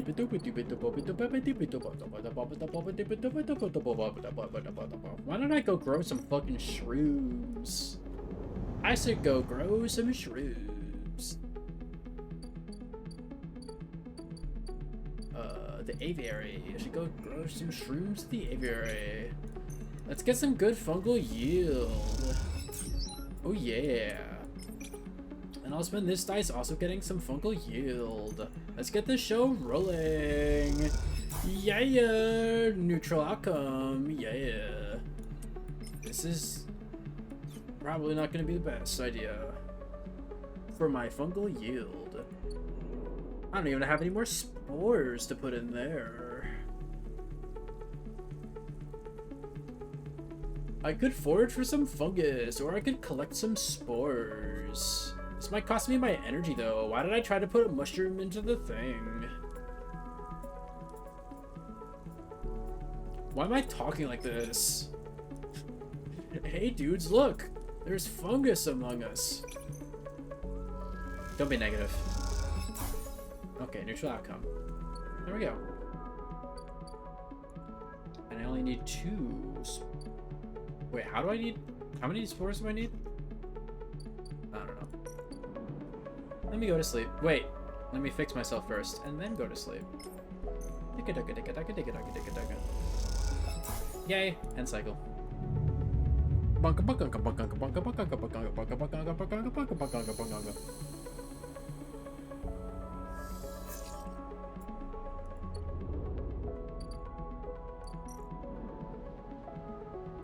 Now, I know I can go up here and go talk to Bliss again. Never mind, I had to wait one more day. One more day. Damn it, at least I can do this. Give me scrap. Give me scrap. Give me scrap. Give me scrap. Give me scrap.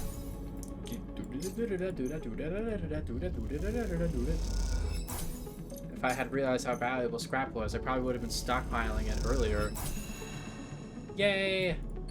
Yippee!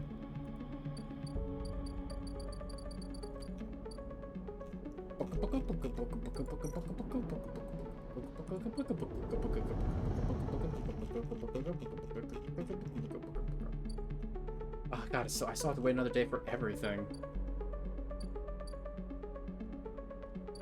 Farm sacks. Wait, no. No, that's not what I want. I want to go to the aviary. Forage the mushrooms. Whoa!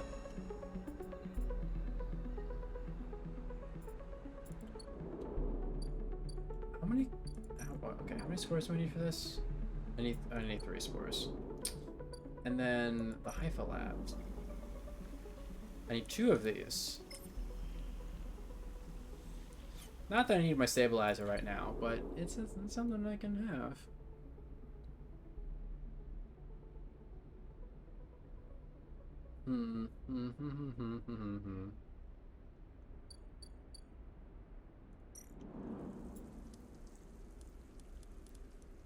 Why don't I get some more spores so I can grow some shit again?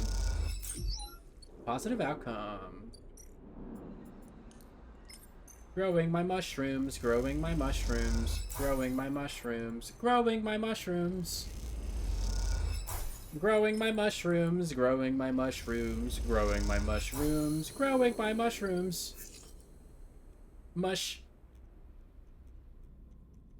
It's not mushroom for your boom of the mushroom. Bop bop beedly deedly doom. But up up shroom, mushroom, mushroom, mushroom.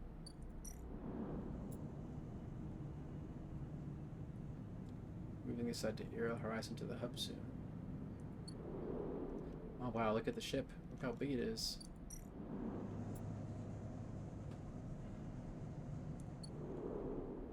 It'll be a few cycles before they announce the winners of the gambling.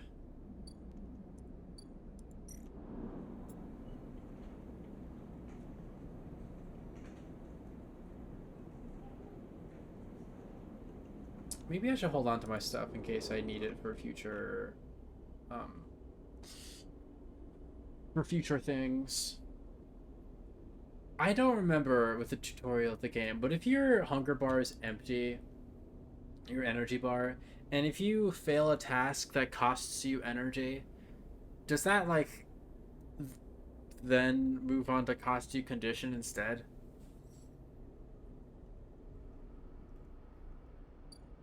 I don't remember. Also, I'm not sure what to do right now.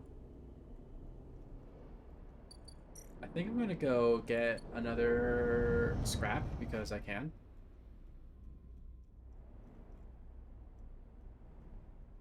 Multiple ticking clocks, so I just gotta wait. It's so stressful. Using 2 food here would cost 1 stability. That make a sense.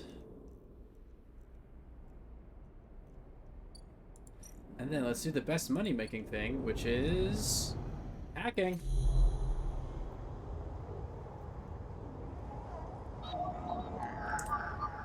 Money.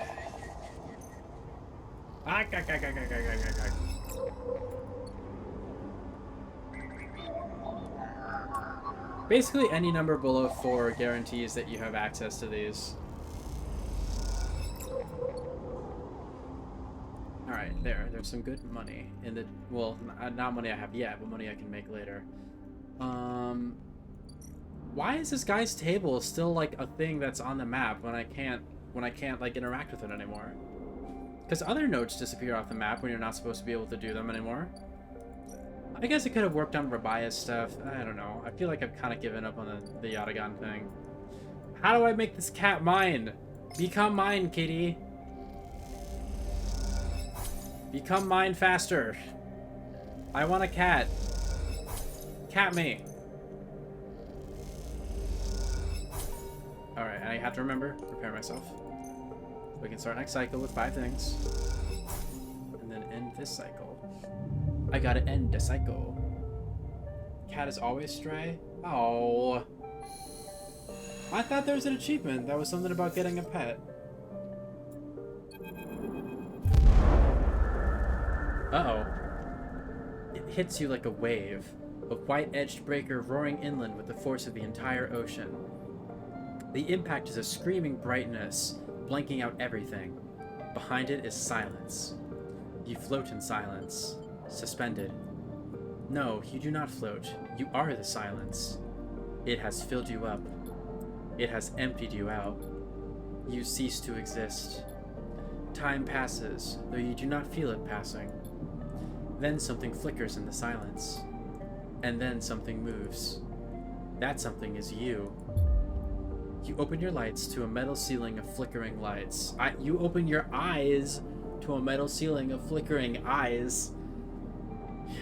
You feel the floor around you, patting it with shaking hands.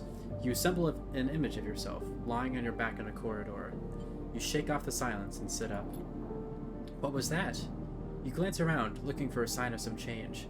Damage on the walls, shouts in the distance, fire and fear. Nothing has changed. The silence sits around you like fog. You try to think, furrowing your brow. How do you think again? It doesn't seem so easy anymore. You force the pathways to light up, the databanks to grant access.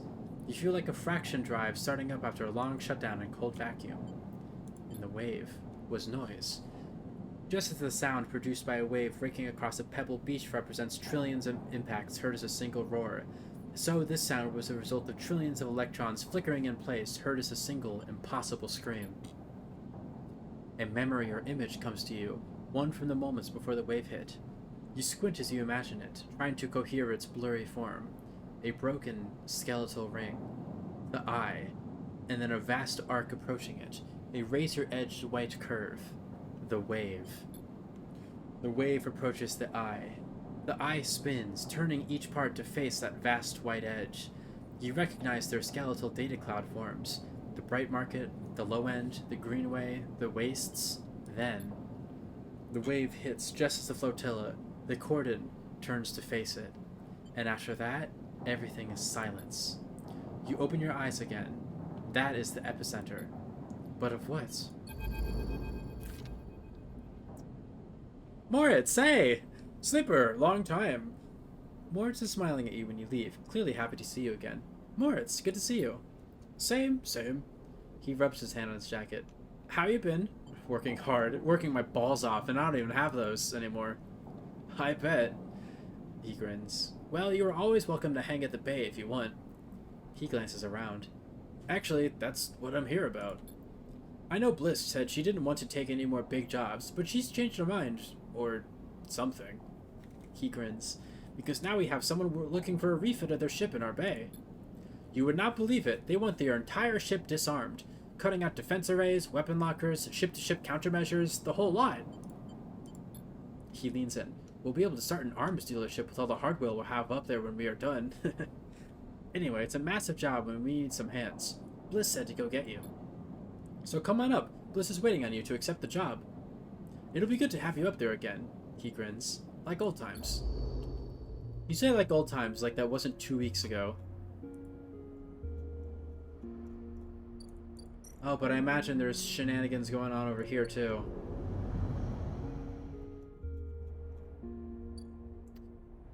I'm gonna go talk to Bliss first. That seems like a lot. That seems like a lot, and I don't want to deal with a lot right now. No, that's not what I wanted to click on. Where? Oh, it's down here. Emphas! Feed me! Emphasis on the feed! Emphas. I'm pounding on your stall with emphasis. Put some food into my mouth. When you enter the bay, it is weirdly quiet. Moritz must be out on some errand, and maybe Bliss is prepping the kit? Oh. Oh, I should have looked at the ship that was up here. It's Ankita. Sleeper. Ankita is drifting on one side of the bay. You missed her completely when you came in. The idea of not seeing Ankita when you entered a room would have seemed unlikely to you several cycles ago, but seeing her without her armor, she seems smaller, less imposing. She feels guilty, so I see. Interesting. Okay, that's interesting. I'm guessing if you don't help Bliss with her quest properly, this moment just doesn't happen at all. Ankita.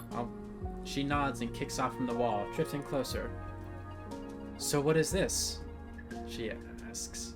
Come to avenge Ashtanor's sleeper? Or just looking for another payout? Her anger is familiar, but quieter than before. Restrained. Don't start. Start what? You are the one following me up here. She looks away, and you can tell her anger isn't directed at you in particular. It radiates off her like fire. Bitch, I just work here. You better be ready to sign, comes a shout from the bay entrance. I can't say that I just work here. Because I've got my best repair tech coming up here especially, and they are going to... Bliss glides in and suddenly stops herself when she sees you and Ankita standing off. Oh, Sleeper, you're already here. Miss Cassetta, this is the tech I was telling you about. Best on the who... She stops, looking between the two of you. Wait, do you two know each other? You and Ankita look at each other. We work together. Bliss squints at you both before continuing. Bliss produces a slate. Now, Miss Cassetta, if you'd like to sign our damage waiver here, we can start on the decommissioning. She looks at you. My tech here is eager to get started, as am I. Ankita scrawls her signature across the slate. Thank you. And everything is okay with the special payment terms we discussed? She gives Ankita a strange smile. All fine, says Ankita, giving you another hard look. Then she kicks off and drifts to the entrance. I'll be in the gimbal, she says, and leaves. Special payment terms? She looks over her glasses at you. Look, Sleeper, there's something I have to tell you. She glances around again. What is she so nervous about? This isn't exactly a typical job. Miss Ankita, she gives you a knowing look, doesn't have the chits to pay us, so we've made a special arrangement. I'm leaving. You're joining a mercenary crew? Don't make me laugh. Ankita's an ex-merc. Why do you think she's getting us to remove all our ship's armaments? Amber. The ship is called Amber. Bliss gives you a funny look. There's some deep history here, huh? She holds up a hand to stop you from answering. Look, all I care is that she's heading for the Starward Belt. She looks out of the bay. That's where I'm headed. Also, she turns back to face you. Also, I wanted to ask if you'd like to come with us. Oh, another ending. Huh.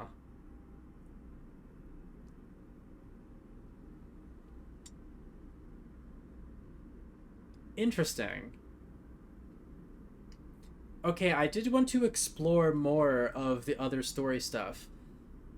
But this seems like an ending that needs a very particular sequence of events leading up to it. Where A, you both have Ankita, kill the robot and then guilt trip her about it.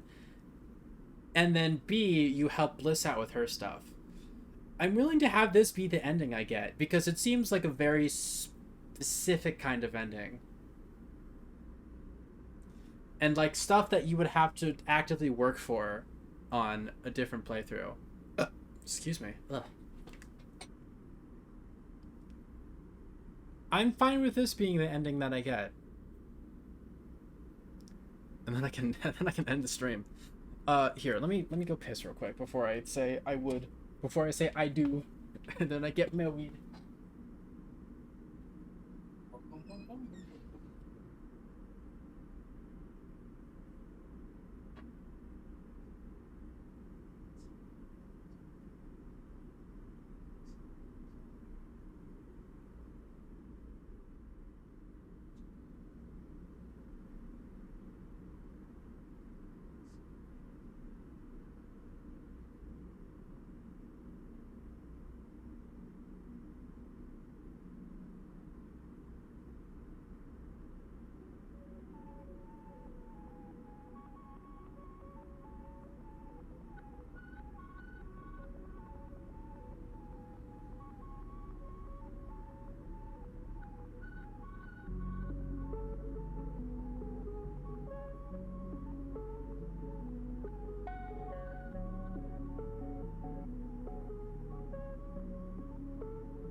Fuck it, I would.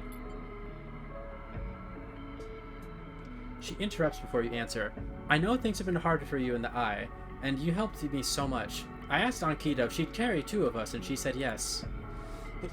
Moritz will take over the bay anyway, although if you stay here, you're welcome to help him run it. I just thought... you might be in need of a fresh start as much as I am. She turns away nervously. Think about it anyway. The berth is there. We've got to finish the job first anyway.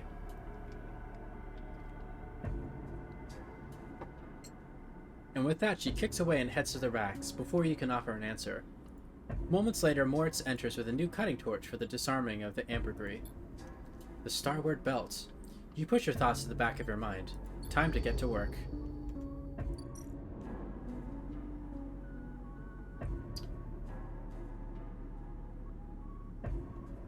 Stay with Moritz or go with Ankita and Bliss?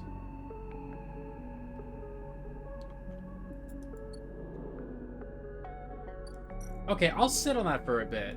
See, the game tells you, hey, this is an ending. You know, do you want to do this? The game tells you for this one. But also, I'm curious about what's happening over here. Even before you reach the cordon, the damage is obvious. The blinking red lights, the drones, the tugs, all are gone. Half the cordon's frame has also been shorn away, perhaps through the impact of some failing ship. People push past you in the corridor, both Havanok staff and contractors, clearing the cordon.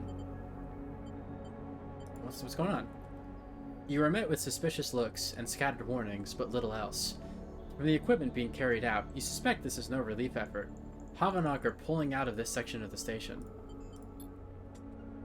The further you pass into the cordon, the less people you see. You can see a few sections have been closed off. Your bulkhead doors sealed and red warning lights punctuating the corridors, but otherwise most areas seem functional. Suddenly you feel a hand fall on your shoulder. Havanok security? You should have known better than to wander into this place. You brace yourself as you turn. Hey, Peek. Sleeper! Peek embraces you as you turn. What are you doing here? Did you see the cordon go down? Did Esh speak with you? Peek glances around, and you can see they are panicked. I don't know what's happening. That makes two of us. Esh left without saying anything. Peek runs a hand through their hair. I was away from the ship, and when I got back, she'd taken it and gone. Then I saw the damage to the cordon. Oh no, don't tell me. Peek looks at you with wild eyes. What if this is some Havanok attempt to clear the flotilla? To scuttle the refugee ships? Don't jump to conclusions. Peek pauses. What do you know, Sleeper? Something hit the station. Peek looks incredulous. Hit?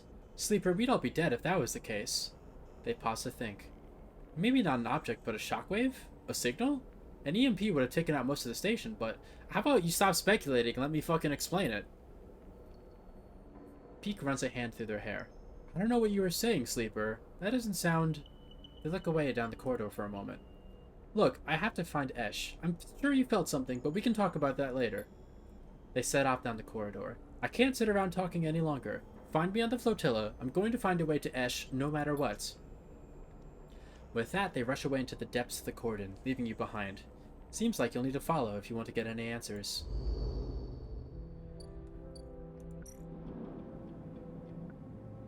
Oh. You find a small shuttle scavenging supplies from the cordon to take back to the flotilla. They'll take you too if you bring some scrap along. So I can go to the flotilla. I see.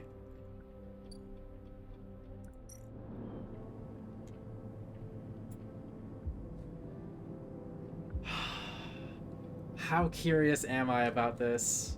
How curious am I about this?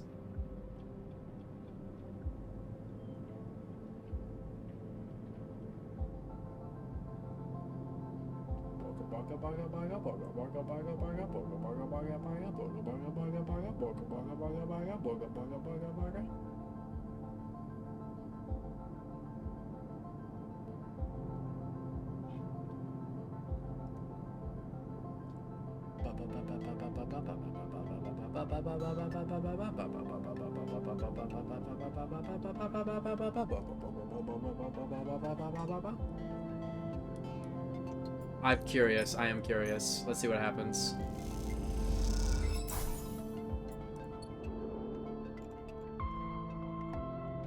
Oh, wow. Look at that. The refugee fleets. So when does the eye loop back around on itself? Where's the other end? How far away is it?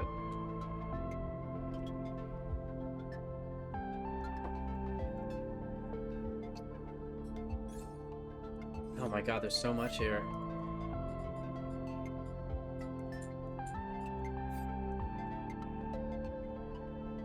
Bunka bunka bunka bunka bunka bunka bunka bunka.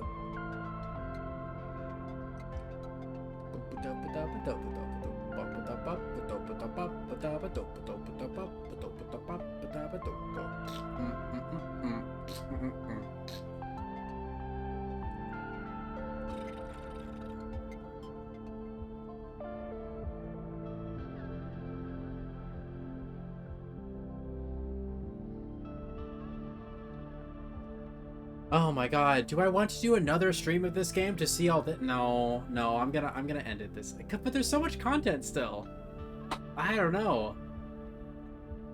I thought this was gonna be a short game to play.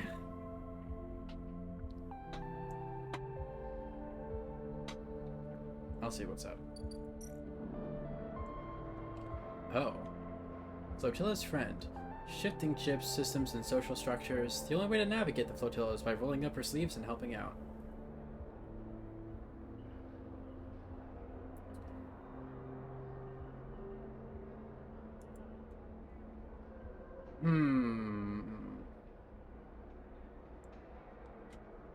I need to be the flotilla's friend. Bonka, bonka, bonka, bonka, bonka, bonka, bonka, bonka, bonka, bonka, bonka. Are you sorry, Sir Fen? Are you really? You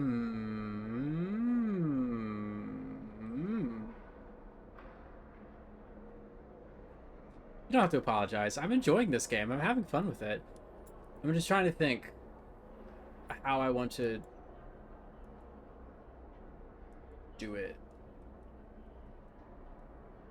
And these both offer the same amount of Flotilla's friend, even though one of them is danger and one of them isn't.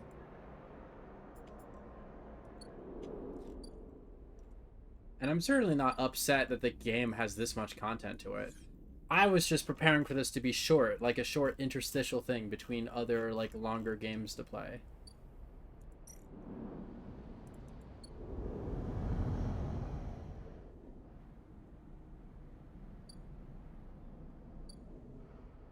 Sure, let's work on it. Whoa.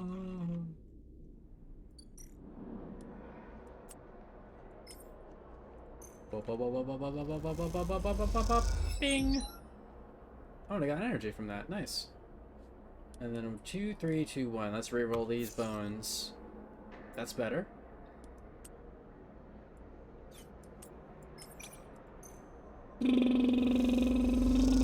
Bing. I got some Flotilla's friend. Citizen Sleeper 2 is twice as long as this one. Jesus. How much game is there to game in the game? Neutral outcome. Okay, I just need one more neutral outcome and then I'm good to go. There we go. Soul and Peak. Pragmatic Captain and Cautious Spacer. Alright, what's up with Peak? As you walk into the bay of the Climbing Briar, the familiarity of the space overcomes any trepidation. It feels good to be back, and the return feels earned, especially after all the work it took to figure out a route through the flotilla's jumble of ships that might lead you to this blue streak. You see Ash and Peak immediately, sitting at the back of the bay, deep in conversation. Their closeness causes you to stop, suddenly aware that you might be interrupting something private. Peak is gesturing wildly as Ash stares out into the middle distance, hunched over. As Peak tries to get her attention, she spots you. Sleeper. Ash nods. Incredible work back there. She smiles. Sorry I couldn't wait for you and Peak, but the moment I saw the cordon go down, I had to get in here. Peak shakes her head, leaping before looking, as usual. Peak smiles. But I'm glad we are all reunited. To be honest, I can't believe it. The Flux event knocked the entire cordon system offline. The flotilla is free and Havenog are backing off. Peak smiles at you. You must be our good luck charm. Flux event? That's what the refugees are calling it, Peak explains. Apparently, that's what they called it when it started happening around Ember. What exactly is happening? Hard to tell. It's some kind of disruptive wave that only affects electrical systems, Peak chips in. Typically, systems are screened against radiation and interference, but this seems to be dulled, but not stopped by those defenses. Basically, the crisis continues. The cordon may be down, but this brings a whole other set of problems. Ash paces away. You should tell them, Ash. Peak glances at her. Please. Ash doesn't respond. Tell you what? You stare at her back, waiting for a response. Please, Ash, haven't they shown you they can be trusted? Peak nods towards you. Ash turns, her arms folded tightly across her chest. She goes to start and then stops. You can see the anger in her eyes, but you realize it is not directed at you, or at anyone else. She is angry with herself. I brought weapons to the flotilla, and now they are gone. You suddenly remember the sleek crates that were tucked into the bay, marked with a yellow sigil. The ones Esh told you were just supplies. What were you thinking? I was thinking that if the cordon wasn't going to be lifted, the refugees would need something to change that. She stares at you defiantly. Would you rather they just stayed quiet and died like good citizens?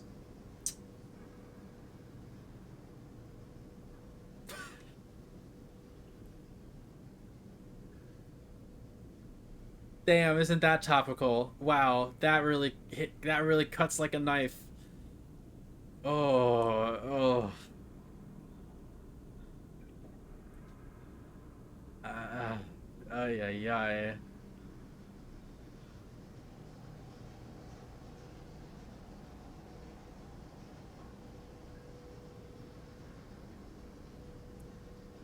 Ay, ay, ay, ay, ay, ay, ay.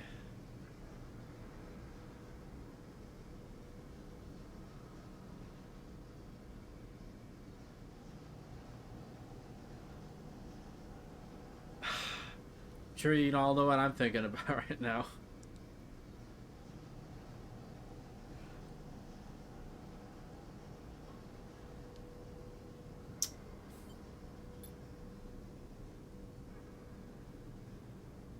Peek looks at you. She knows this was a bad move, Sleeper, I promise you. They glance back at her. She's just too proud to admit it. Like, I get it. Trust me, I get it.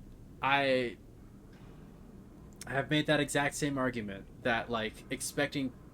Like, oftentimes, the unsaid expectation is to expect people to just lie down and die quietly. I've talked about that when playing fucking Monster Hunter Stories 3. That's essentially what the king does there. So, like, you can't really fault Vermeil for all the terrible shit they do because they're in a corner with no other recourse. And, you know, obvious parallels to the real world, like with Palestine and stuff like that. You can't help but be like, yeah, but also you can't just, like, throw weapons at people and say, hey, go nuts. Like, that's also a really bad idea.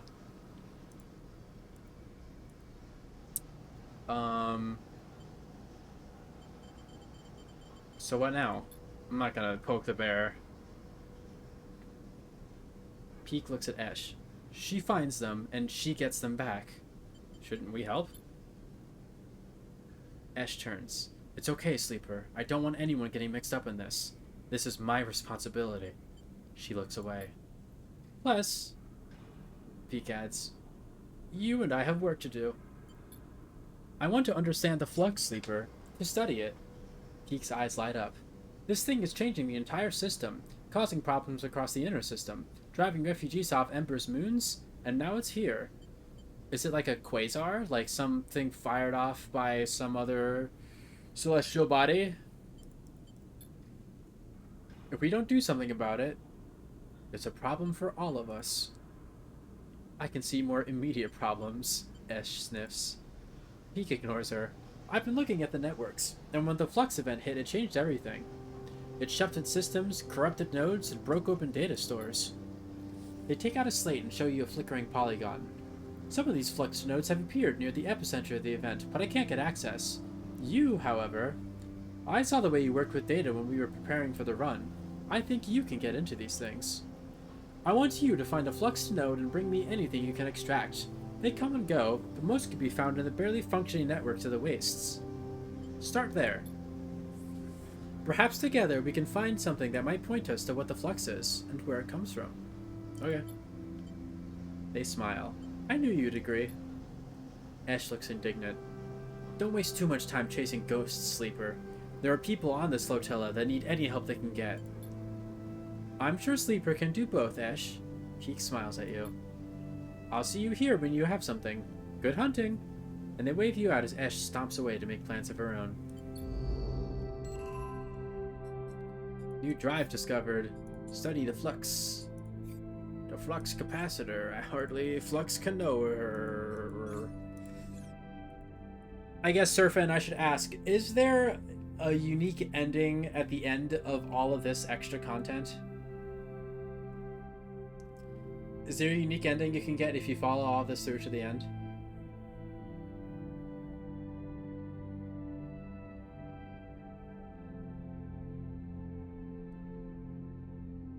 There is? Okay.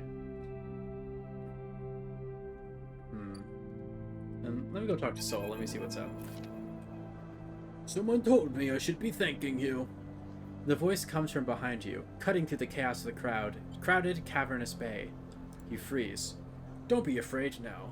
I've been hunting you, sure, but for all the best reasons. You turn to see bright eyes set in a rough face, framed in rusted metal. Oh. Soul. He holds out his hand, the other clamped firmly around a knotted wooden crane.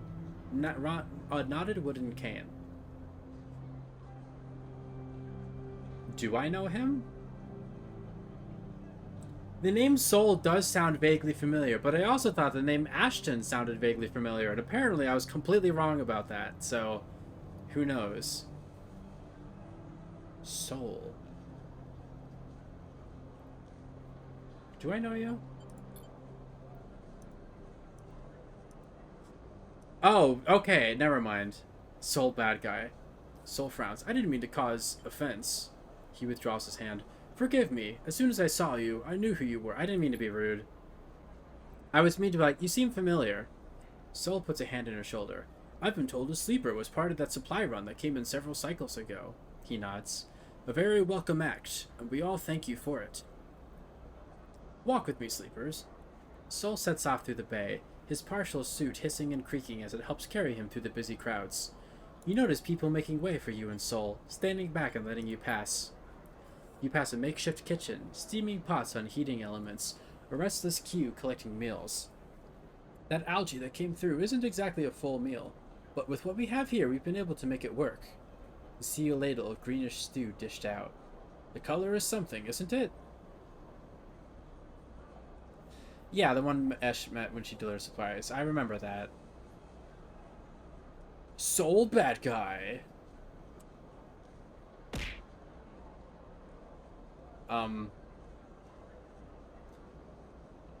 Mankind was something, and in the end, they blamed the beasts, or however that goes.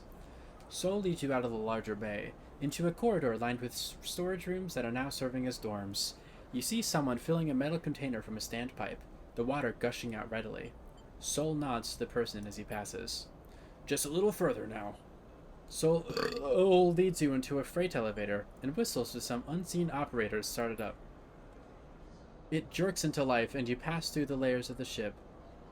And as you pass through the layers of the ship, you see people on every level, supplies crammed into every available space, and sparks leaping in bursts as the ship is reshaped and modified to sustain its population.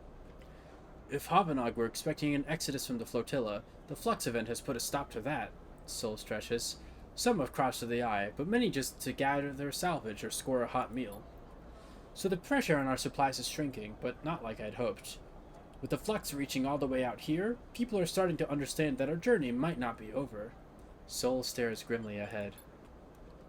Suddenly, the freight elevator screeches to a halt, and Soul leads you slowly out into a wide room of chairs and terminals, ringed by a mezzanine and with the glass roof above showing the distant hub, and the far curve of the eye beyond.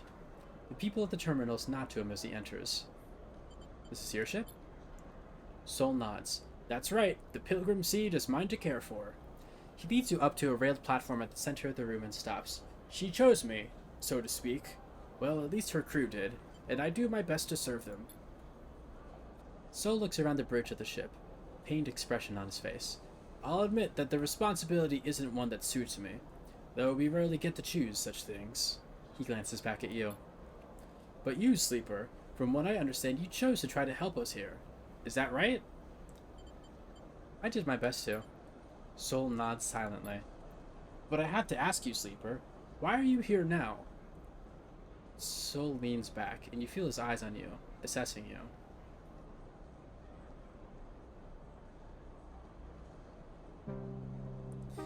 I mean, the reason why I'm playing this at all is that I want to know a little more before I end the game. I want to know more. I want to know more. And why do you think we could tell you anything you don't know? He smiles. I have thousands of people here on the Pilgrim Seed, Sleeper, and there's thousands more out of the flotilla. He leans against the railing. A lot of them are looking to me to provide some future for them. Some path out of this dead end we've got into. And this cycle, this very cycle, the thing we've been running away from, it just caught up with us. So these people are scared, Sleeper, and they are looking to me for reassurance. And then, on the same cycle, someone tells me they see you on board. A Sleeper, the same Sleeper, they reckon, that wanted so strongly to send a ship past the cordon to see us. Soul scratches at his beard. So the first thing I wanted to do was thank you for that, for your interest. He pauses. But the second thing I wanted to do was find out what you want from us. Soul's suit hisses and creaks. I think that's fair. Don't you? So what is it?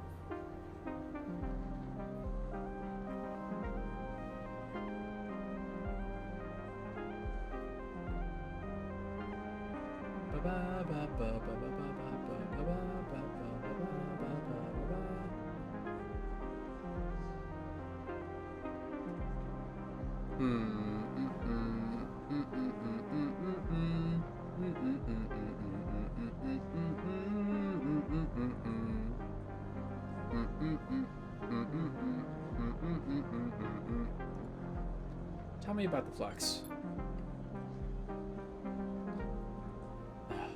Someone at a terminal calls out to Soul, and he shouts some orders back. He turns to you. Apologies. He smiles that half smile. I tell you what, Sleeper. Let's you and me make a deal. You want information, I understand that, but I have a list of needs longer than the rim of the eye itself. He grimaces. So you do some things for me, and then we can talk about what's been happening in this system, and I will answer all your questions and then some. I may be the captain of the Pilgrim Seed, and she is certainly the biggest ship in this flotilla, but I'm not the only captain here. We have ships here from each of the moons. We're from Ember's Hearth, but there's others from Ember's Song and even Ember's Steppe. The moons have been at each other's throats, Sleeper. What with the pressure of the flux, the bad blood from the old days. We aren't exactly all in alignment. What I need is a way to stop things escalating, for the crews on these ships and their captains to feel happy and comfortable enough to forget old rivalries and past crimes. He flinches at something. Those from Ember's Steppe, well, they've always been proud, but that pride seems to be a barrier to compromise right now. The last set of supplies I sent their way, they refused.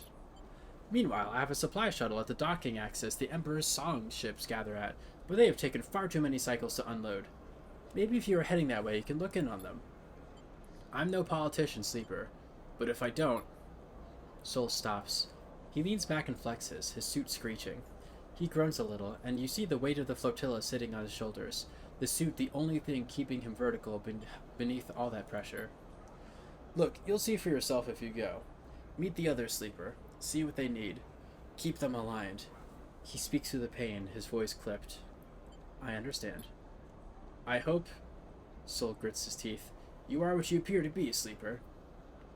He smiles his half-smile, despite the pain. Because I'm not sure I could take any more bad news. Plus, there's plenty to be done here on the Pilgrim Seed, too. If you have a moment to pitch in, there's never enough around here. That's something I have learned the hard way. Soul settles onto his cane, the pain visibly receding. Alright, I have 1,000 things to attend to now, Sleeper, so you'll have to find your own way out. And with that, Soul sits at his terminal with slow and careful movements. You head back down on the freight elevator, and as you do, you see again the layers and layers of chaotic life this vessel, and all the vessels of the flotilla, hold.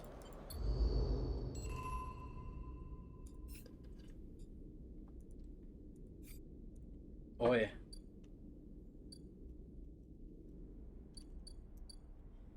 Oh my god, a lot of new characters, a lot of new story, a lot of new story, a lot of new story, a lot of new characters, a lot of new story.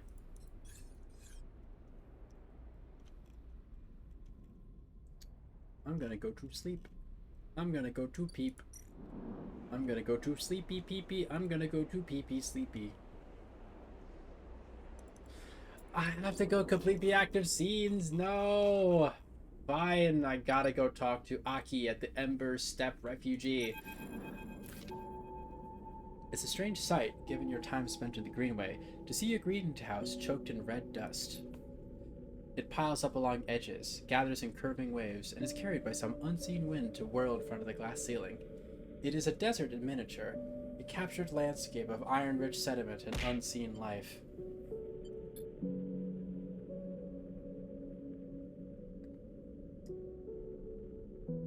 Beautiful, isn't it? The remark comes from another figure standing at the viewing window, so quietly that you hadn't noticed them. Did they just arrive, or were they here before you were?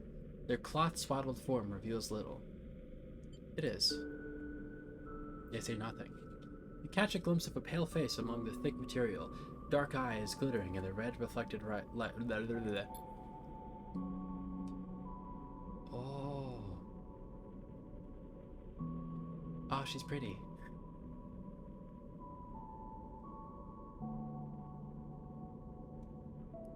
Damn it, I really like the art style in this game.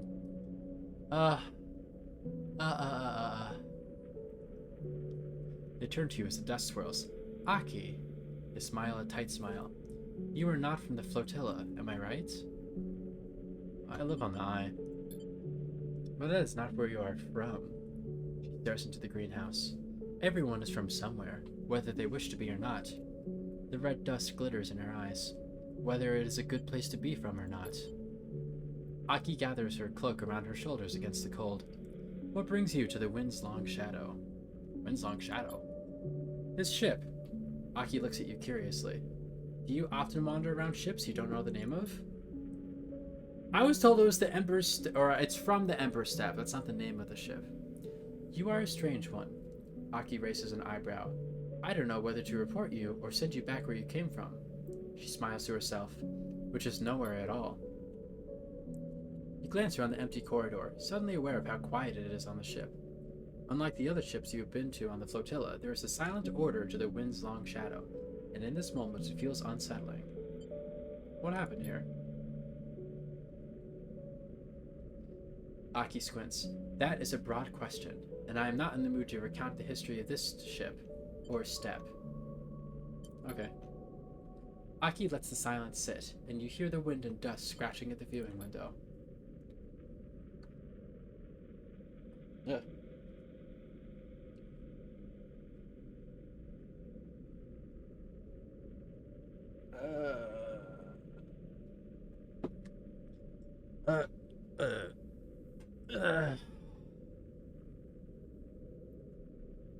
Reading through all the dialogue in this game is really doing a number on my voice.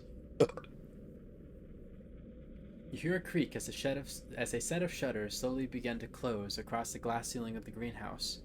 As you watch, you feel the dissonance this place has with that word. There is nothing green here. A dust house, perhaps. It takes many systems to preserve this landscape, Aki begins. To simulate the wind, cycle the dust, layer the sand and dirt beneath. You watch the dust swirling. Systems that are failing. The flux event. Aki glances at you for a sign of recognition at this term. Is eroding our ability to keep this place alive. To keep these traces of Steppe alive. She smiles to herself. Which is ironic, because when we left Steppe, the flux had eroded our ability to survive on the moon. Now the situation is reversed. Away from the moon, its ecosystems are as fragile as we were, living upon it. Something catches your eye as the shutters darken the dust house. The winds, picking away at the dunes, begin to reveal something. A web, a network of thick branching forms, and then they close completely and you see nothing in the dark. Soft blue lights flicker on in the corridor, uplighting Aki in cold cyan. You have piqued my curiosity, but I am so tired. Aki shivers.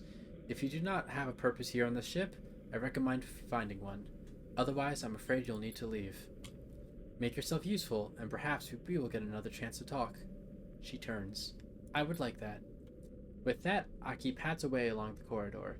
You stand for a moment in front of the dark dust house, trying to imagine the network of fruits under the sand and dust, and then trying to imagine the moon that once housed them.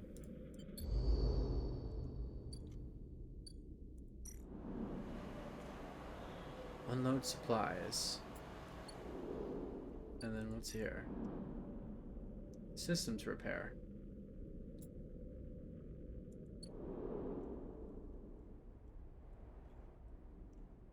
This is quite the expansion to the game, huh?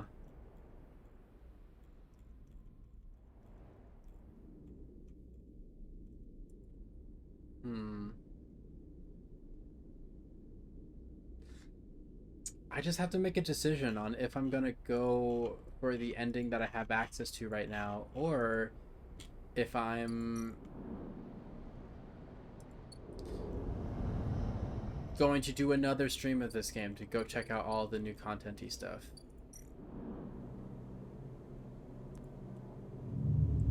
Whoa.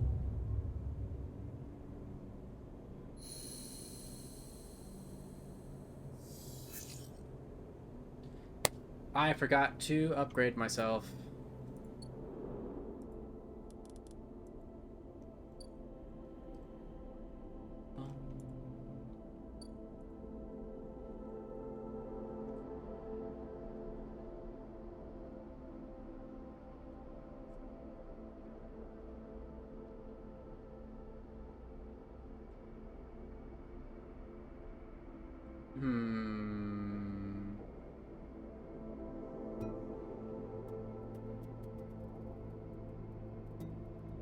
I am really enjoying this game, and I do want to see the new content.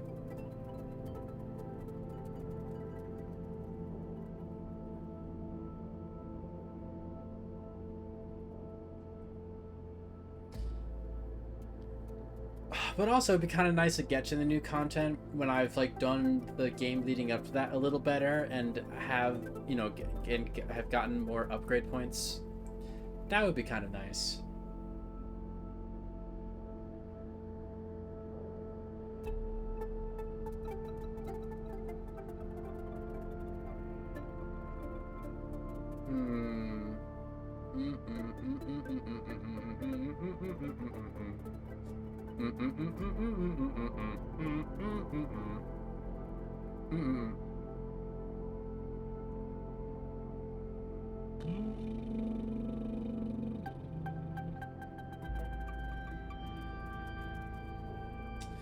Blink, blink, blink, blink, blink, blink, blink, blink, blink, blink, blink, blink, blink.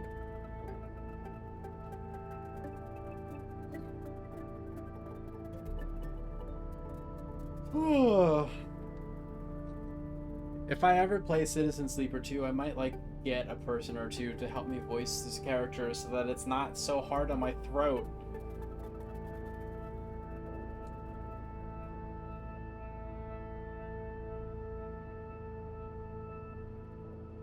But then again, I suffered through all of fucking Legends EA, and that was a lot. I don't know. I don't know.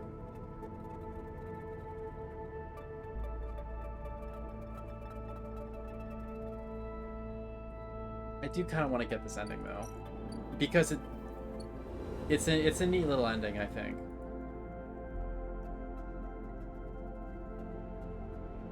That only happens if you make a specific set of decisions. And I think that's neat.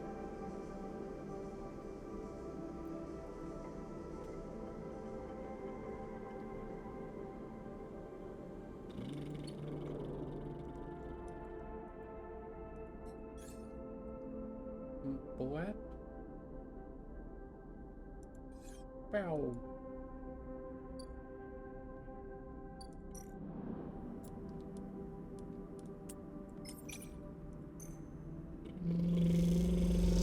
Bing! Refitting Amber. And then let's reroll, see if I can get better numbers. That's better numbers. That do be better numbers, though. Come on, positive. Come on, 25% chance. Come on. That's a neutral outcome. Alright.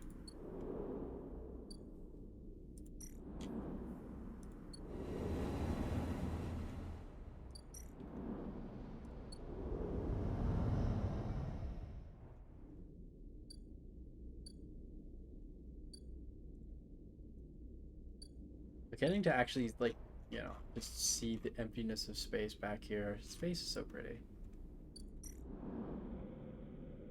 As Markiplier sang about once.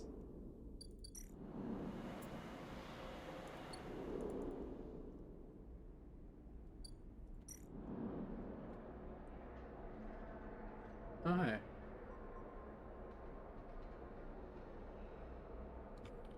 Whether Ash got her supplies to the quarter or not, Pilgrim Seed and the Hearthrill refugees on it desperately need help.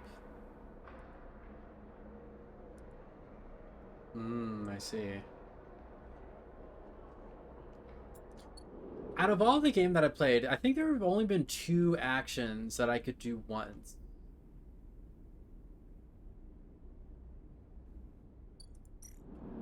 Thinking about it.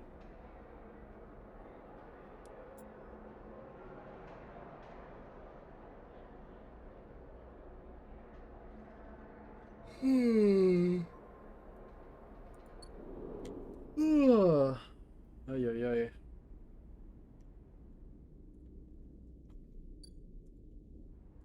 Ow, my toes. I cracked them.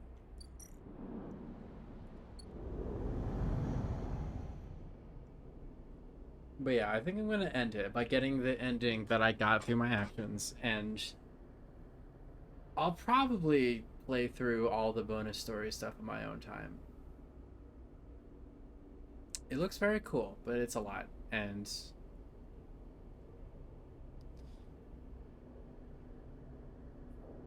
yeah. Yeah, I think that's what I'm gonna do.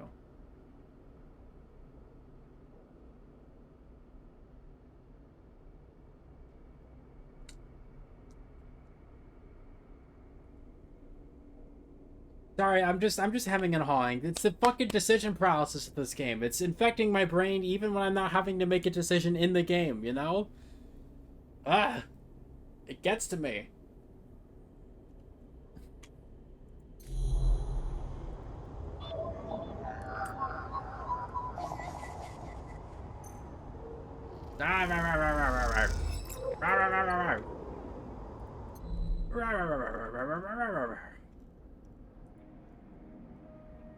Oh shit, Lemon Mina.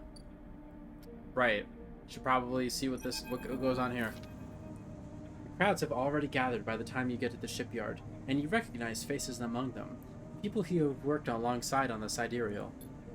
The intervening cycles have turned their excitement to anxiety, and few of them smile at you. Instead, the nervous energy of the crowd fills the space, creating a feedback loop of growing tension. You pick out Lemon Mina and work your way over to them, pushing through the crowd. He silently raises his eyebrows at you, his anxiety obvious, but Mina flashes you a huge smile, unaware of the tension. "Robot!" she shouts, reaching out to you. I'm gonna give her a hug. She gratefully accepts your hug, leaning against your chest, and Lem smiles, seemingly glad to share the weight of Mina for a moment. Quite the turnout, huh? Lem glances around, pulling Mina close. I don't think patience is one of this crowd's strengths. Sound of an argument towards the back catches your and Lem's attention. He's putting it lightly. This place seems set to explode. Oh, this isn't good. Lem doesn't dare answer, but the look in his eyes suggests he agrees. This is Astor Enghart of the Sealess Foundation. The announcement echoes from the speakers of the shipyard entrance, and shouts of "Quiet!" rapidly follow.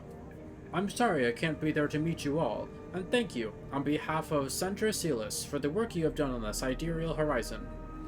Most of the crowd strains to see Astor's face, but the small display shows only a ghostly white figure, smudged and unclear.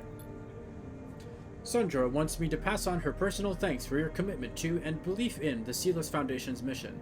We chose the Eye for this project because we knew that we would find like-minded individuals here, especially among the ranks of the Venerable Havanag Association. Unlike most of the Corps, we neither believe Erlin's Eye to be a threat or a rogue state, but instead an embryo for the formation of a new, decentralized social structure, one where each citizen might be the master of their own destiny. A ripple of impatience runs through the crowd. They didn't come here for a sermon. You were all pioneers, just like those core citizens who the Sidereal Horizon will carry, in cryosleep, to the planet that will become the Foundation's first frontier world, Sealess One. At the mention of the destination world, excited conversations break out among the workers. There, our citizens will be able to create their own, innovative, bottom-up economic order, aligned with the principles set down by Sandra Sealess herself. Freedom, resilience, and self-sustenance. This is all thanks to your tireless efforts in the Havanag Yards. As a reward for those efforts, you may know that we are offering a select group the opportunity to continue the caretakers of this vision, the staff of the Sidereal Horizon who will maintain the vessel during its multi-decade transit through interstellar space. Lem turns to you, his eyes bright. This is it. This draw has been performed at random by the central AIs of the Foundation and is final and binding. Please note, only licensed contractors of the Foundation are eligible for this draw. I know you all have been eagerly awaiting this day, and without further delay, I will now read the Sealess identification numbers of those chosen for this great honor. It's not game over yet, Lou. We haven't had our number called yet. A murmur runs through the crowd. Sealess identification numbers? Licensed contractors? You have never heard the term mentioned. You have never even heard the term mentioned. Is this something you were supposed to be assigned? You glance at Lem, but his eyes are fixed forward, wide and shimmering. All around you, people are speaking in hushed tones, like a rising wave. Aster starts reading out sequences of numbers and letters, and panic begins to set in. No one seems to know what is happening. Somewhere near the front of the crowd, someone shouts in celebration, and everyone pushes forward. Lem? Frosty wants to play this game someday. It's a good game. I recommend it. It's good. Game. Recommend it. Is what I do. You know? You turn to see Lem still staring forward. Mina is scared now as the shouts start. Daddy? Uh-oh. Someone throws something at the entrance and it rattles against the shipyard doors. You see, for the first time, Havanag's security stood on either side, scared, arguing between themselves. You feel the anger rising in the crowd. Listen, I think we should probably try to get the child out of here. Lem, let's go.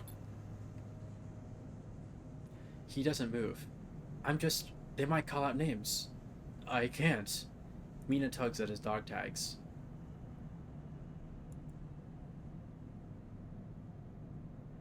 Oh no.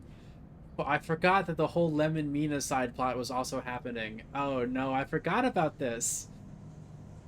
Oh no. Lem and Mina. Lem and Mina. Oh, Lou, there's actually a bundle with Humble Bundle right now that has a bunch of indie games like Celeste and Super Hot, and Citizen Sleeper is actually one of those games in the Humble Bundle. If you want to let Frosty know about that.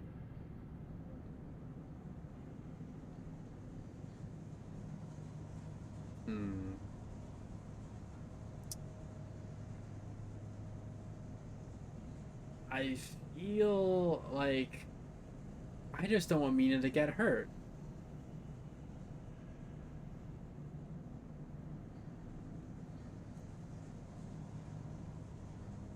Would Mina possibly get hurt? I don't know.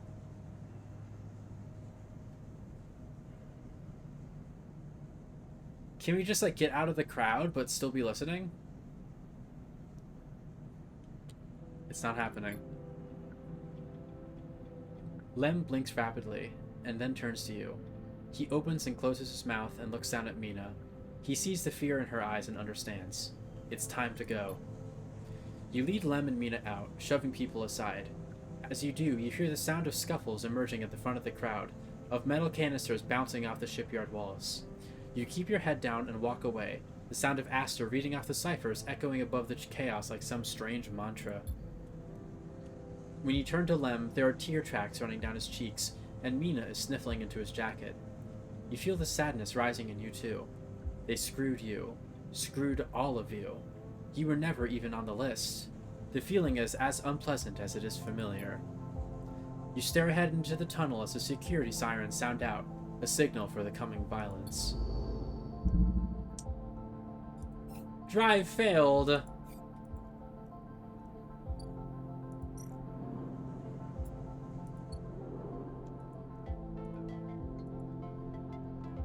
Oh, capitalism. Uh-oh. There's a note on the door of the unit. Sleeper, gone to find work. Lem.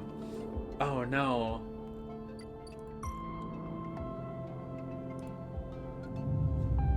Oh, no. I can't just leave the Lem and Mina side plot dangling.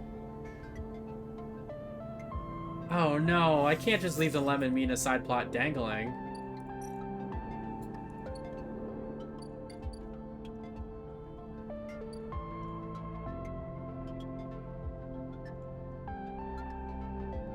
Maybe I'll chug through these days quickly, and I'll see what happens.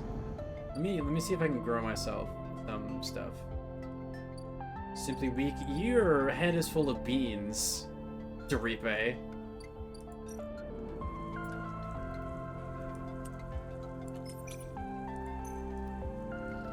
Beans, that's what you are. You are beans. You like beans. Yeah, you would like. I mean, I also like beans.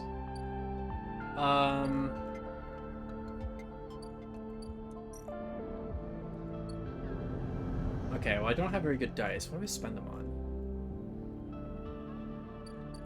Are you... No, it's still... You're still just here.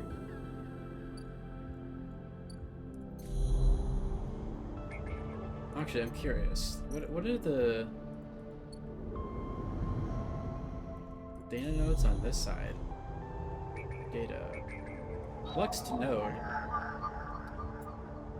I see. That's some high numbers. And that's it. Gotcha.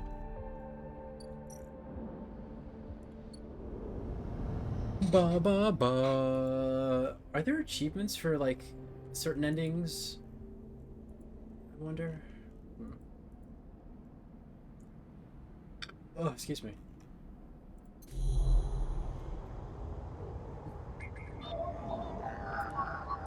I need to see what happens to them. Every ending is an achievement? Oh, really? Okay. God, that would take a while to get all of them then, wouldn't it? To get every ending?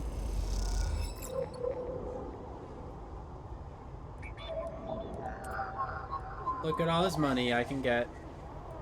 Look at all this money I can get.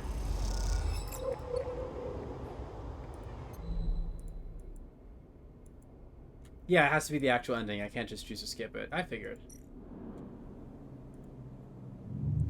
I need to see what happens with Lem and Mina. Ow.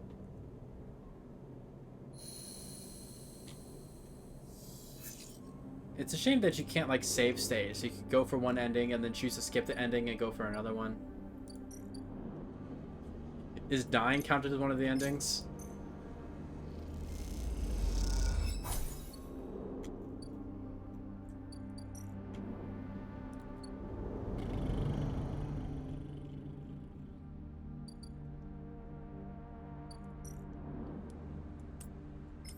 Let me pick some fucking shrooms. Let me pick some shrooms.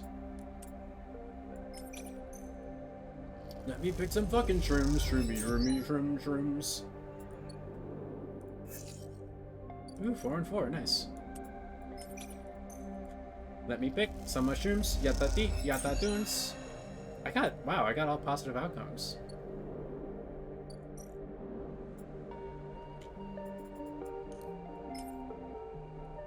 Why can't you just put 3 in at once? The Lemon Mina ending was your favorite? I just want to, like, see them off. Okay, how much time would it take to get to the part where I could take their ending and then be able to see them off? Do you remember that? Because if it's gonna take, like, half an hour, I'll probably just end it here.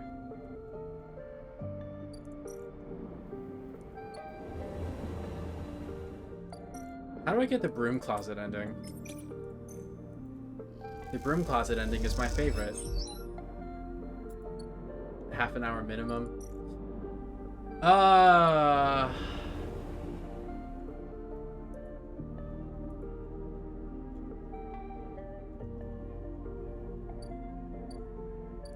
I gotta go to sleep now. It's like, look at all my resources. I've got a good thing going.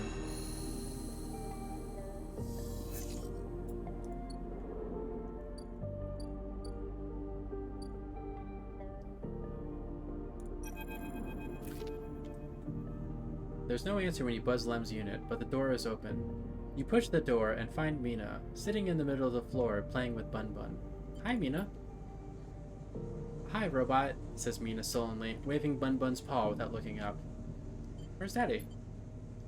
Mina doesn't respond. She walks Bun Bun across the floor, narrating quietly to herself. You look around the unit. It is a mess. Dishes and glasses on the side, some of Mina's clothes piled up in a corner. Mina is sitting by her bag, which is spilled out across the floor. Her drawing slate cracked and dark. Oh. I think cleaning up is gonna be important. You start with the kitchen units, piling up the dishes in the auto wash and wiping them down. You pile up the clothes next, folding them neatly. Mina watches you quietly as she plays, curious but silent. You just started to look at her fixing her cracked slate when Lem enters. Sleeper! What are you... He pauses and looks from you to Mina and back again. Never mind. He drops a bag by the door and slumps onto the couch. Where were you? Lem ignores your question, asking one of his own instead. What are you doing here? Mina's not supposed to let anyone in. He glances at her disapprovingly, but she shoots back her own angry look. Look, now's not a good time. Sounds like the stress is getting to you, buddy. I want to help. Help? Unless you have a sidereal ticket or two on you, I don't think there's much you can do here. He pinches the bridge of his nose. You understand they never even put us on the list, right? I've been all around the rim looking for work, and I run into more than a few from the cruise. It turns out only longtime Havanagh members were issued those sealess ID numbers. They never planned to consider us. Havanagh said they didn't know that was what they were going to use to make the draw, and who knows, maybe Sealess pulled the wool over their eyes. But what does it matter? All those hours in the yard for a hands-to-mouth wage and nothing else. He slams his hand down on the sofa.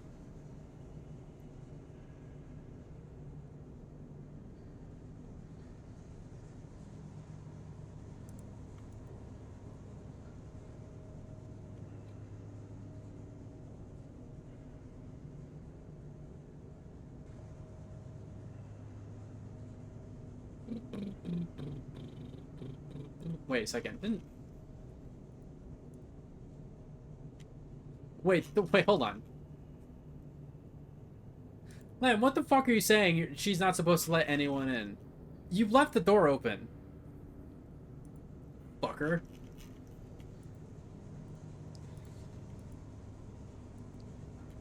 After 10 years underpaid in retail?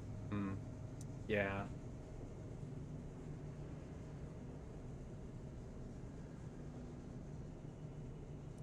I know you're tired, but come on, dude. She's like 4 years old.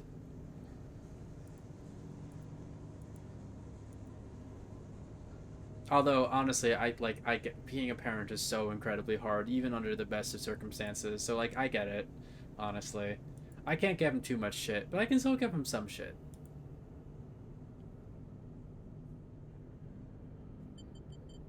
I feel like your giving up is just, like, rubbing it in. I don't know, but I'm just asking. Can't be it? Well, it is. He looks at the open door again.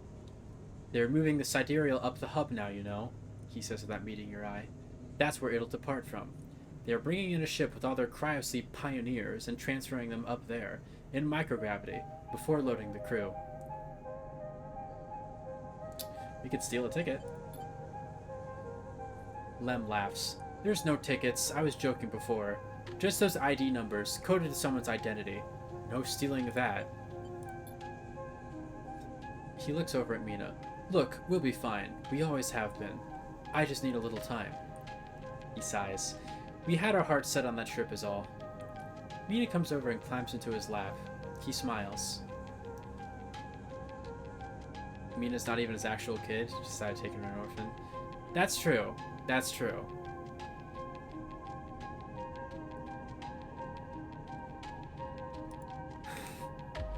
I'm not giving up. Good for you. You get yourself on that ship. I won't stop you. Lem strokes Mina's hair. Look, if you want to go up to the hub and ask around, be my guest. I can't get up there with Mina down here, and I'm sure the Sidereal will bring in a crowd. But be careful. This kind of thing always attracts scammers and thieves. You find any way on board? You take it. You need help to get there? Ask me. But for now, me and Meanie are sticking to the eye. She looks up at him and smiles. I'll find a way for us all.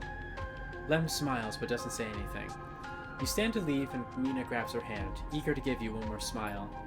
Then you are out, back in the walkways to the low end, already thinking of plans to make this right. But the ending I was gonna go for! I feel bad now. I feel bad.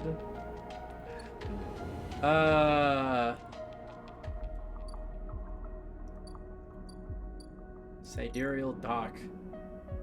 The sidereal is being loaded and prepped. Among all the commotion, is it possible to find a way on board? That is a big ship.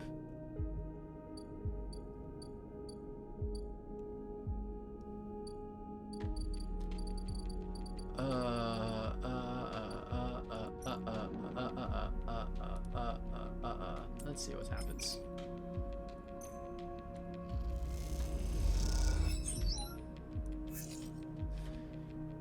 Maybe I can get them on board and then do the other ending. I don't know.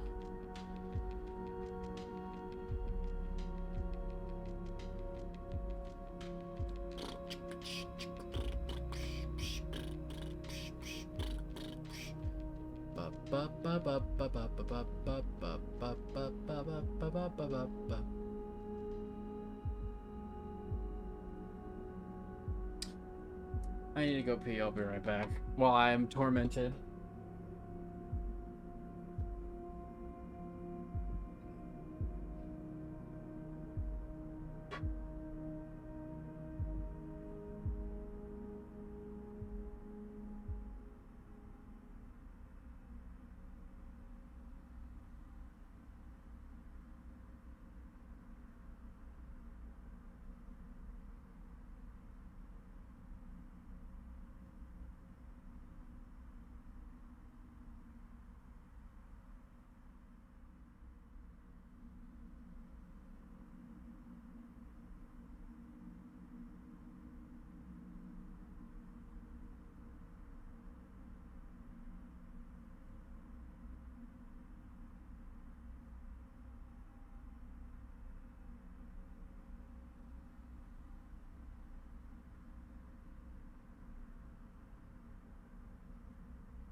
I'm gonna get Lemon Mina on the ship, and then I'll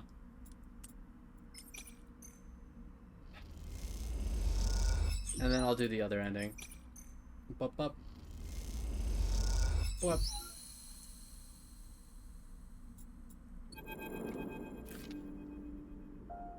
Castor. Quite the achievement, isn't she? Sandra Silas must be proud. You recognize the resonating voice of Castor immediately, and turn to see him, hooded and tucked into the shadows near the viewing platform. Have I met this guy before? I don't recognize his portrait.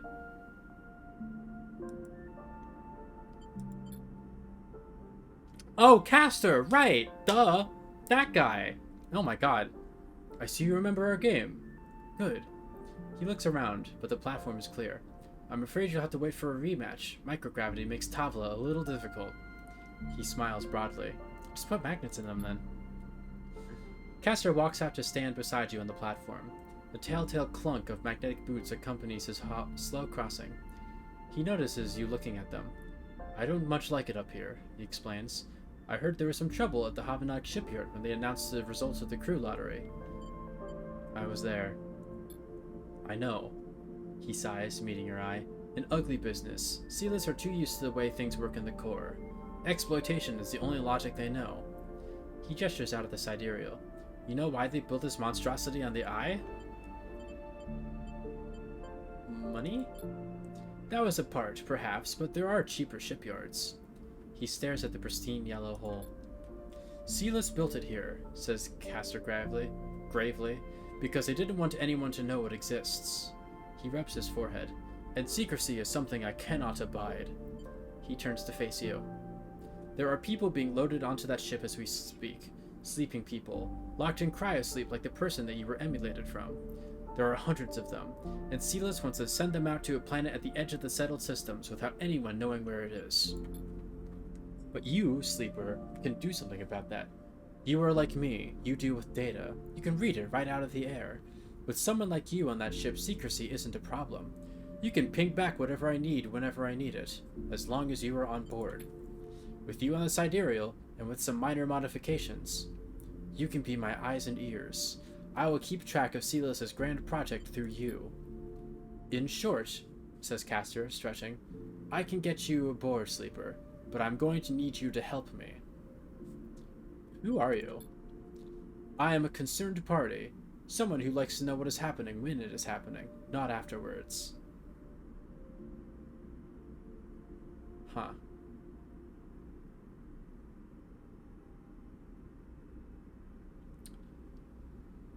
This seems like it's locking me into it, honestly. Not just me. Yes, your friend Lem. That can be arranged. It is difficult, but not impossible. The condition is, of course, that you go too. Castor clunks closer to the window, watching the tugs wheeling around the sidereal. It's a simple offer, and the only one that will get you on that ship. Please consider it. He turns back, silhouetted against the ship. But to make it happen, I need your assistance, as I said. There is a Silas Foundation ship docked in the now empty shipyard. I need the data from its servers. This will allow me to produce the IDs necessary for your transit. Castor looks over his glasses at you. Silas aren't stupid, though. Their ship is totally isolated from the station. You'll need to get on board if you want access to their air-walled servers. Once you have the data, meet me at your friend's unit so we can give him the good news. He smiles. I notice his importance to you. And the little one. So cute. You don't extract the data before the sidereal horizon leaves the hub? Then I will get the message. We have other options, but you are certainly my preferred one. But be sure when you act, Sleeper. Once you take the data from Silas, you'll set off a series of events that will unlikely be hard for you to untangle yourself from. See, this one also is very obviously telegraphed. This is an ending to the game. If you go down this route, you will end the game. The garden one just fucking jump scares you. Either way, I recommend you stop asking around up here. You are bringing a lot of attention to yourself. Castor glances around, as if to emphasize his point. There are only a handful of cycles until departure, Sleeper. Make your decision. With that, Castor marches back off the platform, the sound of his mag boots fading away, leaving you to contemplate the sidereal horizon and the part it may play in your future.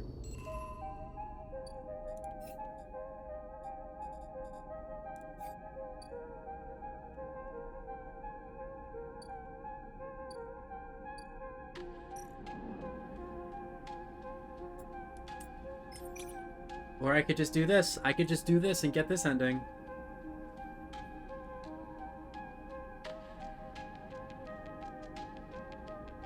This game lets you have up to 5 save files at a time, right?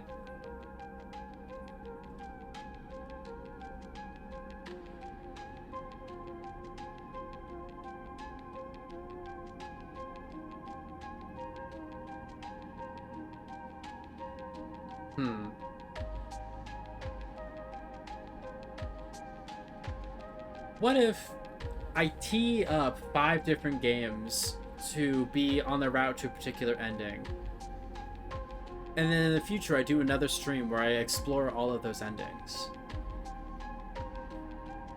That could be fun. Maybe.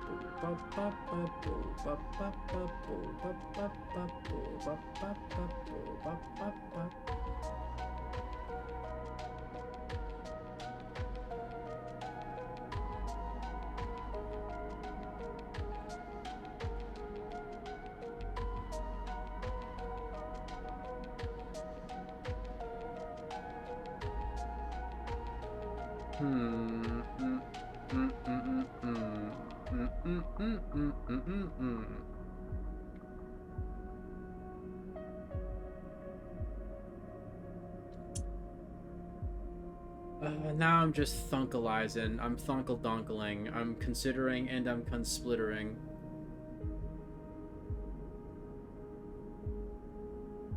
Don't hurt my voice. The other streams have been longer.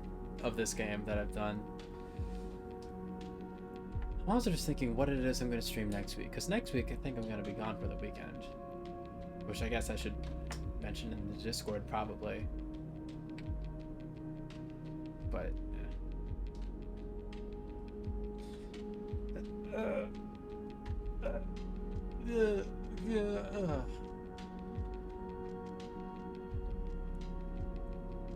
refitting Amber, rebuilding Bamber.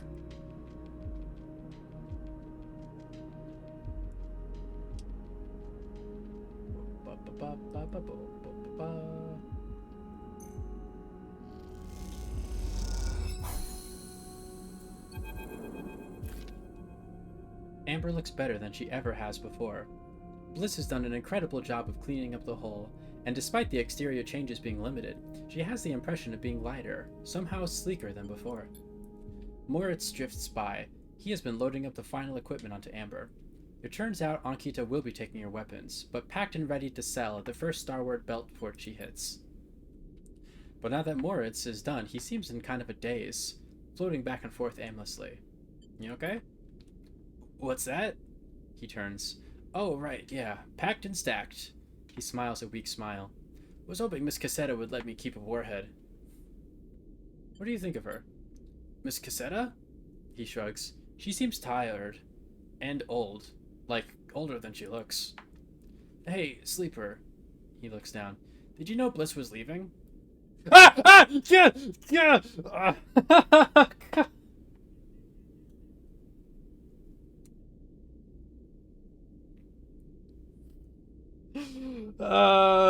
Come on.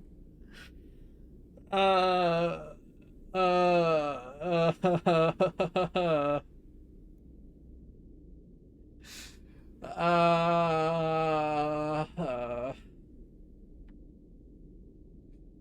uh, hey, Aiden.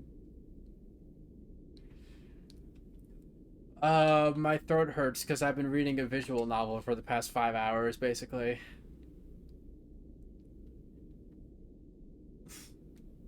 This game is really good, and also there's a lot to do in it. How are you doing?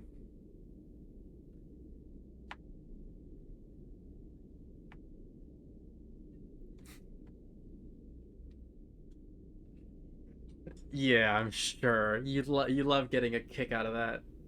Yeah. Yeah, I scared this. Yeah, yeah.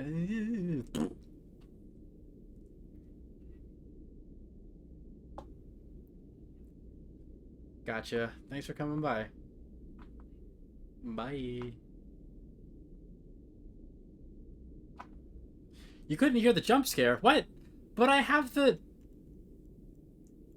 What do you mean? I had the stream time. I like... Twitch should have been able to hear that. Why does it not work sometimes?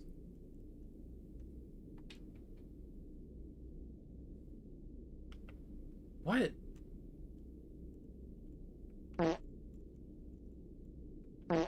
Hold on. Where's my Discord? Yeah, that comes through because the soundboard always works, doesn't it? Because you have to like open up the stream time channel, or the the channel of the VC you're in, to have OBS pick up on it as an audio source, which I did at the beginning of stream. I did that. I don't understand. Whatever.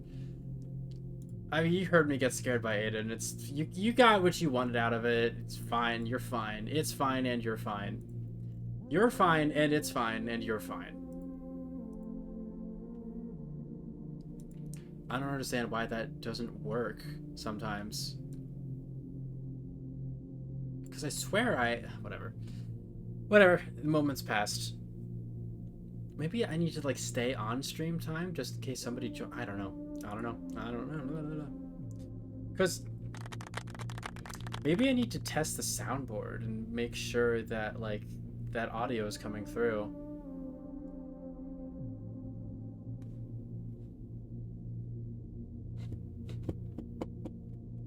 I don't know. Oh, excuse me. Anyways, let me finish off the game. Did you know Bliss was leaving? You understand now. She told him. That's why he's like this. I did. He nods distractedly. She said this place is mine. He looks up, around the bay like it is suddenly some vast space he doesn't know what to do with. You'll do a great job. He looks down at you. Hey, thanks. He smiles. I appreciate you saying that. Not many people believed in me before now. First Bliss, then you. A dark look suddenly crosses his face. Hey, Sleeper, there was something Bliss said. He meets your eye. Are you going too? Before you can answer, Ankita glides into the bay, a massive crate on her shoulder. Sleeper, you coming or what? Bliss is already on board. She stops by the terminal, holding herself in place. Moritz looks at her with a dazed expression. You look at Ankita. She's keeping it together now. She's packed all those bad feelings down someplace where you'll never see them and built a tough foundation on top. She may not be a mercenary anymore, but you imagine most people would think twice before trying to cross her. Well? She looks at you. I'm not eager to spend another moment of my time on this station unless I have to. She pauses, looking between you and Moritz. She sighs. I'll give you a minute. And she kicks off with the crate, taking it to the end of the bay where the Amber sits docked. And this is the decision. The decision-ision. The decision-my-cision. The decision of the incision. The decideroni. So there's this ending, there is a Lemon Mina ending, and there's a Garden ending. And then obviously the ending if you follow the DLC stuff. Those are the only 4 endings I know about. I wonder how many there are.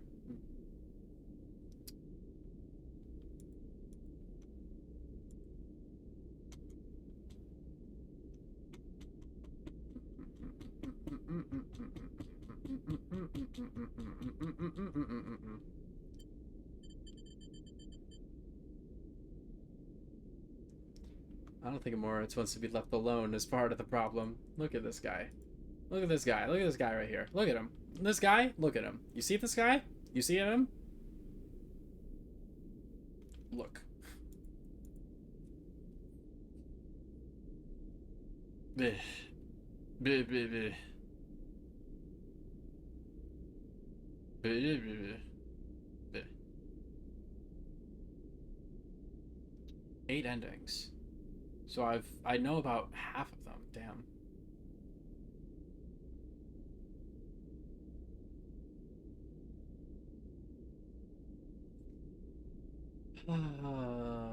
This video game is a lot.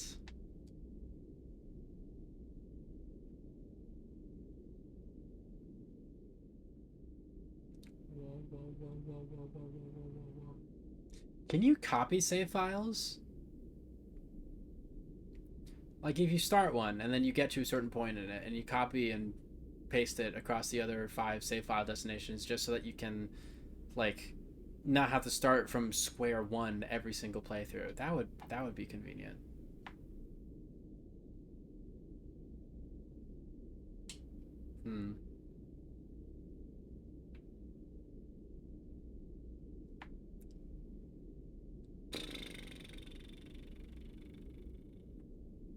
Moritz.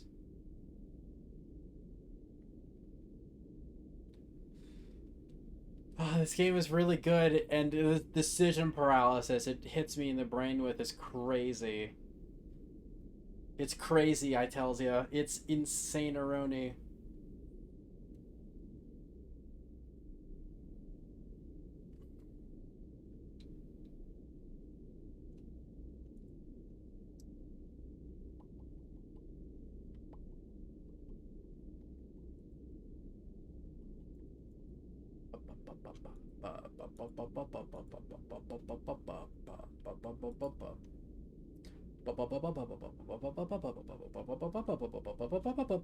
I'm going.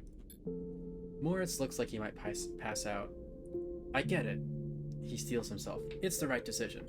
Thank you. Hey, thank you for working with me these past cycles. He smiles a shaky smile. I learned a lot. Hey, look. He moves a little closer. You've got to find what you need. I did. Bliss, this place, you. This was everything I needed. I was in a bad place once. and this pulled me out. He looks away. You go find it. Ankita comes back across the bay, the final crate stowed. You coming then, Sleeper? I'm coming. She nods. Well, okay then. Come on over with your things and I'll get you settled. She pauses. I'm sure Amber will be happy to have you. You both glide away from Moritz, his eyes wet but a smile on his face. He waves as you go, dwarfed by the vast bay, and you hope he will make it, even though you know, somehow, that he will. Ankita helps you through the lock, onto the Amber, and the sense of familiarity is overwhelming. You think about all the time you've spent working in these corridors, listening to these sounds, diagnosing those hisses. Do you have to get the tracker out of you for every ending? Because, like, if you still have the tracker in you and you decide to take this ending, won't you just get hunted down later anyways? Something like that? I don't know. Ankita gives you a minute before she speaks. Look, Sleeper, I'm not going to go back over everything that happened. She sighs. I'm trying to put that behind me. She stops, unsure of how to proceed.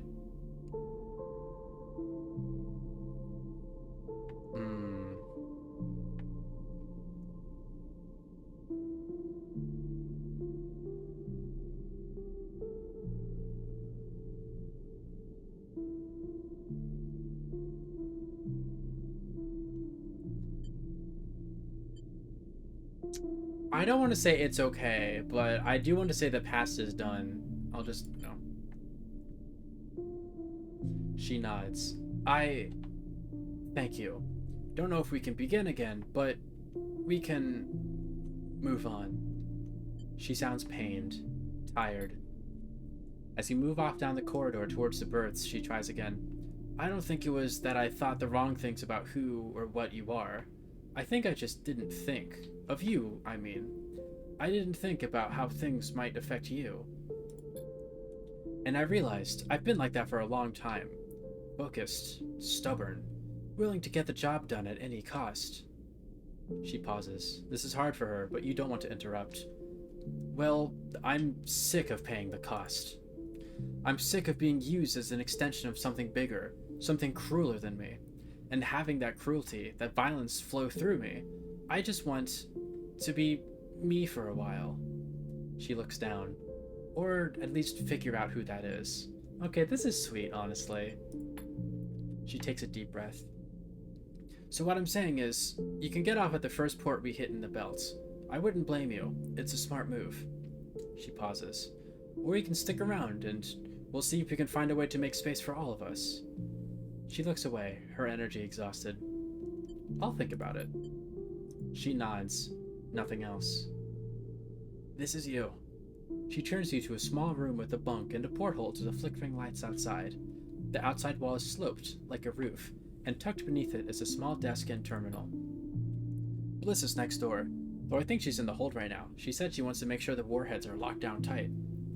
Ankita observes your nervous response. I mean, they are, obviously. She gives you a look. I figured we would have been the ones that put them in. Ankita slips away, and you look around the room. You go over to the porthole and place a hand on the wall and feel Amber purr. You think you're going to like it here. You stay like that for a while, looking at the porthole, one hand on the wall, feeling the ship. It is through the porthole that you will watch the eye getting smaller and smaller, drowning in the black. At some point, it will become so small that you could hold it between your thumb and index finger, and then it will wink out, and you won't be able to see it anymore. And it is at that moment that you will finally exhale and collapse onto your bunk. In moments, you will be asleep, and when you wake up, it will be among friends. On your way to somewhere new. Aww. There we go, there's some real credits. And it got achievement. Starward Passage. Set off to the Starward Belt with a friend outrunning their shadow. Yay! I see, the 6 hidden achievements are probably the other endings.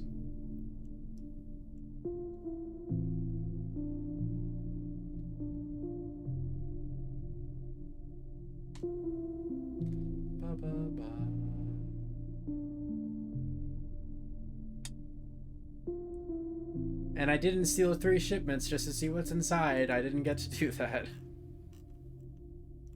Damn. But yeah, this is a really good game. It's really well written. I like it a lot. This is really good. I'm glad I played this. No, I like it. This is really good.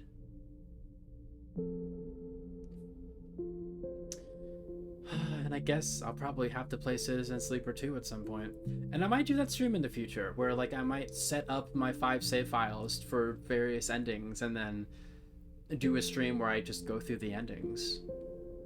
I could see myself coming back to this at some point. Jump Over the Age. Games by Gareth Damian Martin. Congratulations, Gareth Damian Martin. You made a pretty good video game. No, you made a really good video game. The short one stream game. I could have kept the stream going. I could have like gone for the DLC ending and could just kept on trucking. But yeah, this is okay. What happens if I press continue? What happens if I do this?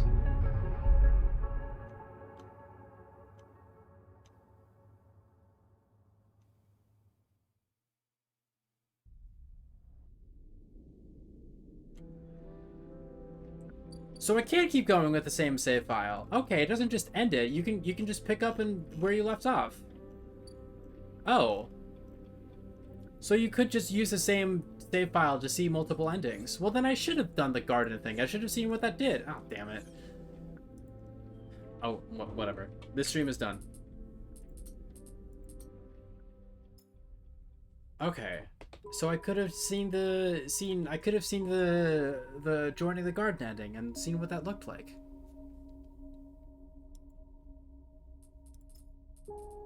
And also, there's only 3 save files, not 5. Okay, well, alright, that's,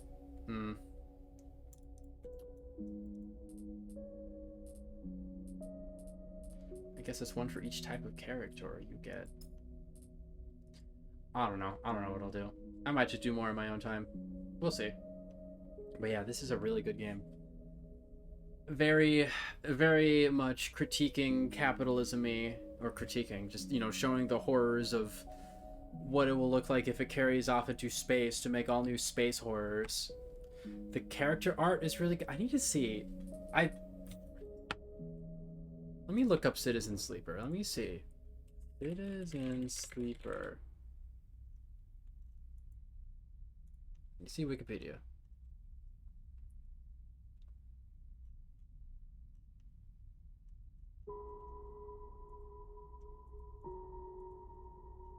I don't want to look at the synopsis of the plot.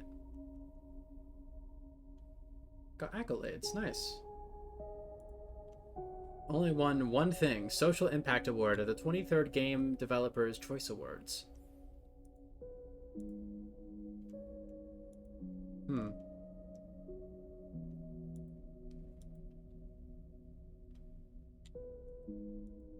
There's an art book, Citizen Sleeper Design Works, and there's also a tabletop role-playing game called Cycles of the Eye. Oh. Hellion Dispatches, a serialized text-based narrative bridging the events of the first game and its sequel, was released on Martin's Substack.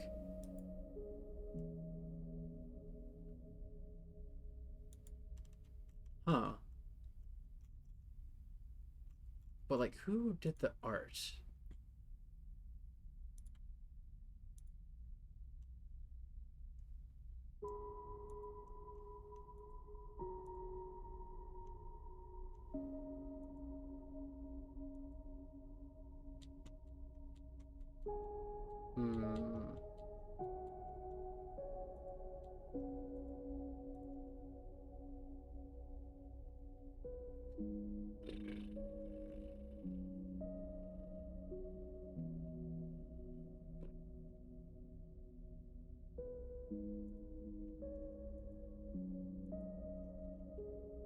Interesting. Interesting.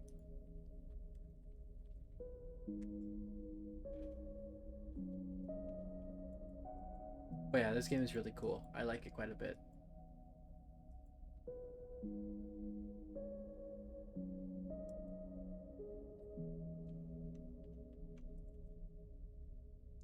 probably have to go and listen to some of the music too.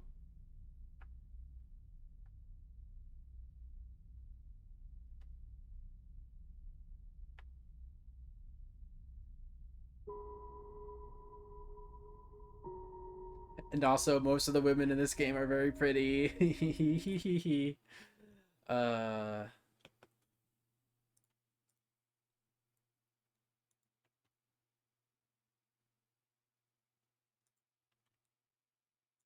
what a game!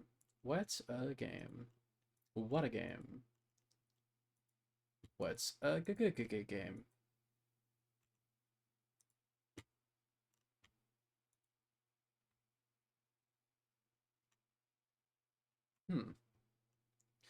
With the Steam trading cards, half of them are of characters that are in the DLC stuff, which is interesting.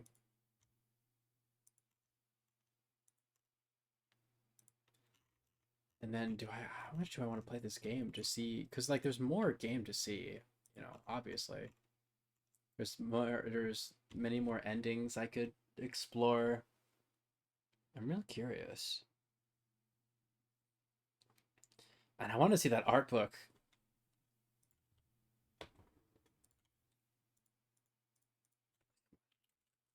Art book.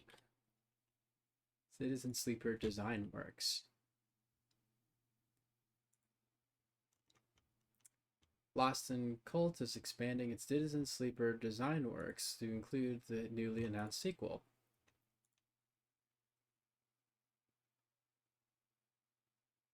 Oh, animated announcement trailer.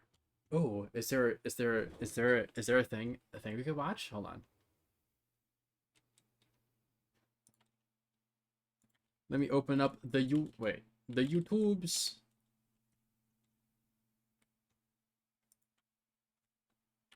Is it like properly animated? Citizen Sleeper 2 trailer.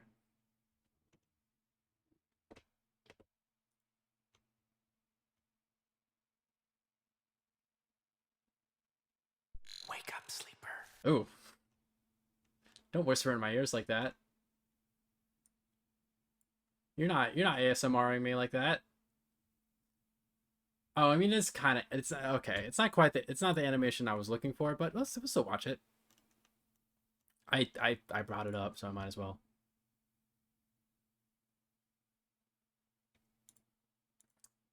All right. I'll just capture the display. There we go. Hold on, let me increase the quality of this a little bit. 1080p. Come on. Wake up, sleeper. Are you EP? Are you EP sleepy? I love the art. Is No, get out! They haven't finished it! Oh. Oh, sleeper's finished, aren't you? We had a deal, sleeper. Did we? And yet, here you are, risking it all to try and break our contract to end your dependence. Just wanted to use them, you piece of shit! Nothing wrong with being a tool in a time of crisis. There's a war on, and while it rages, well, there's opportunity. Uh-huh. I thought you were an opportunity sleeper, desperate, on the run, a hard worker with certain needs. There's that shit. I met your needs. I gave you a crew, lent you a ship, even hooked you up with a contract or two. And yes, I took my share. But that only seems fair. I invested in you. But then, you went and did this. And now, you don't need this. And I don't need you anymore either. Ruh-roh. Sleeper, go! Now! To the ship!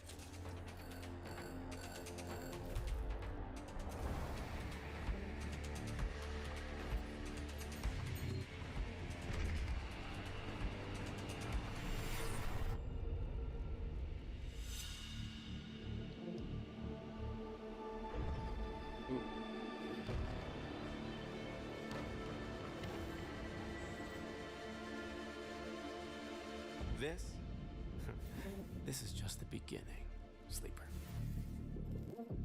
Yeah, whisper in my ear more, why don't you? It would be cool if the second game was actually, like, voiced, so that I wouldn't have to kill myself voicing all the characters on my own. That would be neat. But I don't think it is. I'm pretty sure that was just for the trailer. But yeah, it's a good video game. I like it. I like playing good video games that have good writing from the front to back. Legends Arceus, or no, I mean Legends EA, and Monster Hunter Stories 3.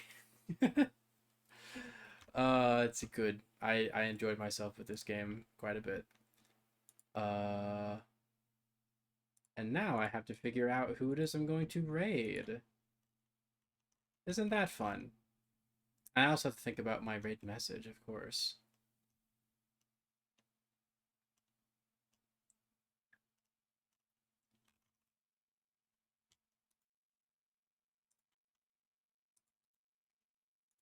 Lola likes RPGs. Lola's playing Pathologic 3 right now.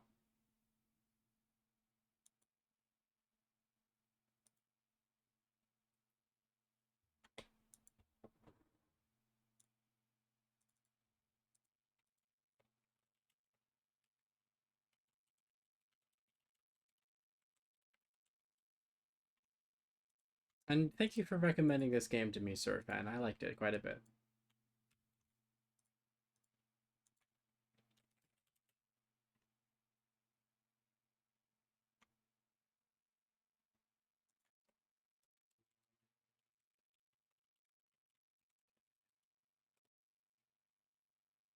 There we go. So, next time I will be live is tomorrow for my Rapid and Steel collab with a few friends of mine. That's exciting. And then I have to figure out next week because I'm pretty sure I'm gonna be out of town the next weekend. So I might front load my streams to be Monday, Tuesday, Wednesday. Excuse me.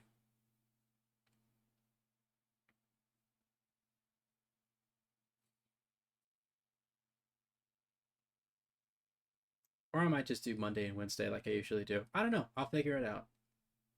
But thank you all for so much for being here. I really appreciate it. Oh, thank you for listening to me talk for hours on end, doing a bunch of voices for people and making my throat hurt. Thank you for your support. Everybody be sure to drink a lot of water, make sure your throat is hydrated, get a lot of sleep, be sure to take care of yourself tonight. And yeah, that's about it. You're too late? Oh yeah, sorry, stream is ending. Listen, I would go longer, but it hurts to read all that. It's so long. But anyways, yeah, I beat it. I got one of the endings. I totally beat it. Love you. Bye. Expect this, Pants Grab. Ooh, I also The town must have the art ready, so whenever you're ready to wind things down, but if you want to keep going, keep going.